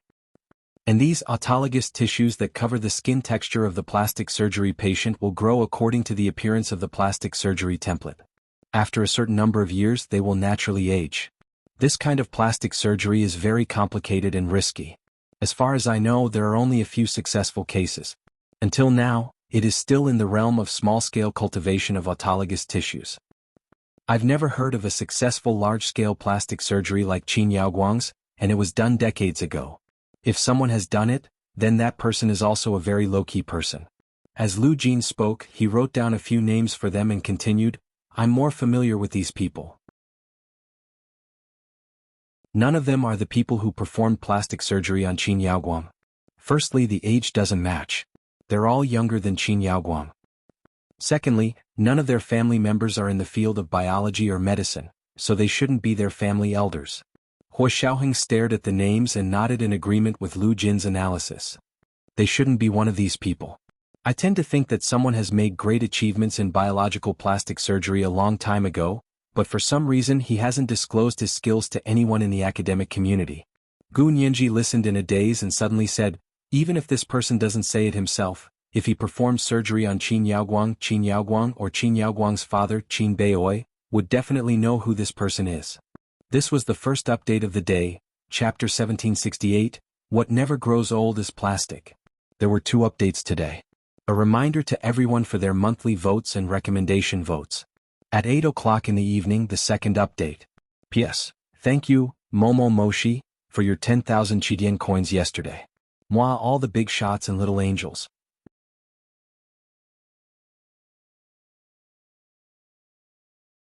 Chapter 1780. Hua Xiaoheng retorted calmly, let's not talk about Qin Yaoguang. She was still young at that time, so she might not know who performed the surgery on her. But would Qin Bei say anything even if he knew? Also, how are you going to explain biological plastic surgery to everyone? Lu Jin nodded repeatedly. Even the academic community doesn't know about biological plastic surgery. That way there won't be any expert witnesses. Gu Nianji looked at Lu Jin in surprise. Dad, you know about expert witnesses? She had thought that Lu Jin was the kind of scholar who didn't care about the outside world and only focused on doing experiments. She hadn't expected him to have such a wide range of interests. Why can't I know? Lu Jin's heart skipped a beat, and he was in a hurry to cover up. I'm extremely smart and have a photographic memory. I'll know just by reading a few law books. Gu Nianji clicked her tongue. Dad, you really don't care where you're going, you're always praising yourself. Lu Jin crossed his arms and said immodestly, I'd be hypocritical if I said I wasn't smart. Gu Nianji sneered and shook her head. Maybe we're overthinking things. Actually, we don't necessarily need to know who performed plastic surgery on Qin Yaoguang. We just need to confirm that she did. For now, there's really no need to pursue the person who performed the surgery, unless he's connected to something else. I don't think it has anything to do with anything else for the time being. Gu Nianji calmed down and said as she thought about it, what we should be most concerned about right now is Qin Yaoguang, or why Qin Bei gave Qin Yaoguang plastic surgery when she was so young. 2. Who is the woman she used as a template for plastic surgery? 3rd, why did she want to use this woman as a template for plastic surgery? As Gu Nianji spoke, she couldn't help touching her face and added, even if this woman isn't my biological mother, she's closely related to my biological mother. Hua Xiaoheng smiled with relief. These 3 points are indeed the most important. Nianji, you've really improved. Lu Jin frowned imperceptibly. He had already revealed his biological plastic surgery, but it still hadn't been able to divert Gu Nianji's attention. Why didn't she look for the person who operated on Qin Yaoguang? Why was he so fixated on Qin Yaoguang's plastic surgery template? Lu Jin felt very helpless, but he was not good at dealing with people. At this moment he did not know what to say, so he could only sit at the side and not say a word. Gu Nianji discussed it with Hua Xiaoheng for a while, then asked Lu Jin, Dad, where do you think we should start the investigation? Lu Jin saw that Gu Nianji was asking about him, so he thought for a moment and rubbed his temples with his hand. He said, I think the first question is worth investigating. For example, why did Qin Bei give Qin Yaoguang plastic surgery when she was young? As for who her plastic surgery template is it important? Hua Xiaoheng was surprised. Lu Jin's question was very sharp. Gu Nianji had insisted on looking for this plastic surgery template because she wanted to find her biological mother. However, Lu Jin was obviously not interested in this question. He only seemed to want to know why Qin Bei had given Qin Yaoguang plastic surgery. What did this mean? Hua Xiaoheng pursed his lips and looked at Lu Jin with his dark eyes for a while. When Lu Jin looked over, he looked away as if nothing had happened and looked at the French curtains opposite him. Gu Nianji knew what she was thinking, but she still stubbornly believed that this question had something to do with the whole case, and it wasn't entirely for her own selfish reasons. Of course, Lu Jin's question was also very important, and it was the first question she had to solve. Okay, then let's start with the first question. Why did Qin Bei give Qin Yaoguang plastic surgery when she was young? Gu Nianji wrote down the question in her notebook on her laptop. It's definitely useless to question Qin Bei directly. Huo Xiaoheng crossed his arms and thought about it. He won't say, and we have no reason to question him. Gu Nianji nodded resentfully. Qin Yaoguang took the blame. When Shi took Qin Bei back. This was equivalent to an acquittal. If Qin Bei didn't go to court, she wouldn't have a chance to question him. Because after the revolving restaurant explosion, Gu Nianji didn't dare to meet Qin Bei again, not even in public. A person who could even use his own family as bait, or was there anything else he didn't dare to do? After pondering for a long time, Gu Nianji raised her head and said firmly, "It doesn't matter if he doesn't say anything. Sometimes a suspect's confession isn't needed to convict him. As long as there was strong documentary evidence, physical evidence, and an effective chain of logic, it didn't matter if the suspect had a confession or not." What do you want to do? Huo Xiaoheng was already planning to help. If necessary, he could go to the KGB of the Soviet Union. Gu Nianji looked at the information she had sorted out on her laptop and frowned. First of all, we have to find out the exact time when Qin Yaoguang had the plastic surgery. At least the exact year. Of course, it would be even better if we could pinpoint the exact month and day. Huo Xiaoheng shook his head. That's very difficult.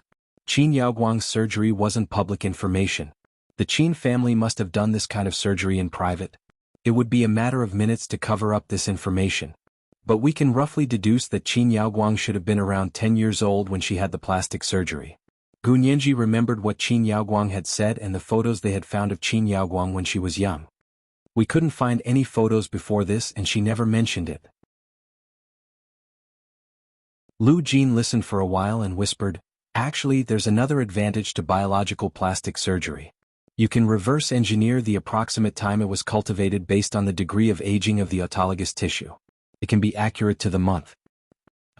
That works too. Gu Nianji was very surprised, but she asked, "But what if the autologous tissue was cultivated and wasn't immediately transplanted onto Qin Yaoguang's face?" Once this kind of autologous tissue is cultivated, it has to be transplanted immediately. Otherwise, it won't be easy to control its growth rate. Gu Nianji didn't understand at all. She could tell that Lu Jin had a way to determine when the autologous tissue on Qin Yaoguang's face had been cultivated, which meant exactly when she had had the plastic surgery. Then how do we test it? Gu Nianji asked quickly. Do we need Qin Yaoguang's autologous facial tissue? Lu Jin gestured with his hand and said, "The best way is to extract a certain amount of skin tissue from her face. But she's currently locked up, so it doesn't seem possible." Gu Nianji said without hesitation, "I'll go find young Master He. Young Master He will definitely have a way to get it." Huo Xiaoheng didn't stop Gu Nianji this time. This matter was very important, so Huo Xiaoheng only said lightly, "I'll go with you." Gu Nianji shook her head and smiled. "I'll go call young Master He." She took her phone back to her bedroom and dialed He Jichu's number. "Young Master He, can you do me a favor?" Gu Nianji asked softly. He Jichu was in He Qingjian's study talking to him about the trial. Seeing that it was Gu Nianji, he quickly picked up and asked, "What can I do for you? Can you help me get some of Qin Yaoguang's subcutaneous tissue?" Gu Nianji whispered, "Just use a thicker needle." This was today's second update, Chapter 1769, You've Really Improved. There were 2 updates today. Remind everyone of the monthly votes and recommendation votes. Moi all the big shots and little angels.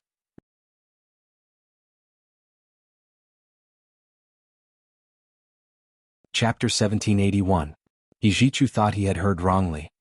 He couldn't help but take out his phone and look at the phone number on it for a while before whispering into her ear, "What do you want to use a thicker needle to draw?" Qin Yaoguang's subcutaneous tissue on her face. Gu Nianji was also puzzled. Was her speech so slurred that others couldn't hear her clearly? He Jichu's lips twitched. "You still want to prove that she had plastic surgery?" "She did." Gu Nianji gritted her teeth. "I don't recognize her as my mother. Actually, it was very easy to verify this. Paternity test would do." However, He Jichu also knew that Gu Nianji's DNA couldn't be casually taken out for testing. Qin Yaoguang was obviously relying on this point to refuse to admit that she had had plastic surgery. Of course, she refused to admit that she wasn't Gu Nianji's biological mother. Seeing that this line was about to go into a dead end, He Zhichu heard that Gu Nianji wanted Qin Yaoguang's subcutaneous tissue on her face. He automatically understood that Gu Nianji was unwilling and wanted to use other methods to prove that Qin Yaoguang had had plastic surgery. This wasn't a difficult thing to do. Qin Yaoguang was already being held captive by the military and was being watched by He Zhichu's trusted subordinates. He would personally go over and help her draw a tube. He Zhichu hummed into the phone. Got it. When do you want it?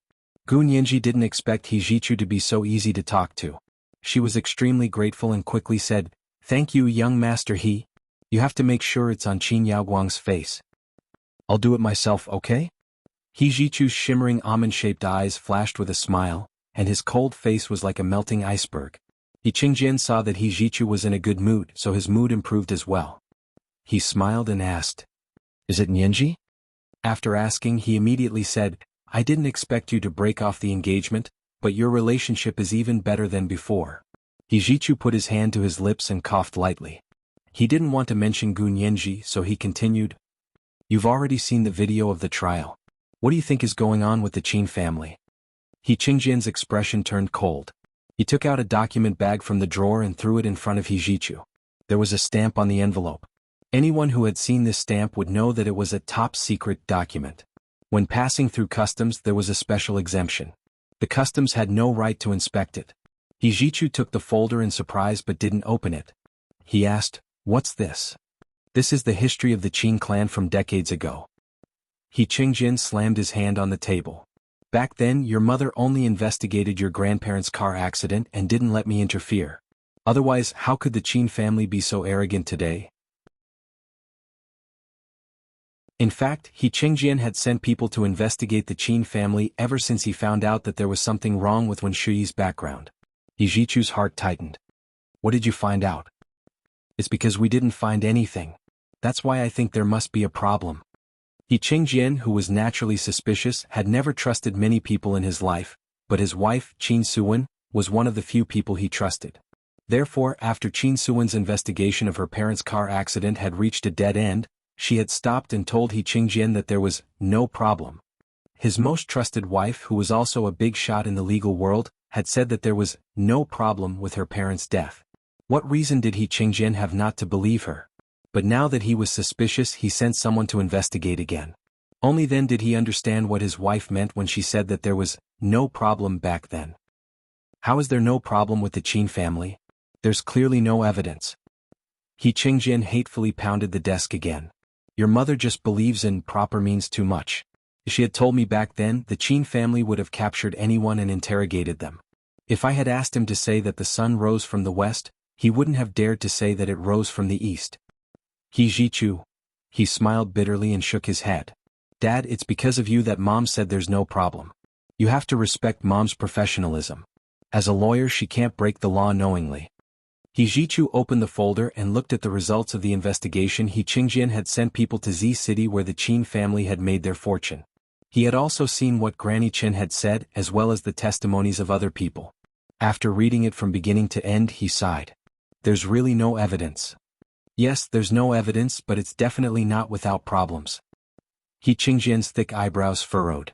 How could there be such a coincidence? Your grandparents had just sold the land and got into a car accident when they returned to Sea City. Your mother was tightly protected by your grandparents at the time, and she was seriously injured from the burns. He Zhichu sealed the document bag and said in a low voice, but the contract had already been signed and the land had already been transferred. Why did Qinbei do that? I also don't think there was a need for them to do that. Even if there was a problem with the car accident, it shouldn't have much to do with Qinbei. It wasn't like Qin Huichang and his wife didn't have to pay just because they died. At that time, the money had already been deposited in Qin Huichang's bank account, and Qin Suwen had inherited it all. She could only blame the director of the Sea City orphanage for being too greedy. She even wanted the orphan's parents' inheritance. The director was sentenced to 10 years in prison. After only 5 years in prison, she suffocated herself with a plastic bag. He Zhichu pushed the document bag back to He Qingjian. His voice was very indifferent. Dad, have you investigated the director's situation? When the director of the orphanage committed suicide in prison, He Qingjian didn't even know Qin Suwen. He didn't even know Qin Yaoguang. Yi Qingjian put the document bag in the safe and locked it up. He said, I investigated later. The corrupt director of the orphanage was deliberately locked up with some felons in prison. You know, these kinds of people are extremely vicious and do everything. Locking them up together is like raising venomous insects. To be able to commit suicide after 5 years in their hands, this director is really tolerant. If a normal criminal wasn't such a vicious felon on death row, they would have committed suicide in less than half a year with these people. That really wasn't a life for humans. Then have you investigated why the director of the orphanage was deliberately locked up with felons? He Zhichu said regretfully. If he hadn't died, we might have been able to get some interesting information out of him. He Qingjian shook his head. If there really is a problem with this director won't be able to survive. No matter where he is, he won't be able to survive. Locking him up with a felon in prison and forcing him to commit suicide was already the other party's tactful way of doing things. This way of doing things was more clever and less eye-catching. If it weren't for the fact that someone had preconceived notions that there was something wrong with this matter, no one would have thought that the death of the director of the orphanage, a corrupt criminal, would have been deliberately planned. If that's the case, then there really is a problem.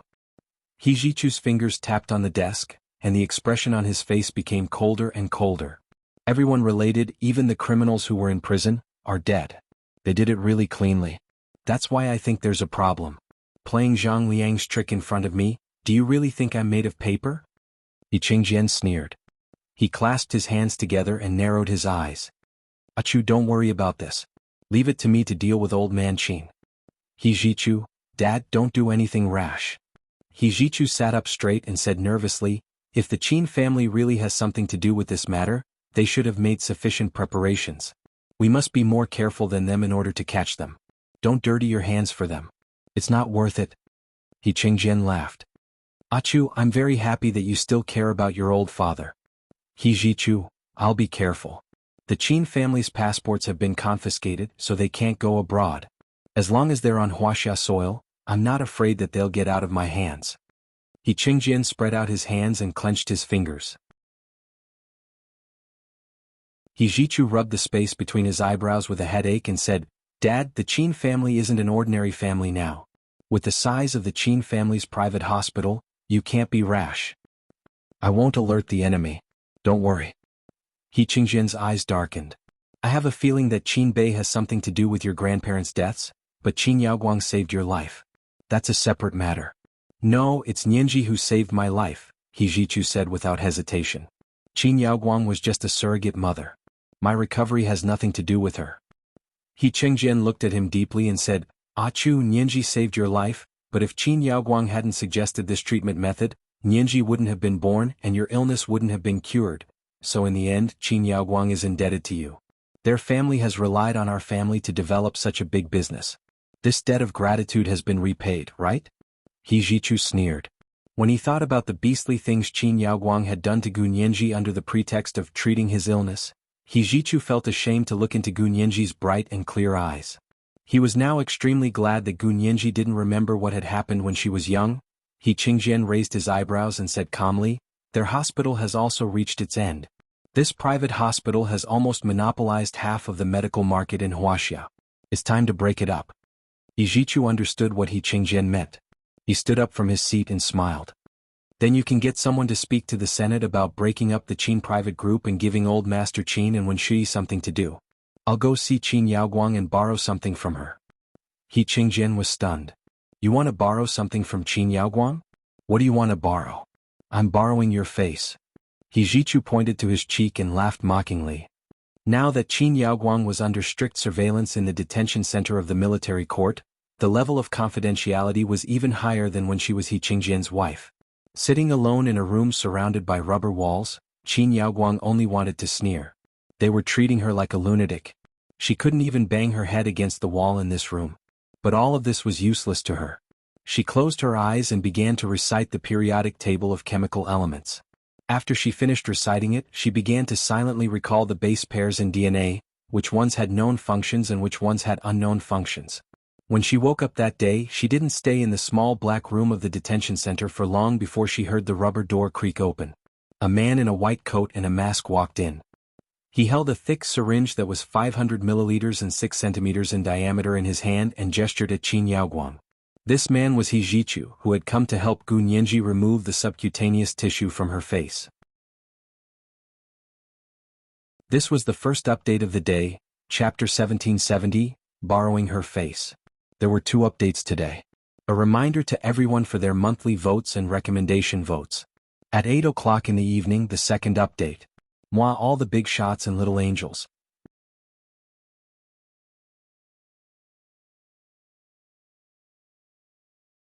Chapter 1782. When Qin Yaoguang first saw the syringe, she thought that the military was going to lynch her. She was so scared that she fell off the bed and held onto the bed frame, trembling.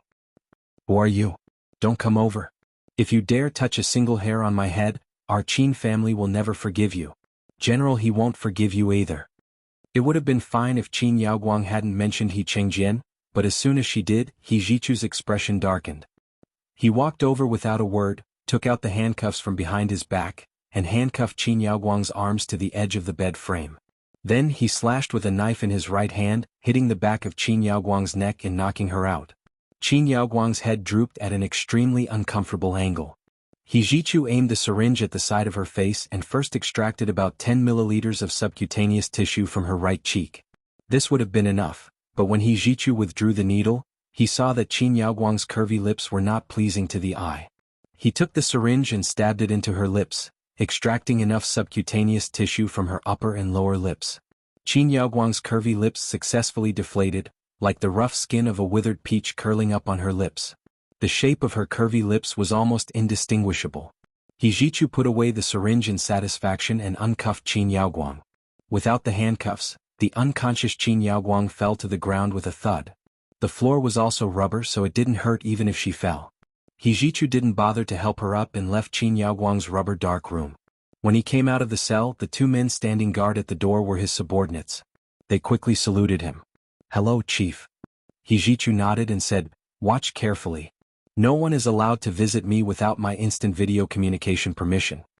This meant that everyone who wanted to visit Qin Yaoguang had to be personally confirmed by He Jichu through instant video communication before they could see Qin Yaoguang. "Yes, Chief." He Jichu came out of the military's heavily guarded detention center and drove to the entrance of Gu Nianji's apartment complex. He called her. "Nianji, do you want me to send the things in for you, or do you want to come out and get them?" He Jichu asked calmly. Gu Nianji was pleasantly surprised. "Young master, he so fast. You've already gotten Qin Yaoguang's subcutaneous tissue?" "Yes, I did it myself." He Jichu looked at the frozen medicine box beside him and thought about the contents of the syringes. He averted his eyes in disgust. Gu Nianji quickly put on her shoes and ran out of her apartment. When she arrived at the entrance of the apartment complex, she saw He Jichu in a thin military uniform leaning against the front of a black Humvee military vehicle. His back was facing the door as he waited for her. The weather in early spring was not very warm, but greenery had begun to decorate the lawns and ornamental trees on the streets of the imperial capital. He Jichu stood there looking very pleasing to the eye. Gu Nianji admired it for a while before walking over with a smile. "Young master, He Jichu turned around to see Gu Nianji standing in front of him. She wore a light yellow cashmere coat, revealing a white cashmere sweater with a chicken heart collar. She wore a pair of blue skin-tight jeans that made her legs look as straight as if they had been measured by a ruler. On his feet was a pair of UGG wool-worn boots. It was a home style and looked very relaxed. Looking at Gu Nianji's outfit, he could feel her relaxed mood. He Jichu pursed his lips and smiled. He walked over to open the car door and took out the frozen medicine box and handed it to Gu Nianji. "I just extracted it. What are you going to do?" "Check to see if she has had plastic surgery." Gu Nianji smiled and winked at him. "Thank you, young master He. I'll let you know when I have the results." He Jichu nodded and said, "I'm going on a business trip in a few days. Be good and don't run around. When I come back, I'll go with you wherever you want to go." Gu Nianji quickly waved her hand and said, "Young master He, go ahead and do your work. Don't worry about me. I'm not a child. I don't need someone to accompany me every day." "You have to be careful." He Jichu thought about the Qin family and was a little worried about Gu Nianji's safety. "I will." Gu Nianji ran her hand through her long hair. A trace of anger and murderous intent flashed through her dark and bright eyes. "I can't give up eating because of choking, can I?" They have ill intentions towards me. Do I have to hide for the rest of my life? It's useless to hide against bad people. They are all B***cheese who bully the weak and fear the strong. You have to fight them head-on. Ijichu shook his head, not knowing whether to laugh or cry. He patted Gunyenji's head with his hand. It's right to be bold, but you can't be stupid and bold. No matter what, you have to remember that staying alive is the most important thing. Gunyenji nodded with a smile. I understand, young Master He. You're becoming more and more sentimental. She missed the temperamental Professor He who always rushed over to help her in the other world. Ijichu laughed and was in a good mood. You despise me now? Then I won't say it in the future. When something happens to you, you'll naturally come to me. Don't worry, young Master He. If there's something I can't handle, I'll definitely come to you. Gunyenji smiled and cupped her hands at him to express her gratitude. Ijichu saw that she was about to leave, so he said calmly, the Qin family's private hospital is already too big to handle and has occupied too much of the market share. The Senate should be working with the cabinet to discuss breaking up the Qin group.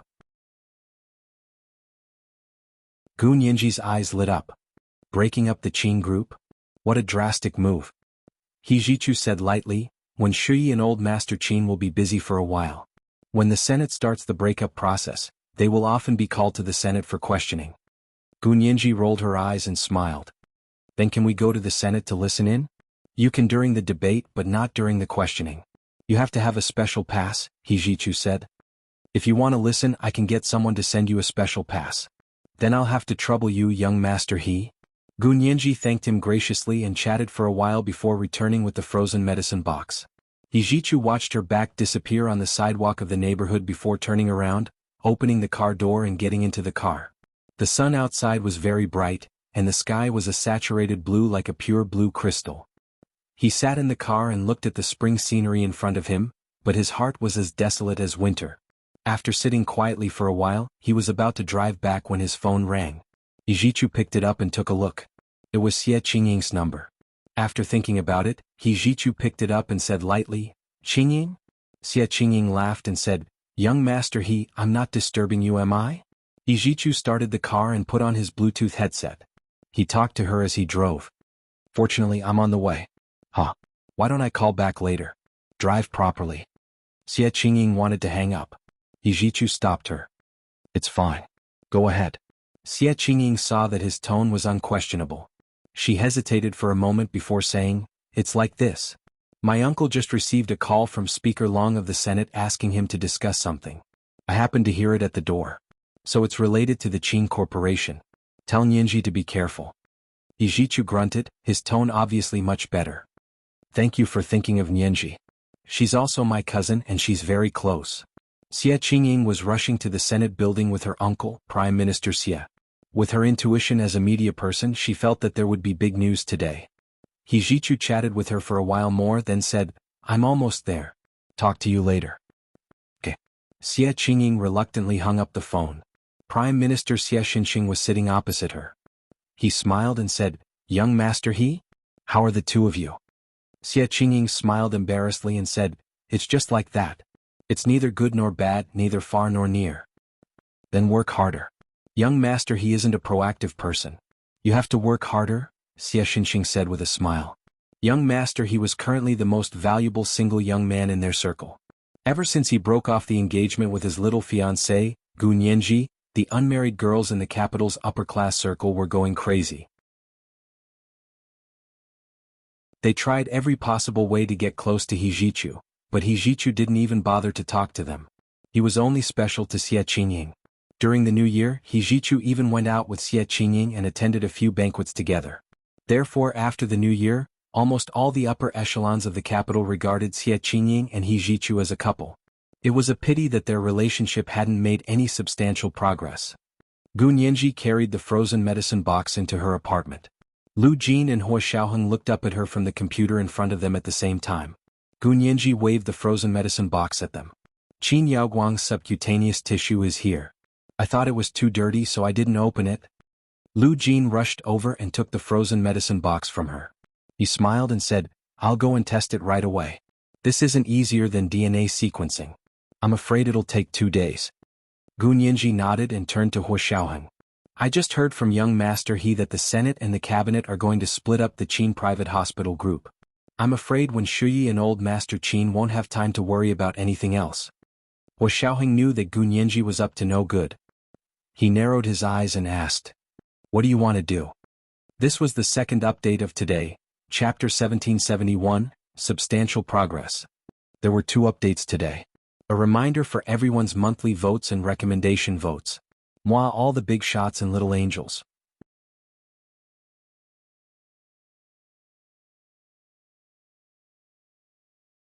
Chapter 1783.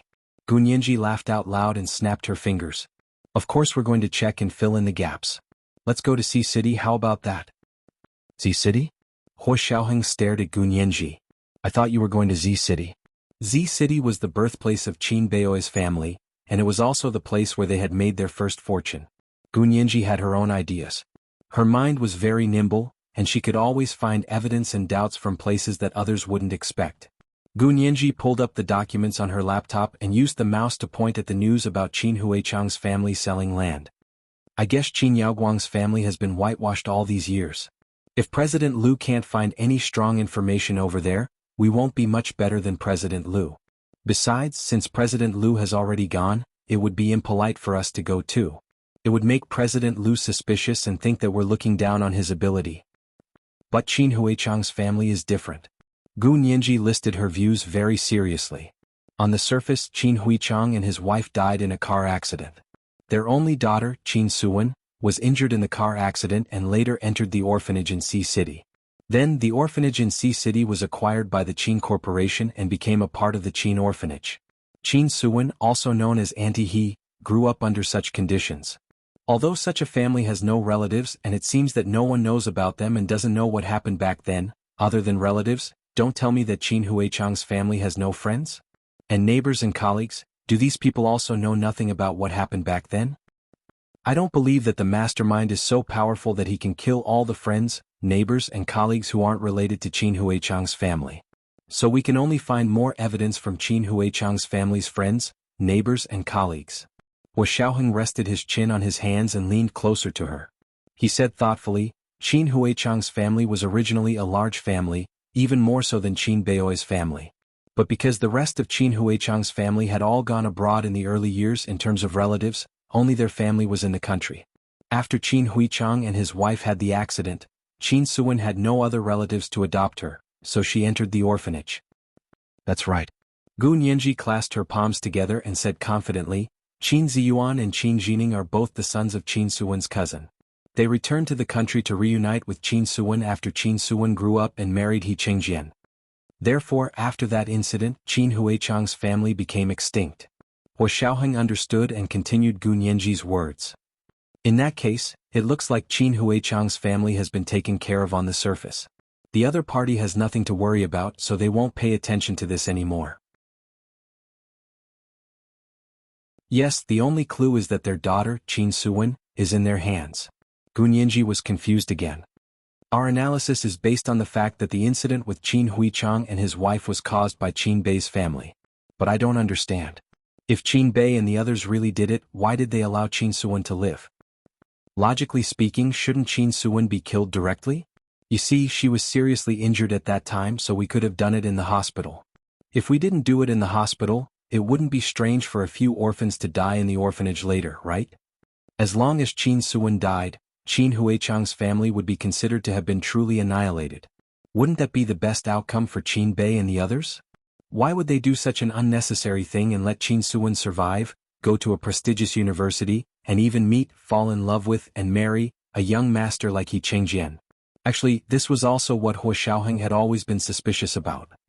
I'm thinking about this too. Hua Xiaoheng was very pleased to see that Gu Nianji could think of it herself. He leaned over and kissed her soft, curvy lips. He said, "Little darling, it's really amazing that you can think of this on your own." Gu Nianji's lips felt as if they had been electrocuted. They were numb to the bone. Her cheeks were flushed and her dark eyes were rippling like spring water. In order to hide the different feelings in her body, she pouted coquettishly and said unwillingly, "Wasn't I amazing before? You still look down on me?" Hua Xiaoheng didn't dare to look into her eyes again. He was afraid that he wouldn't be able to hold himself back and take care of her on the sofa, Hua Xiaoheng quietly turned his head away and looked in the direction of the door. His voice was a little hoarse. "Little darling, stop fooling around. We're talking about serious matters." Gu Nianji smiled slyly, but she didn't continue to tease Hua Xiaoheng. Her voice returned to normal. "In order to figure this out, we should go to Sea City to investigate Qin Huichang's family." Hua Xiaoheng took a deep breath and calmed the commotion in his body. He said calmly, "Do you want to ask Yijichu? After all, it's his grandfather's family. I think his mother might have also investigated this case." Gu Nianji whispered. "I know, but I still want to investigate it myself first. I don't want to be prejudiced by other people's information. Actually, there was another reason. She didn't want He Qingjian to know what they were investigating. This person's power and influence were too great. If he interfered, it would alert the people behind the case." Hua Xiaoheng understood and nodded approvingly. "That makes sense. We do need to get some first-hand information. Then let's split up and look for information. Let's see how many friends, neighbors, or colleagues we can find from Qin Huichang's family in Sea City." Gu Nianji nodded. "Then let's split up." The two of them worked together. Gu Nianji searched online, and Hua Xiaoheng used the KGB's channels to search. A day later they came up with a list and confirmed the current addresses of these people. They planned to go to Sea City. However, before going to Sea City, they still had to find out the results of Lu Jin's test. In other words, they had to find out when Qin Yaoguang had undergone plastic surgery. It was said that this was the limit of what Lu Jin could do. Early that morning, Gu Nianji got up early.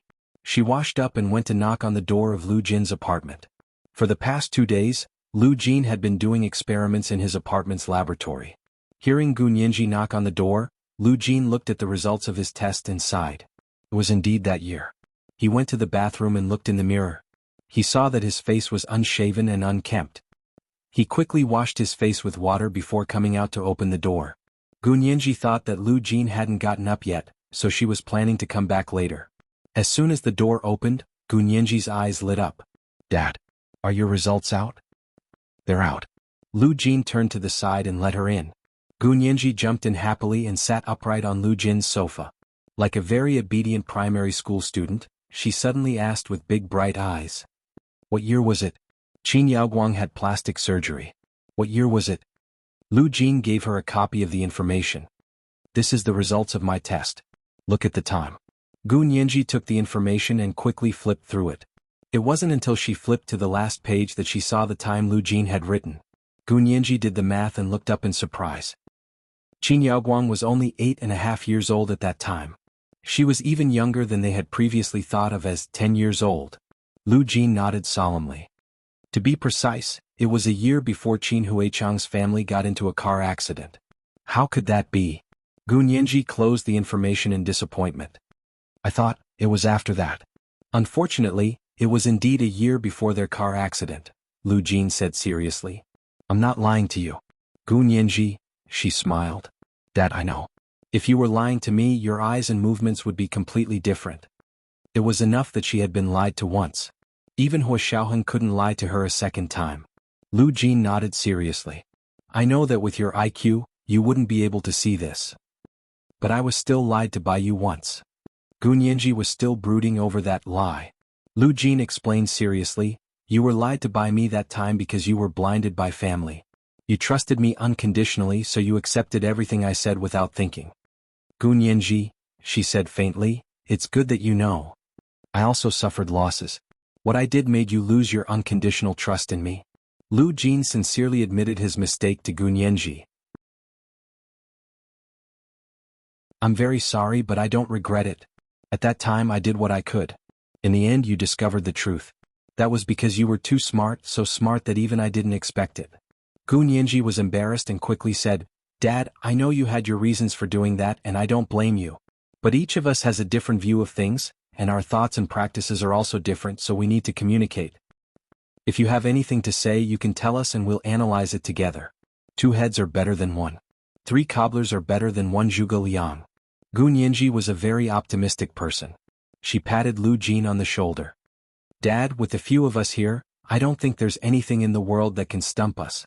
Newborn calves were really not afraid of tigers." Lu Jin sighed and patted Gu Nianji's head. He smiled and said, "Okay. Gu Nianji felt that Lu Jin was being insincere, but she didn't continue to ask. Everyone had their own privacy, so she couldn't get to the bottom of it. She had to give Lu Jin some privacy. Gu Nianji changed the topic. Then can you send me a copy of this information? I want to carefully figure out what's going on during this period of time. Lu Jin smiled and said, okay, I'll send it right away. He asked her again, have you had breakfast? Peter hasn't come to make breakfast yet, has he? Then he muttered, Boss Lu has been in the south for so long. I wonder when he'll be back. Gu Nianji smiled and turned back to her apartment. I'll go see if Mr. Peter has made breakfast. By the way, can you contact President Lu? See if there's any new progress on his end. When she returned to her apartment, she saw that Hua Xiaoheng had already prepared breakfast and placed it on the dining table. Gu Nianji quickly called Lu Jin and asked him to come over for breakfast. After the three of them finished breakfast, Gu Nianji said to Lu Jin, Dad, Mr. Peter and I are going to see City for a while. Do you want to come with us? Why are we going to see City? Lu Jin frowned. He didn't really want Gu Nianji to go. Gu Nianji wanted to tell the truth, but Hua Xiaoheng said first, Uncle Lu, it's like this. I'm the deputy consul of the Soviet Consulate General in Sea City. I've been in the capital for so long, it's time for me to go back and take a look. Nianji is going back to Sea City to handle some handover matters at the law firm where she's a partner. She might be withdrawing her shares from that law firm. Gu Nianji saw that Hua Xiaoheng had hidden their true intentions, so she had no choice but to remain silent. She picked up the milk and took a sip. There was a white milk mark on the edge of her upper lip. Hua Xiaoheng naturally picked up the napkin on the table and wiped it for Gu Nianji. Lu Jin narrowed his eyes. For the first time he realized that Peter seemed to be too familiar with Gu Nianji. This was the first update of the day, Chapter 1772, Too Familiar. There were 2 updates today. A reminder to everyone for their monthly votes and recommendation votes. It was 8 o'clock in the evening, the second update. Moi, all the big shots and little angels.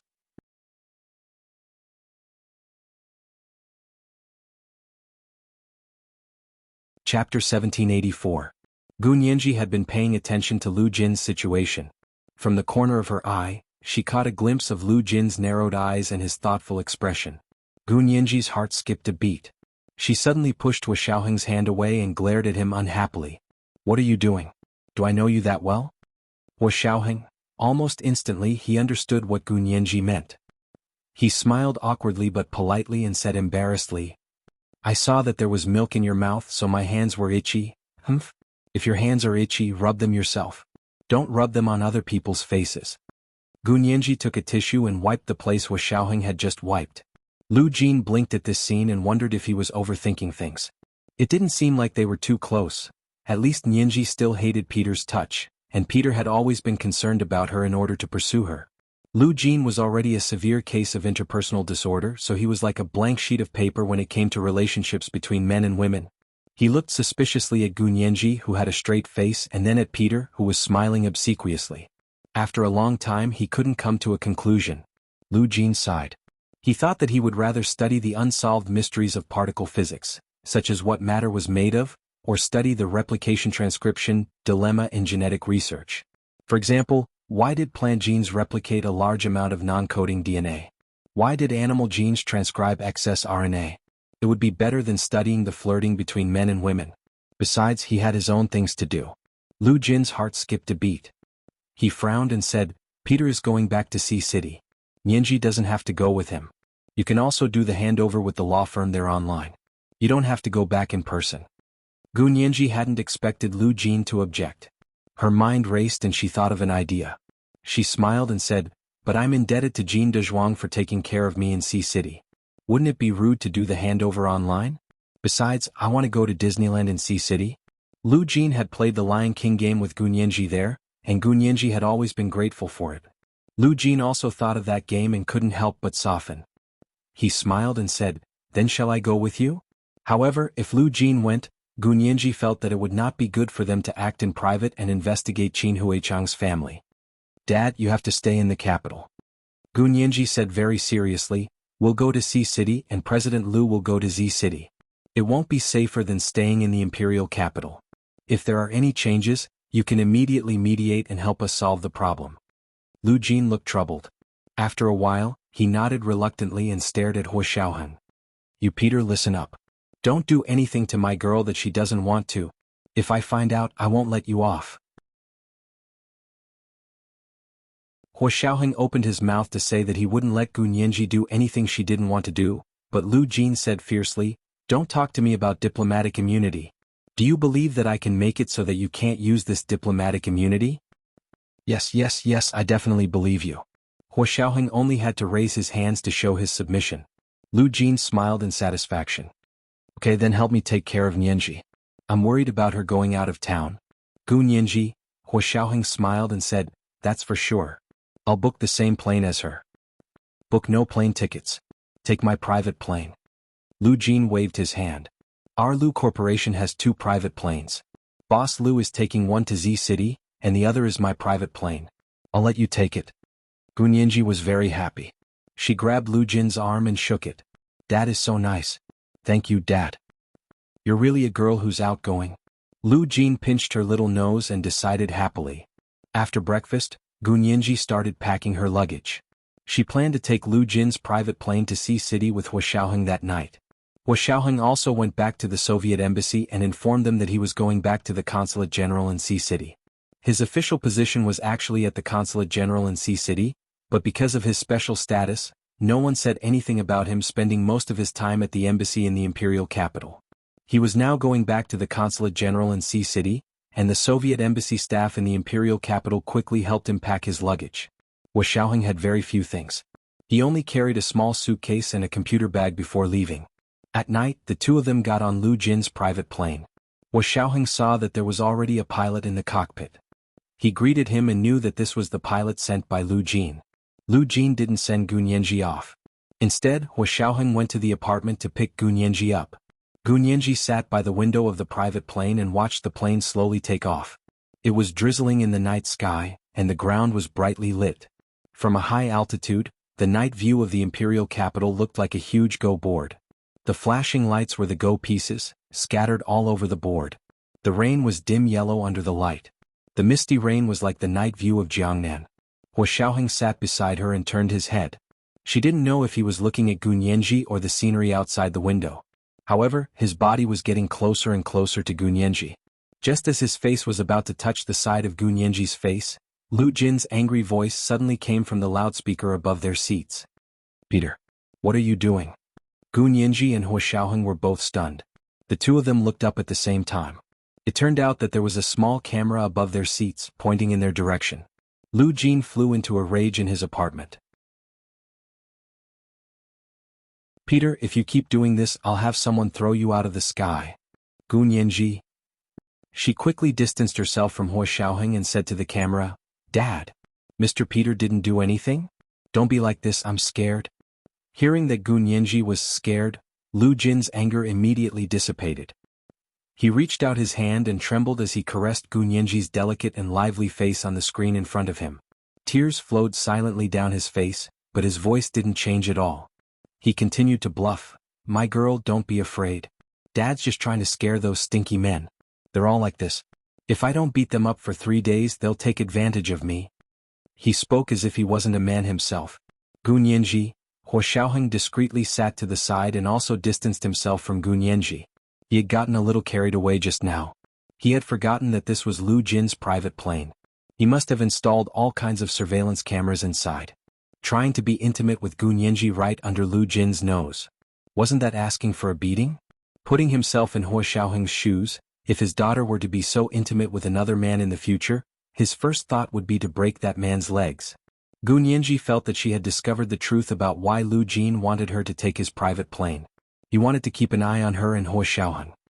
Was Lu Jin suspecting Peter's true identity? Gu Nianji didn't dare to slack off at all, so she planned to keep her distance from Huo Xiaoheng the entire way. She couldn't help herself anymore. After Lu Jin finished roaring at Huo Xiaoheng, he looked at Gu Nianji almost greedily. He wanted to remember every frown, every smile, every word and action she said, and engrave them in his mind. This was his daughter, his most beloved daughter.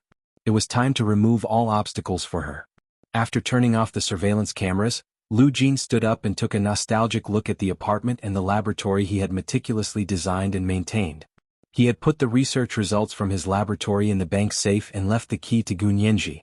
The rest of the property had already been distributed in the will. They were all set up into different trust funds, and the beneficiaries were all Gunyenji. He had also transferred this apartment to Gunyenji's name. To him, these things were all worldly possessions and he didn't really care about them. Walking to the window, Lu Jin lifted the curtains and looked out. He saw that the rain outside was getting heavier. It had only been a drizzle before, but now it was so dense that he couldn't see the building across the street. Spring had come and every time it rained it would be warmer. He no longer had to wear his bulky winter clothes. Lu Jin walked into the bathroom and took a shower. He changed into a very simple set of casual clothes, put on a raincoat and covered himself from head to toe.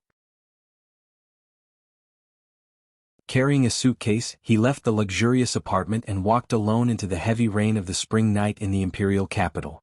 This was today's second update, Chapter 1773, a lawsuit between men and women. There were 2 updates today. A reminder to everyone for their monthly votes and recommendation votes. Moi all the big shots and little angels.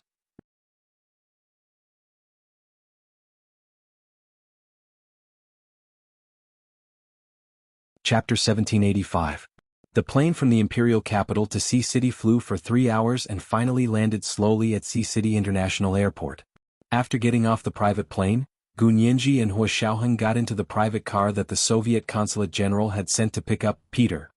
Gunyenji's rented house in Sea City had already been demolished. She had later moved to Lu Jin's penthouse apartment in the West District.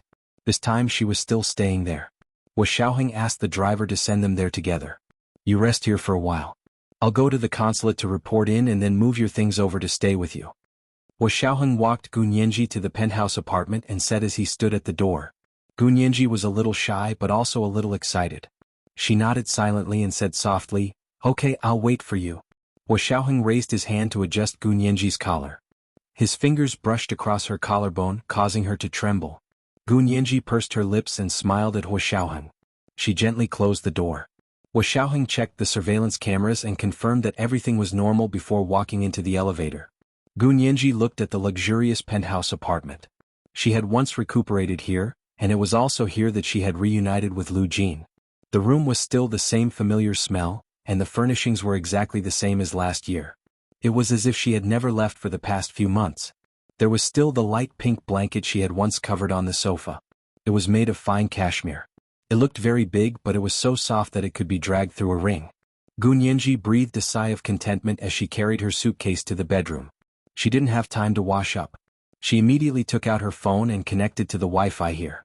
Although no one had lived here for the past few months, all kinds of surveillance equipment and Wi-Fi were working normally. Gunyenji dialed Lu Jin's number and wanted to video chat with him.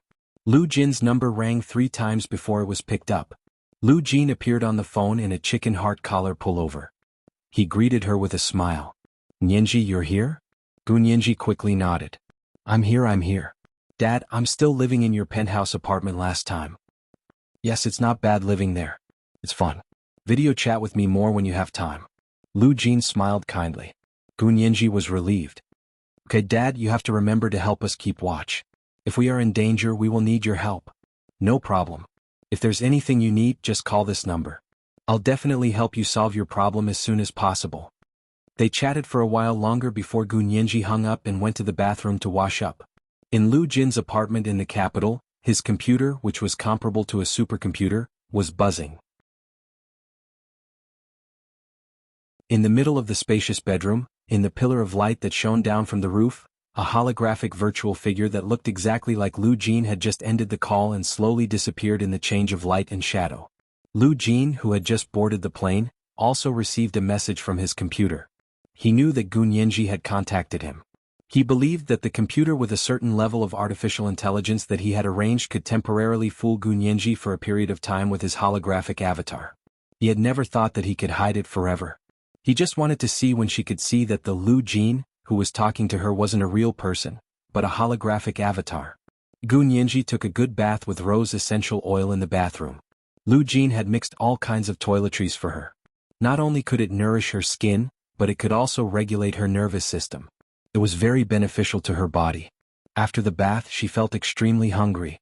She came out of the bathroom in a bathrobe and saw light coming through the crack in the bedroom door. She had clearly turned off the lights in the living room when she came in. Was Hua Xiaoheng here now? Gu Nianji turned on the surveillance video in the bedroom and saw that it was indeed Hua Xiaoheng walking towards her bedroom in a Soviet military uniform. Gu Nianji breathed a sigh of relief and walked over to open the door. She smiled and said, "You're here. I'm hungry." Hua Xiaoheng stopped at the door and put his hands in his trouser pockets. He looked at her with a half smile and said, "I'm hungry too. Are you going to feed me first, or should I feed you first?" Gu Nianji's face flushed red. Women were never a match for men when it came to talking dirty. She tried her best to calm herself down and looked up at the surveillance cameras in the room. She said with a half smile, "This is my father's apartment." What she meant was that she could do whatever she wanted with the surveillance cameras. Hua Xiaoheng shrugged nonchalantly. He was just taking advantage of her verbally. No matter how lustful he was, he wouldn't do that to his daughter in his father-in-law's house. "Then I'll feed you first." Hua Xiaoheng turned around and went to the kitchen. "I made beef noodle soup. I added wolfberry and American ginseng. It's very nourishing." Gu Nianji immediately felt even hungrier when she heard that.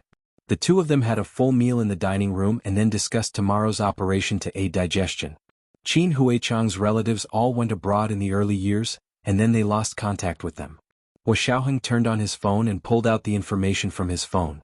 It wasn't until Qin Ziyuan's father's family returned to China to do business that they got in touch with Qin Suwen. "I heard that it was General He who helped," Gu Nianji whispered, "otherwise it wouldn't have been so easy to find." "That's for sure." After losing contact for so many years, how could they have found it on their own? This country has experienced a lot of things in those years, and it was also cut off from overseas for a period of time. Hua Xiaoheng had learned about the history of the Huaxia Empire here. It was basically the same as their own country over there. Gu Nianji nodded and asked with a frown, "Then should we also ask Qin Ziyuan or Qin Jining?" Qin Jining was the person who had brought Gu Nianji from the other world. It was also him who had been ordered by He Qingjian to kill Hua Xiaoheng, but Gu Nianji had blocked his shot. Because of this, Qin Jining had been arrested and almost shot. Qin Jining's brother, Qin Ziyuan, had personally come to plead with He Zhichu and Gu Nianji. Gu Nianji had agreed not to pursue the matter, so Qin Jining had been released. After that, she had no contact with him. Hua Xiaoheng thought about it and said, "Not for now. Look, when they returned to China, Qin Suwen had already married He Qingjian. What's the use of asking them?" What they wanted to investigate was Qin Suwen's childhood. It was also the whole story of Qin Suwen's father, Qin Huichang, selling the land back then. That's true. Gu Nianji looked at the timeline listed in the information and sighed softly. Then we can only look for their colleagues, friends and neighbors from back then. Hua Xiaoheng pulled up a photo from his phone. In the photo was an old man with white hair and beard, sitting in a wheelchair. In the background was the green lawn of a nursing home. Qin Huichang was an associate professor when he taught at university. After so many years, many of his colleagues have passed away. This is one of the few who are still alive. Gu Nianji looked at it curiously for a while and said, "What about the others? Those people have Alzheimer's. It's useless to find them." Gu Nianji, "So we only have this colleague to ask." Gu Nianji sighed softly. "It's been too long. I wonder if Auntie he found these people back then." Hua Xiaoheng pulled up the information on the nursing home and said as he looked at it, "Qin Suwen didn't need to look for these people back then. She was the person involved and knew better than these people. Why did she look for them?" "That makes sense." Gu Nianji pondered for a moment. "But we have to ask. Firstly, we don't have Qin Suwen's information from back then. Secondly, the onlooker sees the game more clearly. We should still investigate and collect evidence ourselves." "That's right." Hua Xiaoheng studied the information on the nursing home and said, "In order to prevent someone from secretly watching this person, we have to modify it." Gu Nianji's eyes widened in surprise. "No way. Will there really be someone watching? It's better to be safe than sorry." Hua Xiaoheng was very cautious. He's the only colleague Qin Huichang can ask. Okay. Gu Nianji's profession was different from Hua Xiaoheng's, so she chose to listen to Hua Xiaoheng's opinion. "How do we modify it?" "Volunteer at the nursing home." Hua Xiaoheng pulled up a message. "Look, there's a volunteer group made up of ordinary citizens near this street. They go to various nursing homes regularly every week to socialize with the elderly there. We'll follow this volunteer group in." "That's great." Gu Nianji's eyes flashed and she smiled. "Even if someone is watching, they definitely won't notice us. If they specifically visited this person, it would indeed be a little abrupt and could easily alert the enemy. Hua Xiaoheng said, "They're going to this nursing home for an event tomorrow. We'll follow them in." Gu Nianji nodded and left it to Hua Xiaoheng to handle. Early the next morning after Hua Xiaoheng and Gu Nianji woke up, Hua Xiaoheng put on middle-aged and elderly makeup for Gu Nianji. His technique was skilled and not inferior to professional makeup artists at all. When Gu Nianji saw her and Hua Xiaoheng's aging appearance in the mirror, she couldn't help being stunned. She muttered, "I'm growing old with you, yeah." Hua Xiaoheng tilted his head and kissed her. "The most romantic thing is to grow old with you." Gu Nianji couldn't help snickering. "That doesn't count. I won't accept you stealing the lyrics." Hua Xiaoheng also smiled. He changed into the popular middle-aged and elderly coats from Taobao with her and left the apartment together. They went to the street office and met up with the volunteer group there. Hua Xiaoheng didn't know what methods he used, but he hit it off with the street organizer at first sight. He quickly expressed his interest in joining the volunteer group and going to the nursing home for a get-together. Of course, the more volunteers the better. They didn't have to pay, so of course they were happy to agree. Gu Nianji and Hua Xiaoheng got into the volunteer car and drove to the nursing home. The nursing home was located near an ecological farm in the suburbs of Sea City. The location was quite good. The air was fresh and the scenery was beautiful. Groups of elderly people were sunbathing on the lawn. Gu Nianji immediately saw Qin Huichang's university professor colleague. He was sitting alone in a wheelchair under a tree, looking down at ants moving. This is the first update of the day, Chapter 1774, Growing Old with You. A reminder for everyone's monthly votes and recommendation votes. Today is Monday and especially recommendation votes. It's 8 p.m. the second update. Mwah mwah mwah mwah mwah mwah mwah mwah.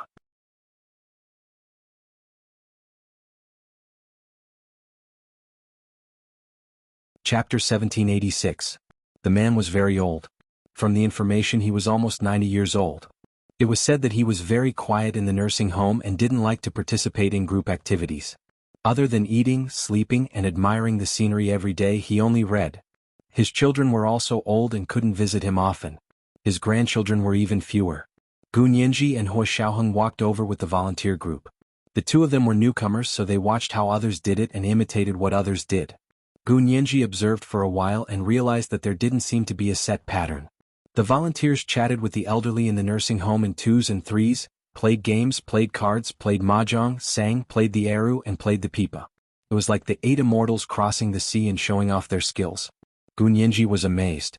She whispered to Hua Xiaoheng, "The people who came to visit these elderly are also middle-aged and elderly? Young people didn't volunteer at nursing homes." Without batting an eyelid, Hua Xiaoheng said, "People have a compassionate mentality, especially when they're about to enter old age." Gu Nianji nodded and followed him slowly on the lawn in front of the nursing home building. The lawn was lush and green. As they walked, the morning dew soaked her and the hem of her pants. When they arrived under the tree where the man was, Gu Nianji smiled and handed over a book they had prepared.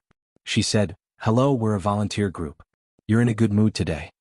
Gu Nianji was very good with words and acted naturally. She didn't care whether the person responded or not. She almost forced the book onto the person's knees and continued, "This book is very interesting. It's a novel about something that happened decades ago. I wonder if you're interested?" The man heard this and pushed her book to the ground indifferently. He said stiffly, "I'm not interested. I never read novels." Gu Nianji almost couldn't control her expression. "You never read novels? Then what do you do in your spare time?" The man frowned. "What I do in my spare time has nothing to do with you." There was really no way to talk about this. Gu Nianji blinked and quickly changed the topic. "It's not my business. I'm just curious. Sir, what were you reading just now?" The man's expression relaxed slightly. He lowered his head and said, "Ants moving. What can you read under the tree?" "Of course, only ants move." Gu Nianji walked over, bent down, and followed the ants under the tree to move. Ants were busy moving things into a pile of loose soil at the foot of the tree. Gu Nianji smiled and said, "They're moving to the Dahuayan kingdom, right?" The man looked up and looked at Gu Nianji in surprise. His voice was much gentler and less stiff. He asked, "You know about the pagoda triangua?" "I know." Gu Nianji straightened up and stood under the tree. She clasped her hands behind her back and said, "It's from a dream of grandeur. Chun Yu Mu dreamed that he accidentally entered the Dahuayan kingdom. He married the princess as his son-in-law and had 5 sons and 2 daughters. He had an illustrious official position. In the end, when he woke up, he realized that it was just a dream. The so-called De Huayan Kingdom was just an ant hole under the large locust tree in front of his house. Yes, life is just a dream and empty joy. The man let out a long sigh and his mood became even lower. Gunyanji saw that he seemed to be very emotional, so she immediately took the opportunity to ask, "Why do you say that?" "I don't think life is a dream. Although everyone will return to dust in the end, the meaning of life is not in the end but in the experience." The man looked up and smiled at Gunyanji. He said very kindly, "It's really interesting to talk to young people. You're really full of life. Newborn calves are not afraid of tigers." Gunyanji, she really wanted to look at herself in the mirror to see if there was something wrong with the makeup on her face. Wu Xiaoheng said calmly, "We're all so old. Although we're younger than you, we're still quite far from the word young people." "Ah, is that so?" The man's eyes were a bit cloudy, so he couldn't actually see Gunyanji and Wu Xiaoheng's faces clearly. But because he couldn't see their faces clearly, he wasn't fooled by their disguises. Just from Gunyanji's voice, the speed and tone of her speech and the natural vitality in her words, the man concluded that the woman in front of him was in her early 20s. However, since Wu Xiaoheng said they were old, the man didn't expose him. He only looked at Gunyanji and said to her, "Can I trouble you to push me back? I'll treat you to tea." Gunyanji quickly nodded. "Thank you. We came with the volunteer group today and it's our first time here. What do you usually do with the volunteers? Do you want to play cards?" She pushed the man's wheelchair towards the nursing home building. This nursing home was a very high-end nursing home in Sea City. The building had elevators and there were several professional nurses stationed on each floor. There were also doctors who regularly came to check on the elderly. Each elderly person had their own small suite, less than 30 square meters, but it had a bedroom, living room, and bathroom. There was no kitchen. Meals were delivered on time every day. Gunyanji and Wu Xiaoheng pushed the old man up to his floor and into his small suite. The old man stood up from the wheelchair and leaned on his cane. He asked shakily, "What kind of tea do you like to drink?" "I have green tea, black tea, coffee, and fruit juice here." Gunyanji and Wu Xiaoheng actually didn't know how to eat or drink here, but they still said politely, "I'll do it." "What kind of tea would you like to drink?" The old man nodded and smiled. "Thank you. I'd like black tea." Gunyanji saw a row of cupboards facing the wall in the corner of the living room. There was a coffee machine and a water heater on the cupboard below. Gunyanji boiled water and made tea. She placed it in front of the old man and found a bag of muffins in the cupboard. She opened it on a plate and brought it over. The old man was very happy and said, "Black tea with muffins is also very good. In the early years we used to eat butter on bread and Colombian black coffee." Sea City had always been the first city to internationalize in the Wuxia Empire, and it used to be the largest city. The people here were very knowledgeable, especially the older generation. Many of them had experience studying abroad in their early years. The old man in front of her had such experience. Gunyanji sat across from him with a smile. She held a cup of green tea in her hand but didn't drink it. She asked, "What did you do in the past? You must have been abroad, right?" "I came back from studying abroad." The old man became a chatterbox and gradually chatted with Gunyanji. Many people went abroad at that time and many people came back as well. We all didn't want to stay abroad. Yes, yes, yes. Home is still the best. Gunyanji nodded repeatedly. "What did you study? Did you work here after you came back?" "I studied mechanical manufacturing. After I came back, I taught at the university here until I retired." The old man recalled the past and his smile grew. "Are you young people also interested in things from so long ago?" "Of course I'm interested." Gunyanji's eyes seemed to light up, and her expression was very infectious. "I'm very interested in that era. A few decades ago there was a big change in policy. Everything was different. Reform and opening up were really great." "Oh, reform and opening up." The old man snorted. He was obviously not as enthusiastic. Gunyanji sensed the change in his mood and said, "Yes, the reform and opening up was a huge opportunity. Look at how many rich people have been created.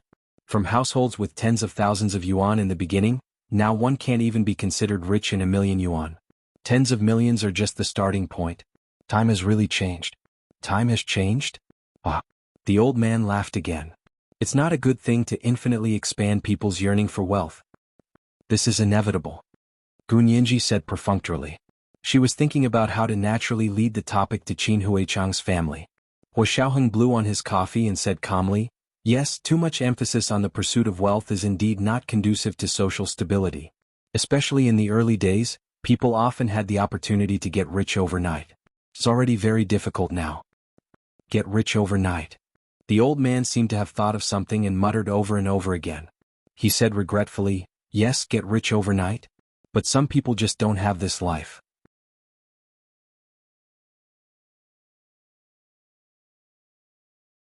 Gu Nianji perked up and quickly said, "If they don't have this life, that means they don't have the opportunity to get rich overnight. What's there to regret?" "You can't say that." The old man got into a chatty posture and confided in Gu Nianji. "I used to have a colleague whose family owned a piece of land in Z City in the south. You know, at that time, Z City was just a small fishing village. Having a piece of land there wasn't much. But he suddenly sold that piece of land. In less than half a year, that piece of land was actually enclosed into the special economic area of Z City. His value suddenly increased 100-fold. Gu Nianji was excited and tried her best to suppress her emotions. She asked carefully, "Your colleague has land in Z City? Why did he suddenly sell it? Is he regretting it so much that his intestines have turned green?" The old man looked even more regretful. He shook his head and said, "He won't have the chance to regret it." Not long after returning from Z City, his family of 3 was involved in a car accident and broke up. They didn't even see the day when this piece of land would become successful. This is today's second update, Chapter 1775, A Dream of Nank. A reminder for everyone's monthly votes and recommendation votes. Today is Monday, especially the recommendation votes. P.S. Thank you to Only Reading Makes People Happy in Life for the 10,000 Chidian coins yesterday. Moi, everyone little angels, that you're tuning in to the Han Li's Wuxia Chronicles YouTube channel. We're so grateful for your support, and don't forget to subscribe to join us on this incredible journey through captivating stories. Your generosity through donations truly makes a world of difference, as it's the primary source of revenue that allows me to expand and enhance this channel for you. Thank you from the bottom of my heart for being a part of this adventure.